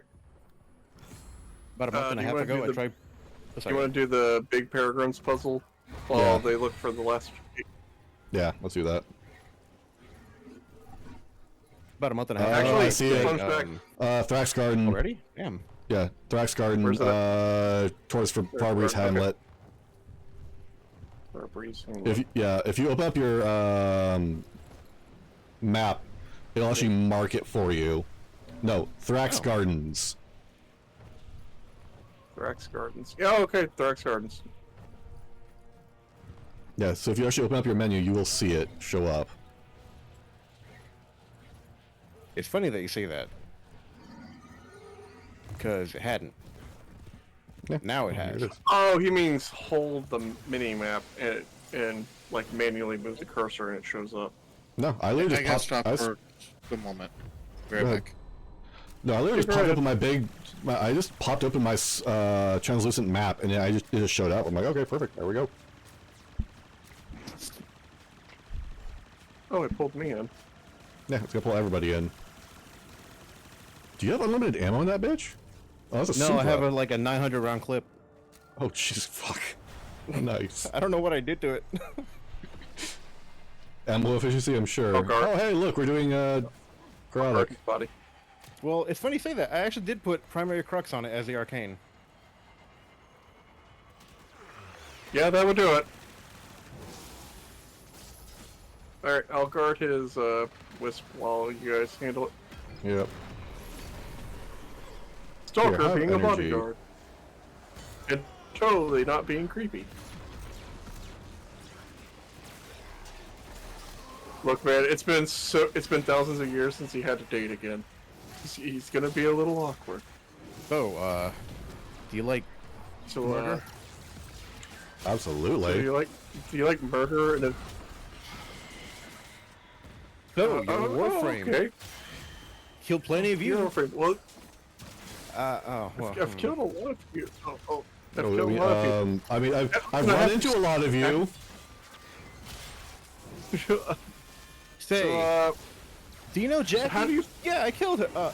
I mean, yeah, she was lovely. yeah. So, She has how such do a you nice feel about voice. single fathers? Single widowed Is your fathers. kid Irish? Why do you think my kid's Irish? Because you named him something stupid like Orion.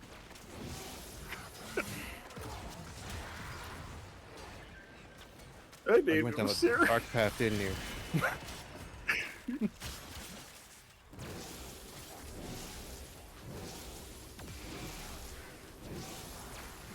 And spark cannon. Who wants corrosion? Who wants fire? Who wants us to get infected? No, I'm literally a walking status ailment. I do heat, cold, viral, What I'm hearing toxin, is you are a walking and corrosion. I am a walking biological hazard. I just want to point out that, remember, I there is chain that people up. one mod that Baruch has that changes his spark cannon Reactive. to automatically do whatever damage type the enemy is weakest against. Oh yeah, reactive something. Yep. And you can bet your sweet, I was gonna say Bippy, but then I remembered I'm not 90 years old. You can bet that is for sure something I have equipped now, because I was Absolutely. wondering what the hell was happening and why I was seeing heat, toxin, corrosive, impact, and I'm like, oh, there's no way I could all that. Yeah, reactive storm. Yeah. I am back, by the And then way. I just start Welcome cutting back. swath. Welcome back. Welcome back. We're in the middle of cleaning up enemies. Yep, Yeah, feel free do to start the next one if you like. Yeah, go right ahead. Or if Who you want, I can go wants start. corrosive?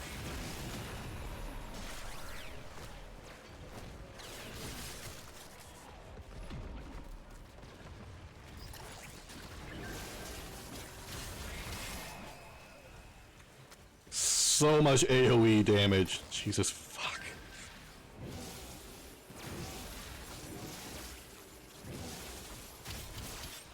Thank you, Teshin. But I want to focus on the void triggers I got. Session's over here trying to be like a discount version of the narrator from Soul Calibur. Yeah. Really Two is. souls meet on the battle stage of history. What the fuck does that mean, Teshin? Stop. Stop talking. Oh, I thought you were Lily. I'm trying to hook you up with another operator. Alright, first of all, you're not my dad.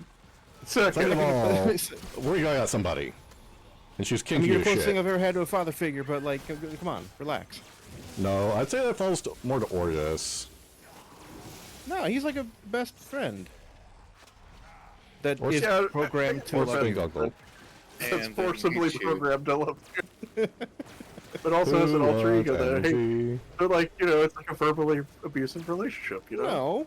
No. Yeah. Orden nothing wrong there. Karras does not hate you. He is a mercenary and will do anything for that bag, alright? Just because he killed a crazy amount of tenno, does not mean he hates you. 455 a kill. Have fun. Jesus. So what you're saying is, theoretically, if I used a frame that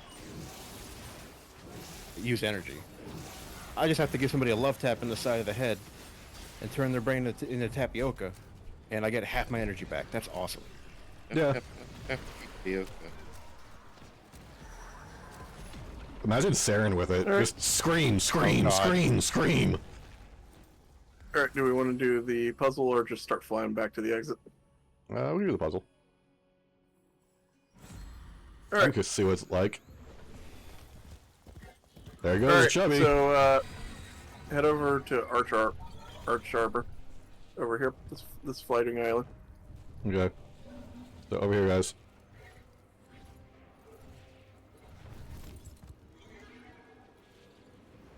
Alright, so there's gonna be another Threx puzzle. So, I didn't get lost. Sure. I believe you. I have an excellent sense of direction. Just everything is up. Ooh, treasure chest. Yeah, go right ahead. What chest? That Treasure was chest. off. I did one off. That was my bad. And one more. Alright. Alright, next bust is over here.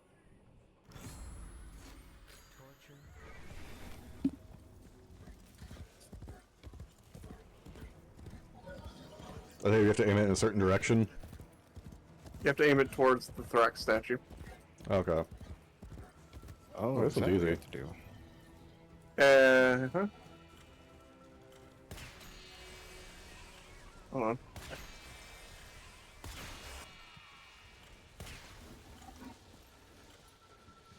Hey, is there a, Uh-oh. there it is. I think Zed dropped. I think I dropped. Okay. We can still get him in. It might move me into solo instance. But the point is, you have to just get aimed towards Thrax. Yeah, aim them towards the Thrax statue in the center. Okay. All right. Alright. You know that first statue? Then you're gonna go hack the. Then you're gonna go and hack a terminal Oh, shit. near that first Thrax statue. And it's gonna lead into an under area where you need to hack another terminal.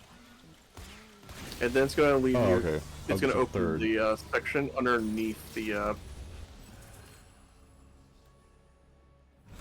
Okay, so Thrax statue. Yep. It's Yeah. the easiest There it way to is. do it is the one. Make the Thrax statues point towards the Thrax bus point to the Thrax statue. All right. Yeah, got that. golden one Go right there, right? in. Yeah, there's one. Let's see if I'm the third. Oh, there's two of them now. How many? Yeah, you have them point to one of them. Okay. Usually, it's the closest one. The one that's on the one closest to Lunara Court. You're gonna aim it towards the second statue, which is just across from it. Yeah. It's not gonna be perfect. Keep that in mind.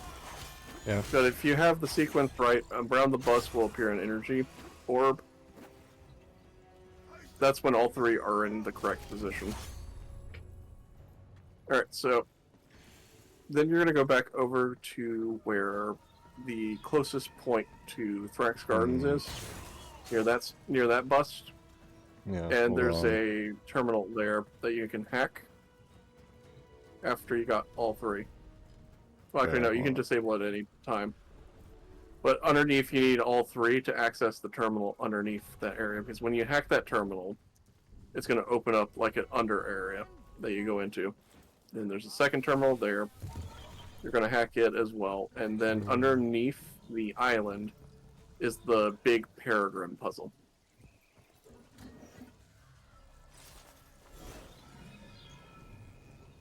You following?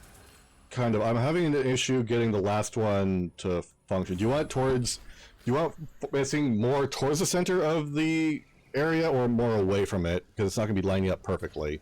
So, more towards glowing the energy. center. Never mind, it's glowing energy. We're good. All right, so glowing energy. Okay, you're good. You're good. All right. They're covered in energy. All right, so go back to towards the bus that was near Thrax Gardens. Okay, so that'll be northern one. The northern one of Arch Harbor. All right, you're gonna Yeah, see a so little weird. glowing terminal on the main part of it, and there's a figure Oh, appearing. disable security. Yep, disable the security. Okay, so that one actually was somewhere else. So up this way, guys. I think you can disable the security on all three terminals, actually. Well, I only saw it up here with this one. But the one closest to Thrax Gardens is the one with a second terminal that you're looking for.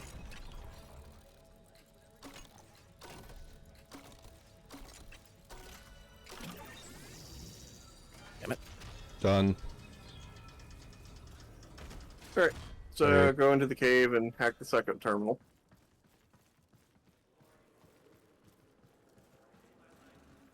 And you'll notice that this terminal, after you got all the statues done, the bus, the terminal points in the direction of the center of the island but underneath Hold it. on. You can The see. one we opened up.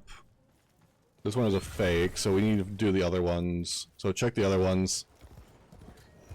I just Can I checked the find- one in the middle. Okay, let's check the last one next.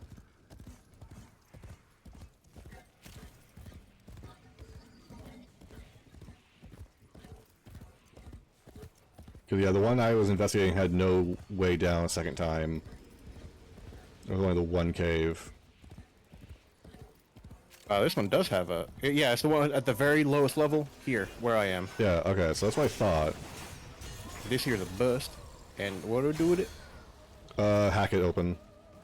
Yeah, okay. So I activated it, and now it is pointing a bust towards the center of the island. The center of the island. Okay, so look out the window nearby. Yeah. That's where you need to go. That's where Yeah, you I need see- to fly. Okay. So I see Now the Golden Gate should be gone. Peregrine. I see a Peregrine here. Yep. Yeah, Golden Gate is... You said the Golden Gate at the center of the island? Center of the island, underneath it. Underneath, gotcha.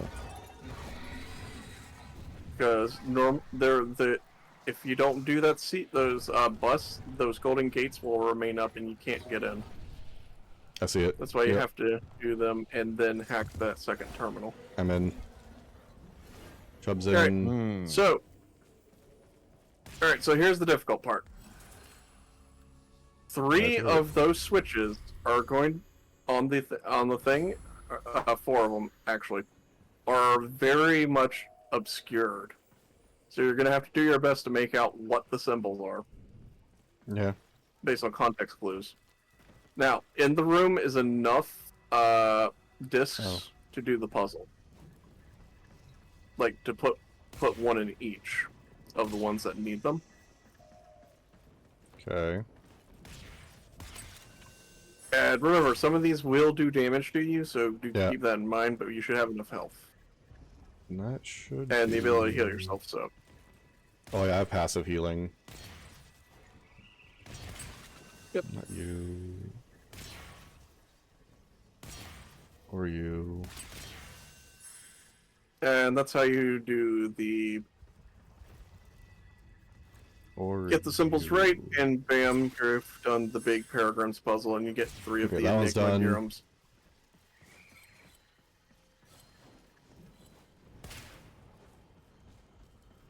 If you want to farm Enigma Girums, going for this, where you get a guaranteed 3, is good.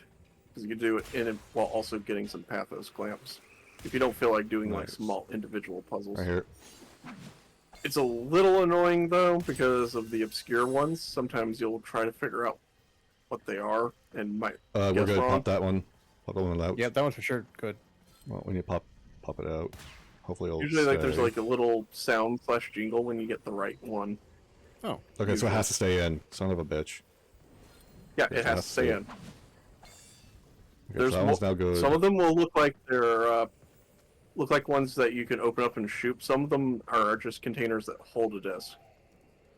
Okay. So, like one of Look them, carefully one for of them can that. be pushed down, and some other stuff. Since I'm in a separate instance, and I'm kind of heading to leave to collect my rewards because Yeah. I don't want to lose them. I'm okay about losing the Banes, but the 13 Pathos Clamps, yeah, no. Everything else, I'm okay with. But those Pathos Clamps, no. I need those. Yeah. I need to get my Slampotes.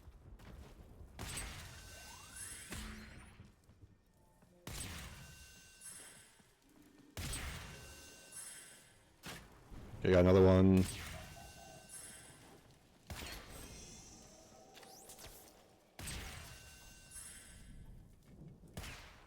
Damn, I legitimately can't tell with this one. It's very hard to see them Which one? with the This one here? This one right here. This one right there? We'll have at least 2 circles, an E, the N, and from the looks of it, it's going to be the fucked up circle with the outer flares. So that one, no. No.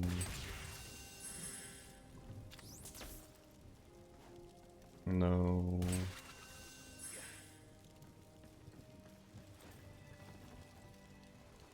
No.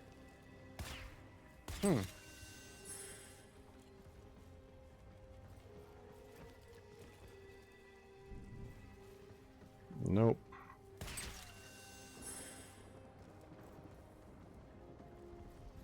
What about these pads here that say like tabulators? Do we have to use those? Tells you, no, there's information.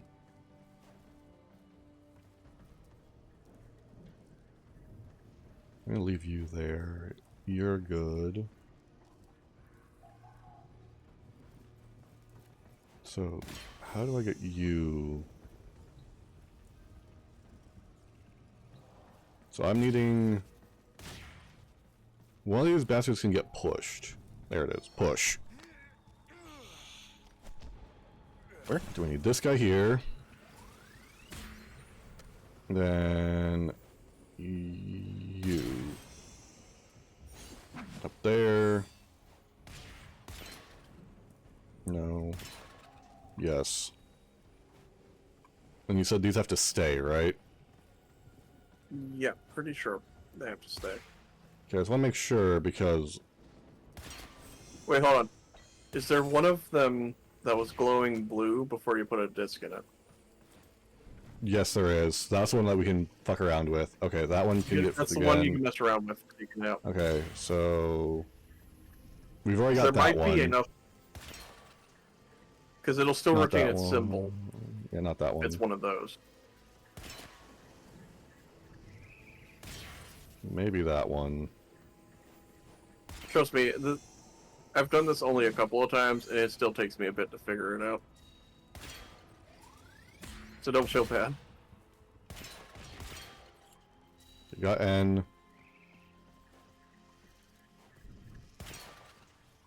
I know it's not that one. Could be that one.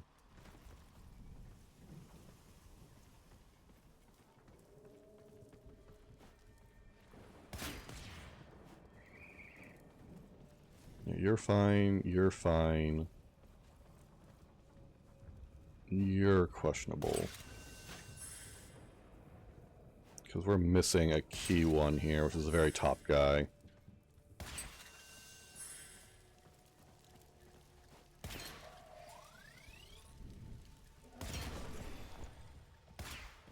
Let me try something here. I don't know if it'll actually work, but We're missing the very top one.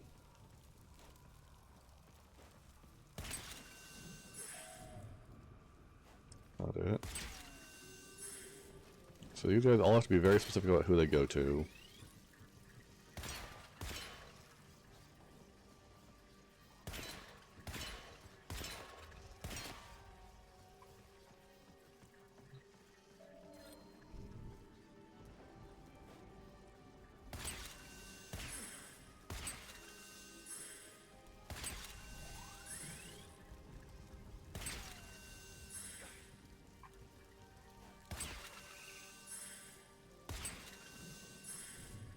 Okay, so we just gotta find who belongs where.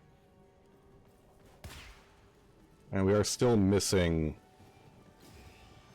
Oh, no, we're not. Okay, so this guy is the one who stays put no matter what he is. So you...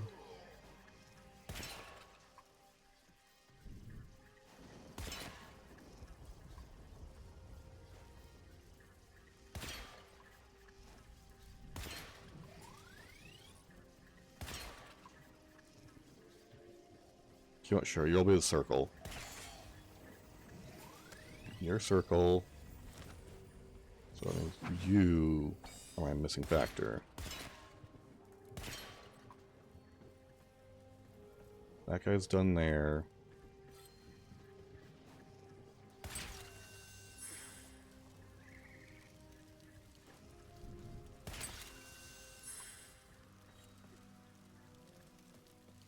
That guy's done.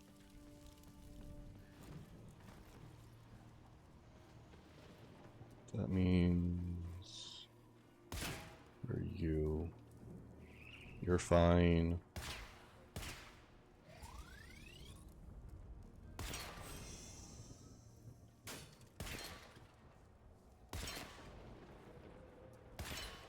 Hmm. That one's good now.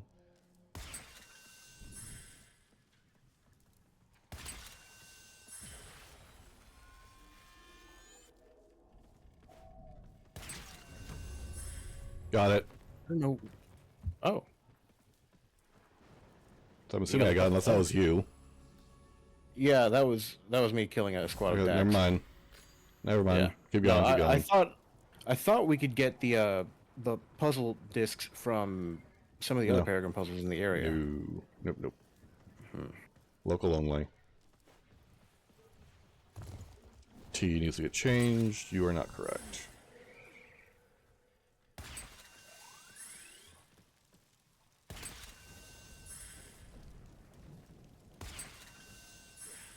Oh, shit. Shit. Oh, God. I gotta take a look at this controller. I don't know why it keeps doing that.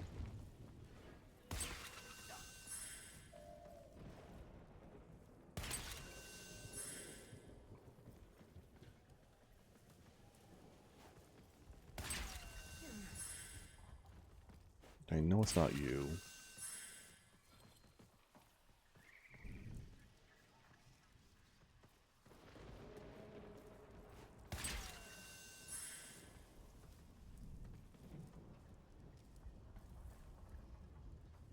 Could be you.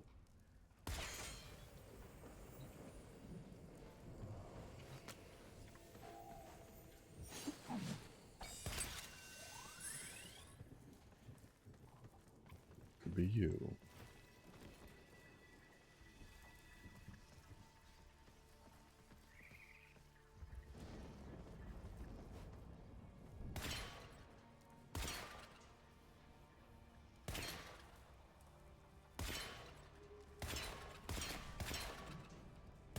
No, it's not you. So that's you. That's you. You're the only one that can do that. You're the only one that can do that.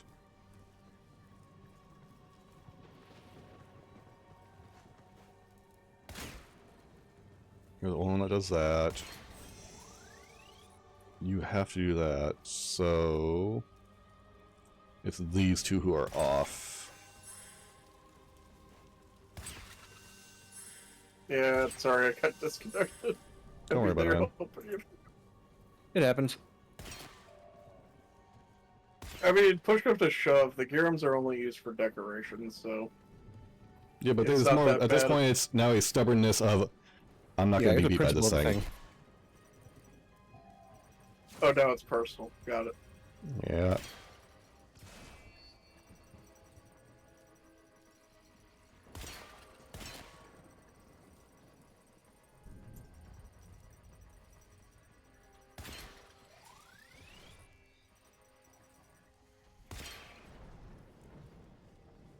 Okay, that's that one.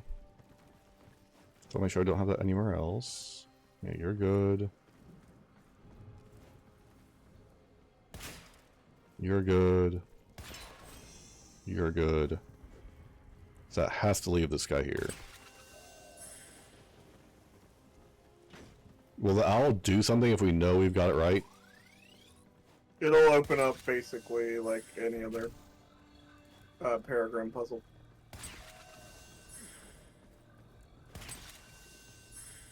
Like, items will appear at it. You'll know. So we're still missing something here then. 'Cause yeah, you're necessary, you're necessary.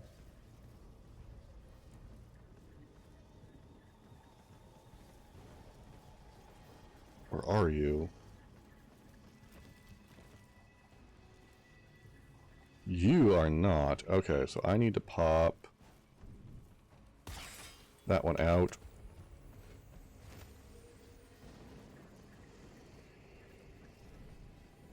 Yeah, that one needs to pop out, so you're getting changed.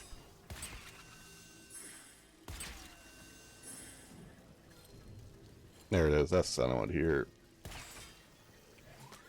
And then you go back over here. Oh, shit. There we go.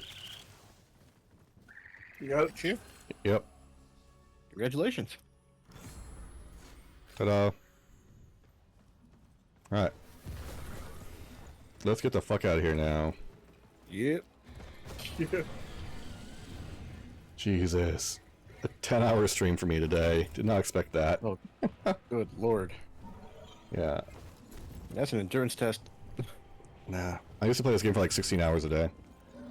Yeah, but I mean, it's also the streaming part because you know it's tough. Like, you know, being in front of camera, talking, entertaining, that. staying cognizant, staying, and you know, trying to. Well, that's why I'm talking with you guys, hanging out with you guys. My chat's usually very, very quiet, so I'm actually not too worried about it. Fair. Well, if I wasn't on here, I would have be on there typing, so No, don't worry about it, man. playing noise alerts and stuff for you. It's all good. Yeah. Don't feel bad. Oh, I don't.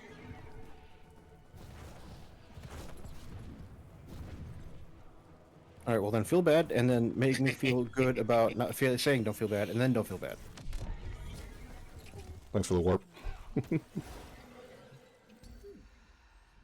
I pretend Kunovo appears to hail from that bizarre land that I am convinced lies beyond the Zariman?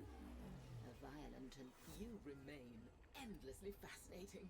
Goodbye. Why do I feel like I'm going so much slower than you? There'll be other times. Because we were doing dashes and other things that make us go faster, as well as our horses are just straight up faster in general. Yep. Oh, we're supposed to be doing dashes? Whoop. Now, the question is, if I leave, does everybody get dragged out with me? Let's find out.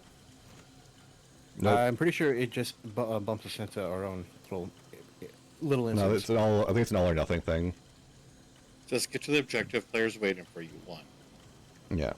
Players You Two. know, There we go. That roll. forces extraction. So, does he get here before time is up? Let's find out. Probably not. On the next episode of Dragon's Ball P. So, 1 degree I haven't picked yet. Or degree I haven't picked yet. That's fine. It's going to go away when we're leaving anyways. It doesn't matter. Intrinsics what matter. Decrees don't. Yeah, Sorry. the intrinsics are when you get to freeze. So There. I made it. Excellent. You did it. should probably have a bunch of decrees now, Intrinsics, yeah. Oh my god. or intrinsics. 13 pathos clamps. They're gonna taste so good. I mean, feel so good. Going in my weapon.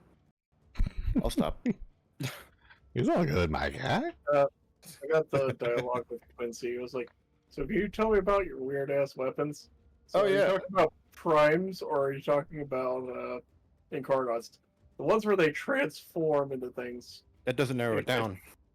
It's like, oh, so you're definitely talking about incarnates.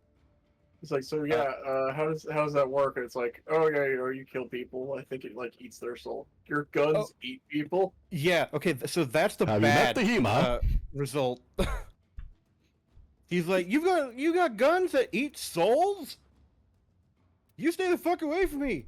The other one is where you basically say you'd say, I want to introduce you to Cavallero. He's a smartass. He's got like voice